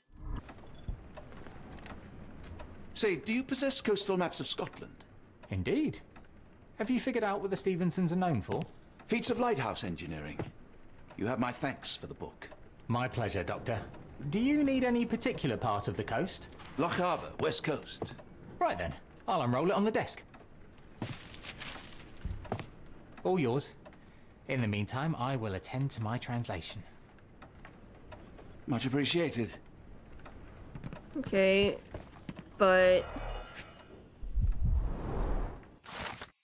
Oh, located on the remote island of the same name. Okay, I have a feeling it's just gonna show. It's just gonna tell me a little bit about it, and then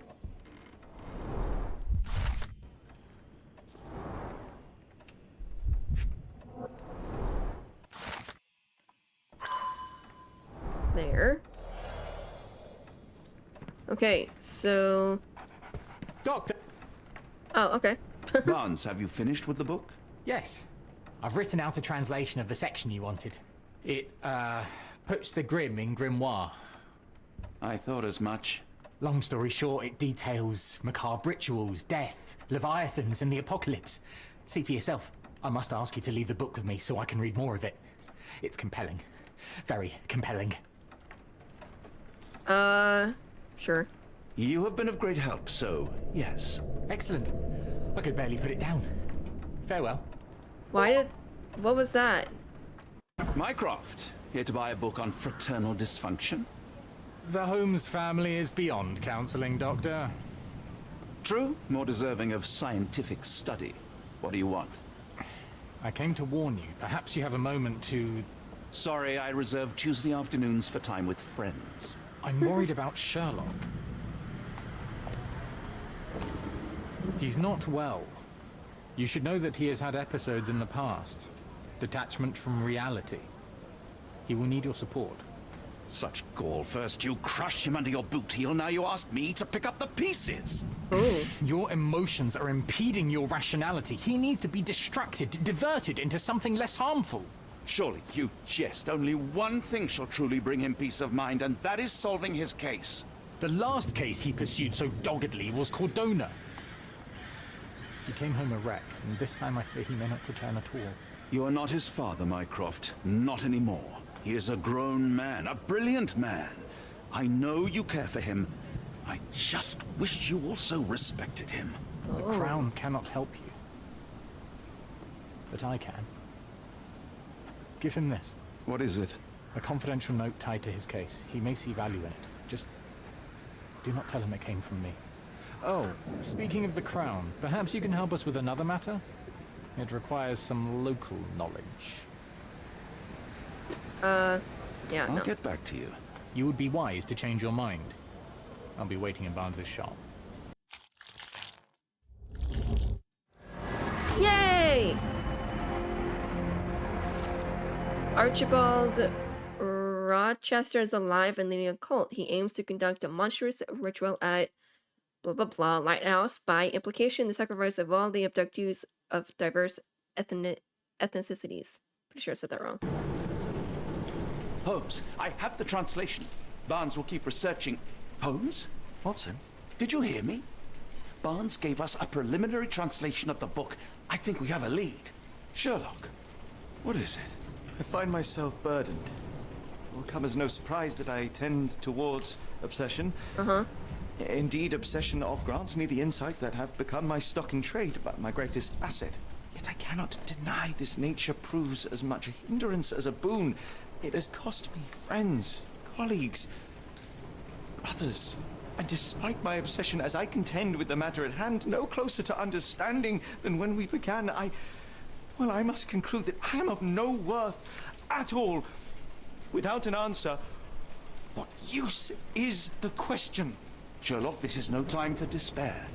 The book is real. Those men went mad. John, I fear that I am as mad as the rest of them. I bore witness to the same events that you did. I saw with my own eyes the inexplicable, the ghastly, and the unnatural. I can attest to their occurrence. So take heart, for it was as real as you or I, and thus we must persist. Lives hang in the balance. That's so if you sad. cannot see your worth, then trust in me, for I see it. And I know of no other man capable of putting this matter right. Thank you, John. Would that I possessed even half your courage. Pray tell, where does our journey end? Ardnamurchan, Scotland. Well, shall we be off? Yes, of course. You can apprise me of your actions while we pack. Wait, chapter 7. There's 8 chapters in here.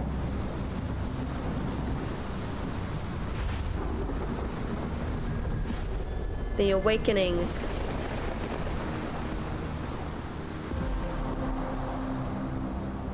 Ardna Merchant Point.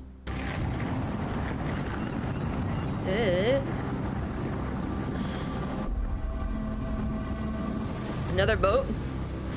Uh-oh.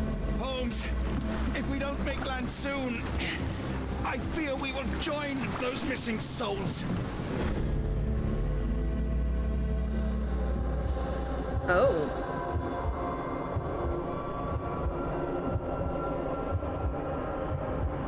He needs sleep.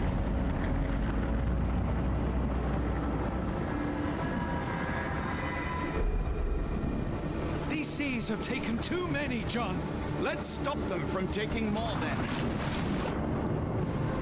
Uh-oh.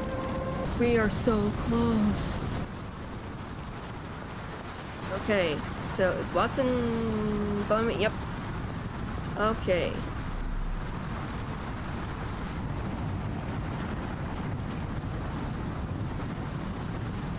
I can't do Z to like highlight, like to highlight for it to highlight stuff that I can click on.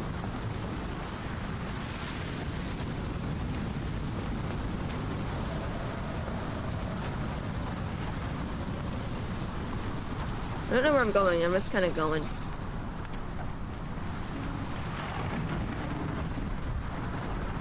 Ouroboros, a snake eating itself. An ancient symbol of eternal renewal. Grooved indentation.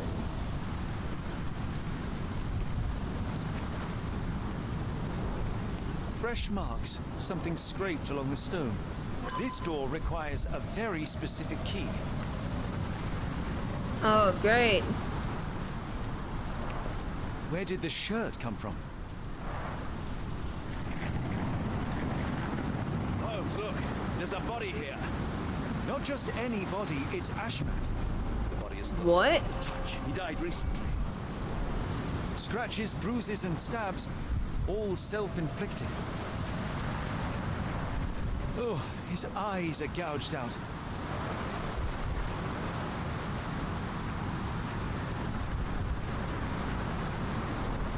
The infamous curved dagger.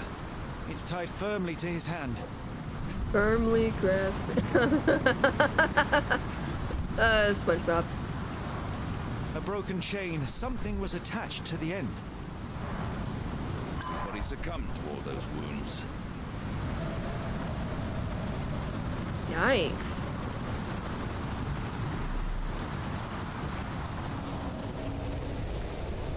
Splash of blood, non-arterial. Okay.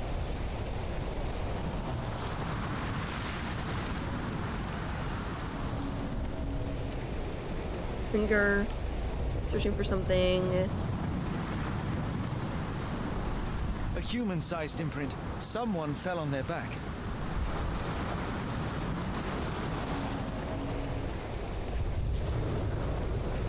There it is. This branch was recently broken. The wood is still green. Whatever Ashmat had secured to his chain, he lost it here.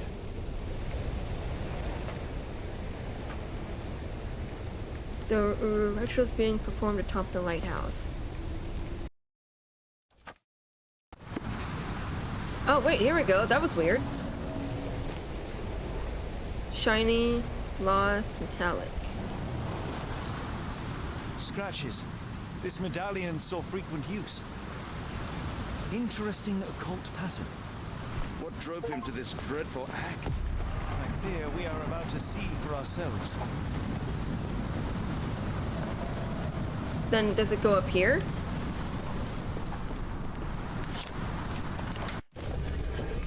Ooh.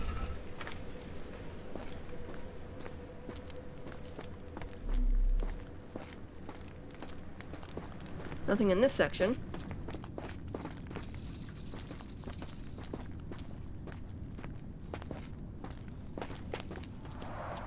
An obsidian heart. Masterful work. Nice.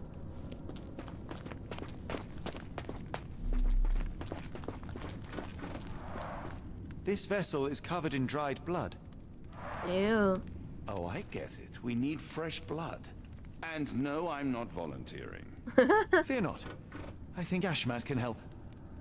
Do you have anything to hold blood, Watson? Fine. Take my flask. Ew!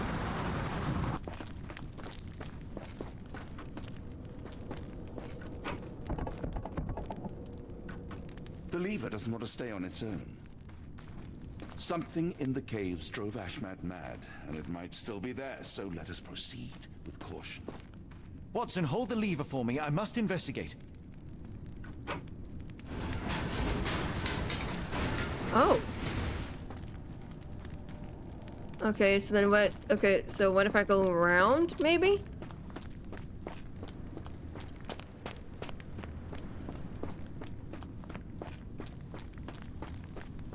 Hey, Watson.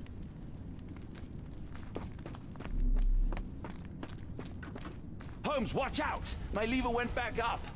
The doors, Watson. Hold the doors. What? Ah! We're trapped! Now what? Look around. There must be something we can use.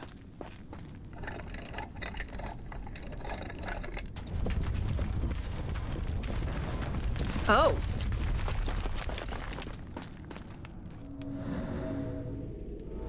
Shoulder level arm size locking Those mechanism. holes seem to have a purpose, but I won't risk my arm to find out what.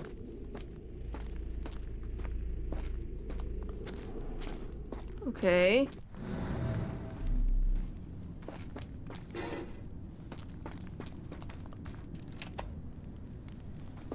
Oh, I pick up these things and put them in there. Do I do it in all the holes? I gotta do it in all the holes? That doesn't make any sense.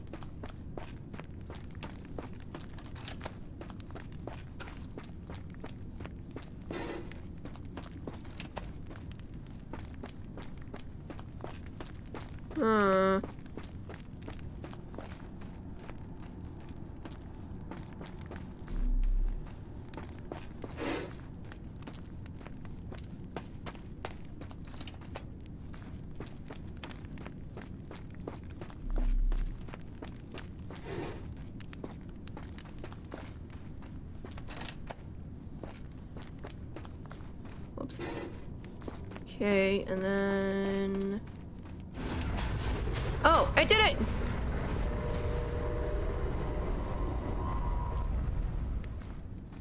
Be ready for anything, Watson.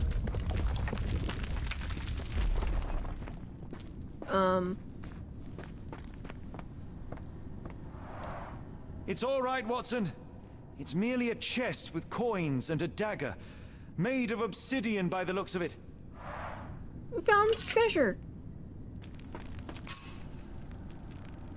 Use these with care.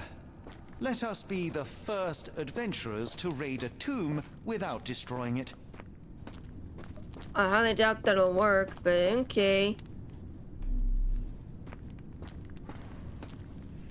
Oh, here we go. What'd that do?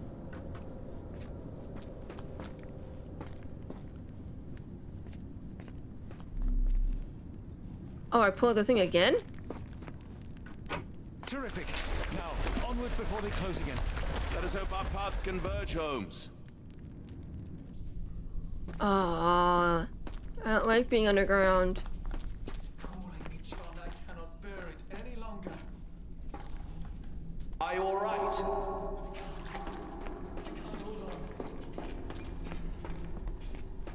Holmes, speak up. Please, John. Holmes! Come on. Where is he? Holmes!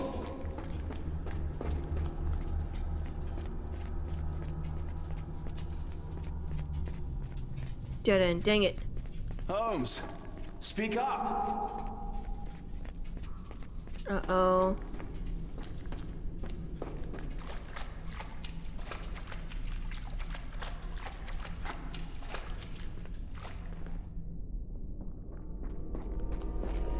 No! No, Sherlock, no!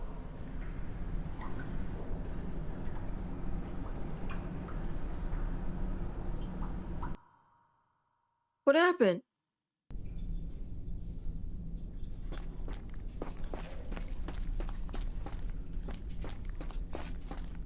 I wasn't fast enough.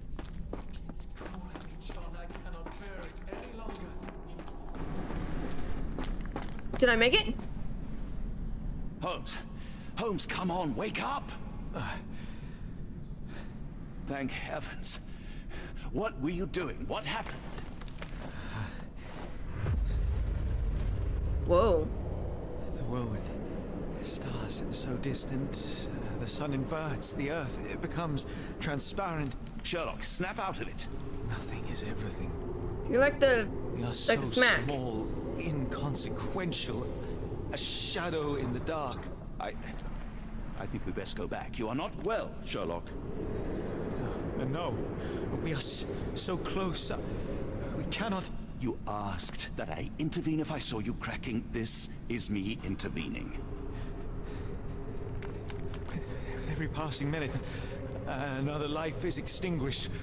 We must stop Rochester. We must end this. Ah, Sherlock, you almost died. Do not worry about me, John. You have other men to save. Hey, we made it. Man, that was fun, but it's also like really difficult. I'm hearing stuff. Careful, Holmes. Sir, are you all right? No response.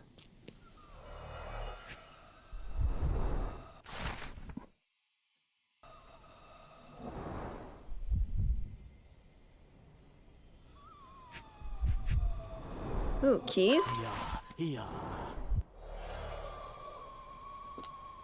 This is just sad. I thought that I'd seen horrors during the war, but this is complete madness.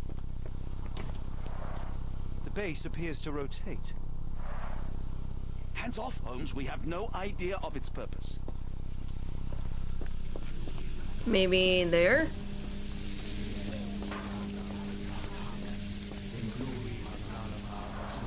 They are all entranced, captivated by the light of the lens. Sherlock, don't touch it. We still don't know what it is capable of. Don't mind my trembling hands. It's not fear, it's adrenaline. Oh, down here. The sheer form of it, the color, it makes me feel uneasy.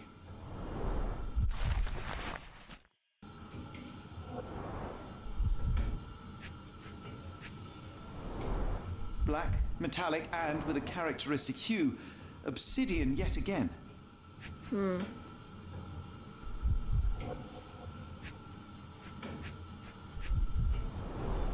This material feels very sturdy. It would take an enormous effort to break like that. Okay.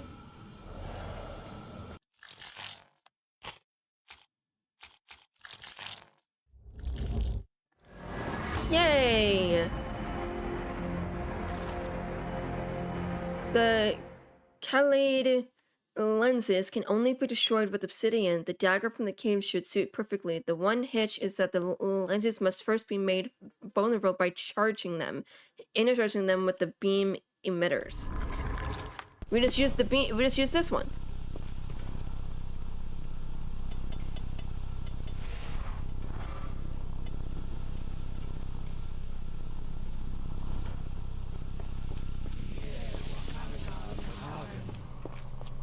And then I do this one too. Watch out.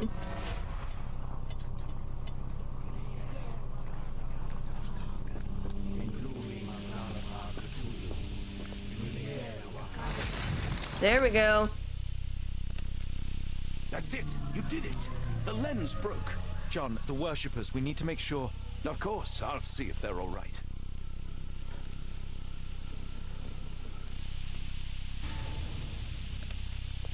Mad cultists, ancient ritual sites. Had I known where this case would lead, I would never have brought you to see Stenwick.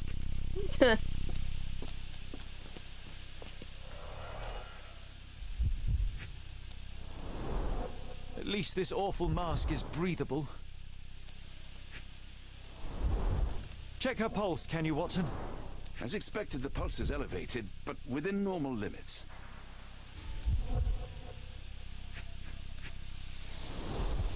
Her chest is moving fast. She's hyperventilating. Uh-oh. Oh, I can go upstairs. Stop there, shipmates. A storm awakens and we've battened down the Archers. What? Dirty Summers, I presume. Nice to put a filthy, sweat-covered face to a name. That guy! That's right. That's no way to speak to a captain. Sherlock, get down!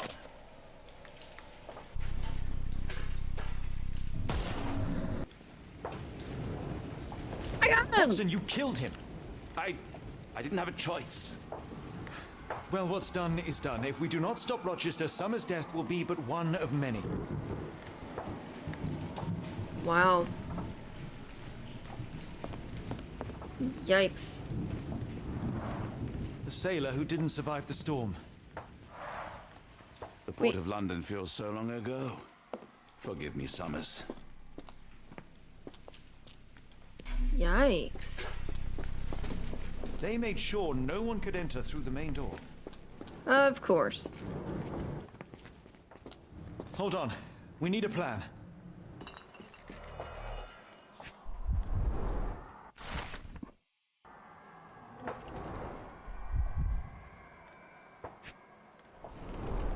They modified the gallery and watchroom.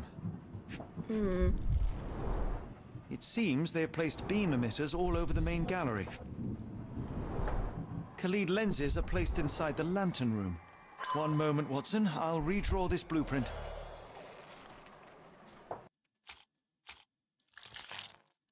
Is it that? Yay! Follow the sabotage plan. We must destroy the Khalid lenses at the base of the lantern as depicted on the blueprint.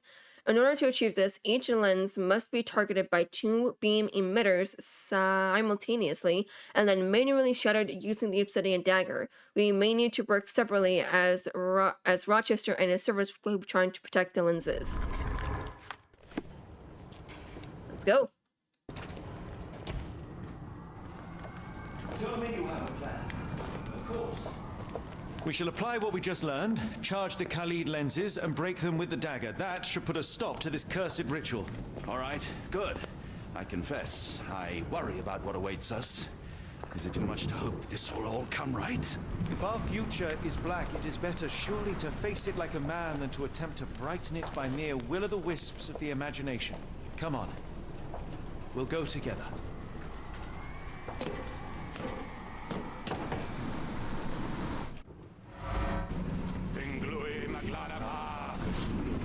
Oh god.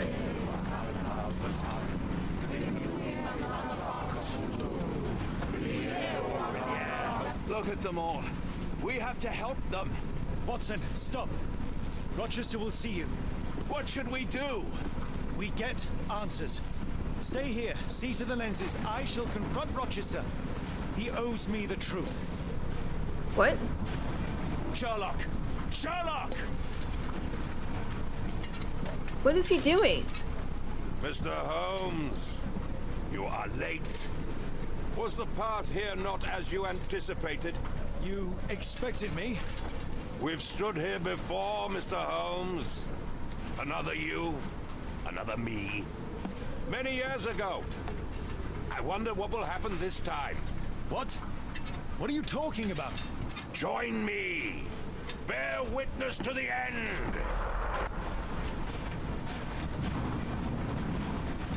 Oh god, okay.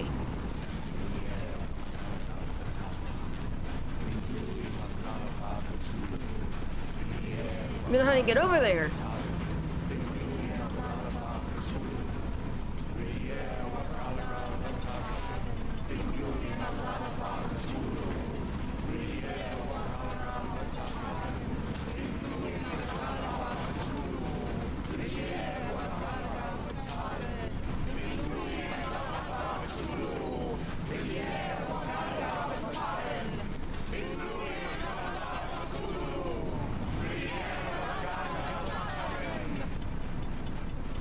What am I doing?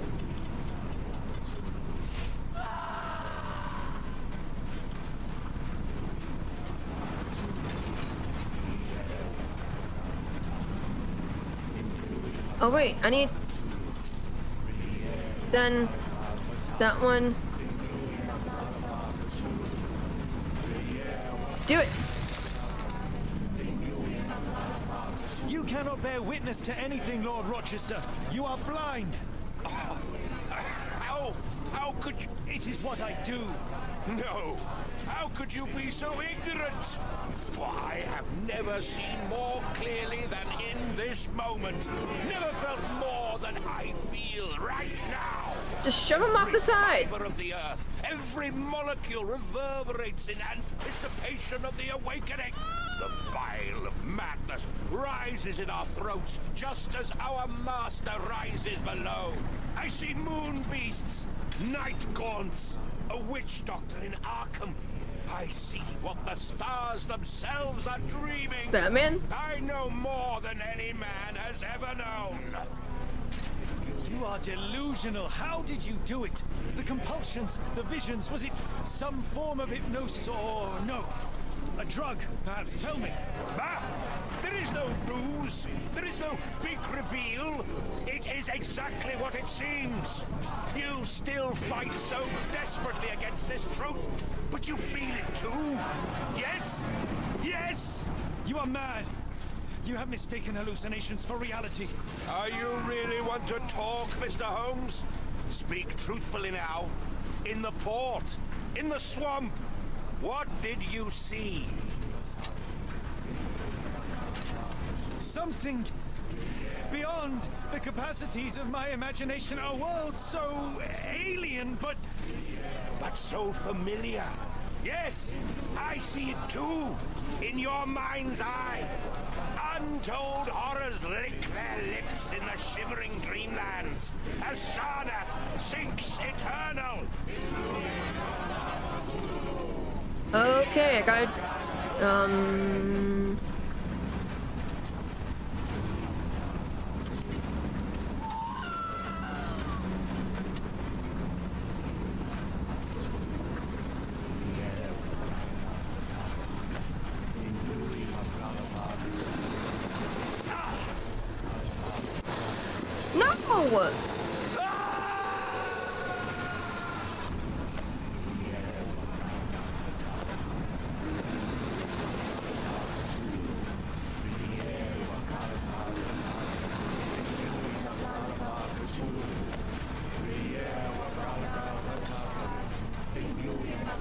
That'd be so weird.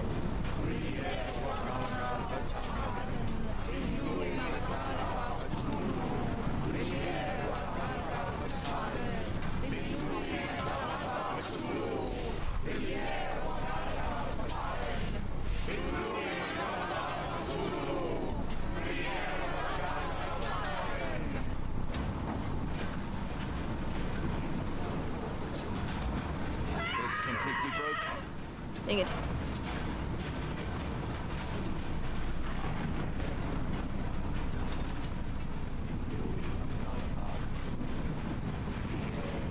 Something is missing here. Interesting. This could prove useful. There we go. And then this there. Perfect.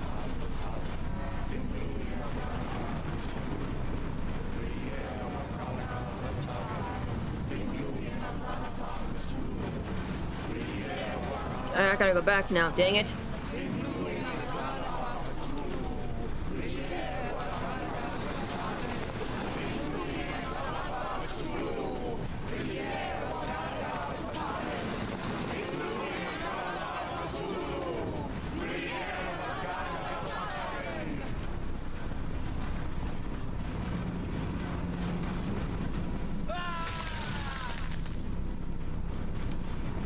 But what is the point? What are you hoping to achieve with all this slaughter? Do these people deserve such suffering? They are just tools. Their existence is meaningless unless put to use. Oh, all-seeing master. Oh, grand God beneath. How he has blessed them with purpose. You use them for cruelty. I've seen a man eat his own flesh just to hear the whispers of lizards. I've seen a mother behead her newborn that she might travel to another world. Galaxies swallow each other whole. Light folds in on itself until nothing remains. You know not cruelty, Mr. Holmes. Cruelty is for such knowledge to be beyond the reach of so many. This is hubris delusion. You are Icarus flying too close to the sun. No, no. You misinterpret the legend, Holmes. Icarus flew. He reached heights no man had ever reached. One must imagine Icarus happy. He burned. Rochester plummeted to his death. And were you to ask him of his choice, he would have not a single regret. Every step I took was necessary. Every drop of blood a blessing. Every death predestined. Surely you understand. It was for knowledge. The only thing worth living for. Why must you remain so blind? Be honest. What is it you fear? Aww. I'm afraid that it will cost me my sanity, much as it has cost you yours. There is no such thing as sanity. There is only the world as it is, and one's willingness to accept it. Okay, crazy person.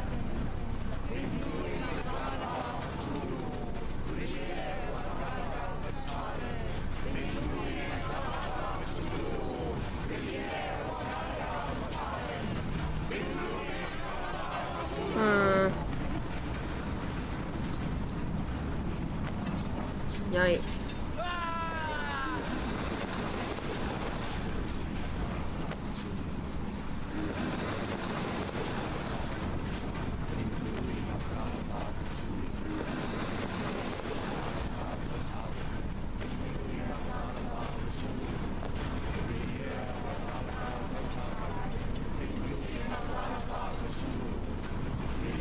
I'm gonna go back.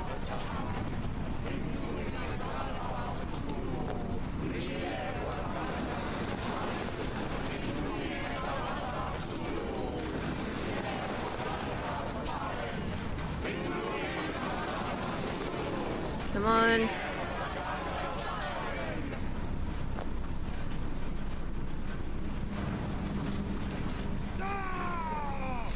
Yes. You truly believe it? That a god arises from below, that the world shall end? There is only nothingness.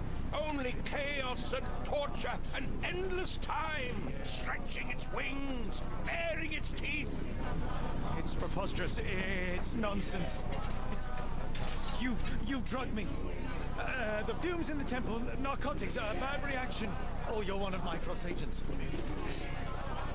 This has the stink of my brother all over it. No, wait. Of course, I am dreaming in the asylum. In Black Edelweiss, tied to a chair. You are standing right here, Holmes, as you always do. You said that before. You said we had met, but I've never seen you before in my life. The cycle repeats. Old becomes new, and we remain pawns in the hands of a god. Submit! Submit to your inconsequence! It is unthinkable. It is undeniable.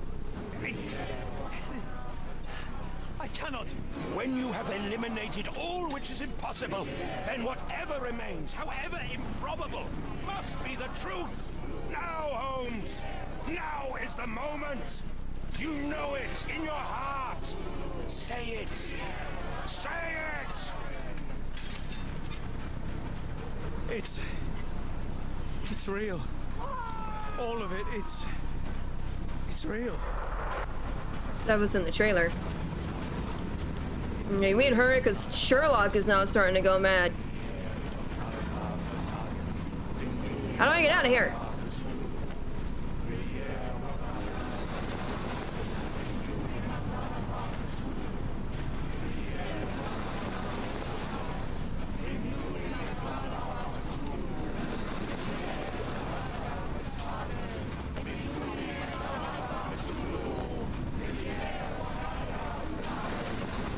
Come on, I was right there.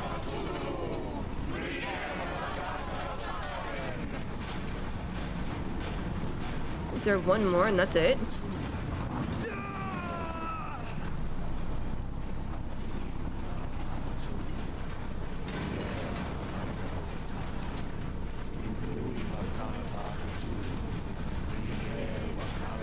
I don't know how to do it. What if...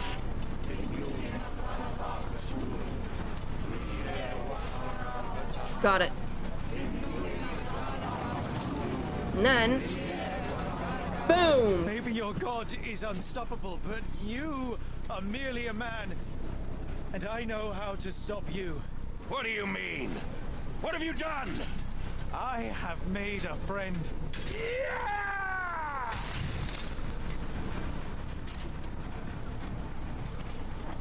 No! Curse you! Oh, great one, forgive me! It is over, Rochester. I thought this time would be different. But the gods laugh at man's arrogance. Sherlock, come back down! The wave! Oh, shoot. Come with us! Turn yourself in, save yourself! The abyss calls for me, Mr. Holmes, as it does for you. The final problem approaches, and you too shall fall. Sherlock, please! Rochester, don't! Such heights we reach! No! God! Sherlock, we must get inside! I have to see it, John. I have to know. What?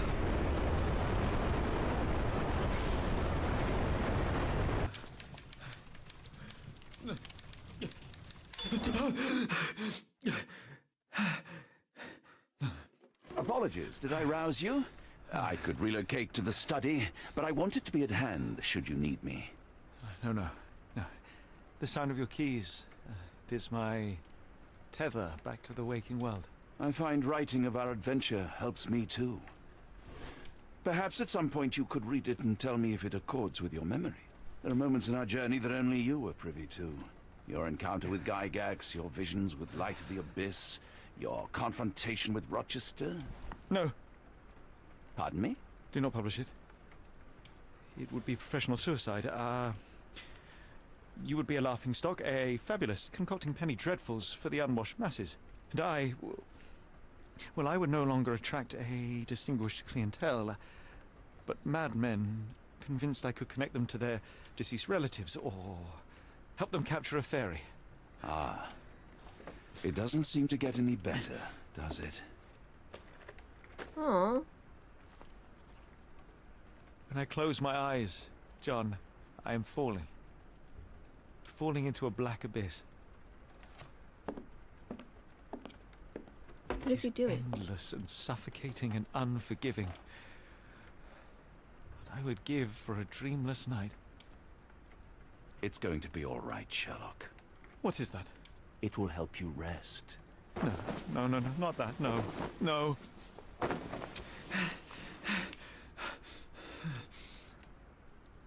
I say, Watson, would you be afraid to sleep in the same home as a lunatic, a man with softening of the brain, an idiot whose mind has lost its grip? Not in the least. Ah. That's lucky.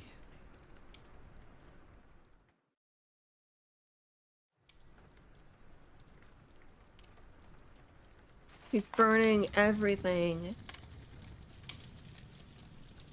That's sad. He worked all that time on it.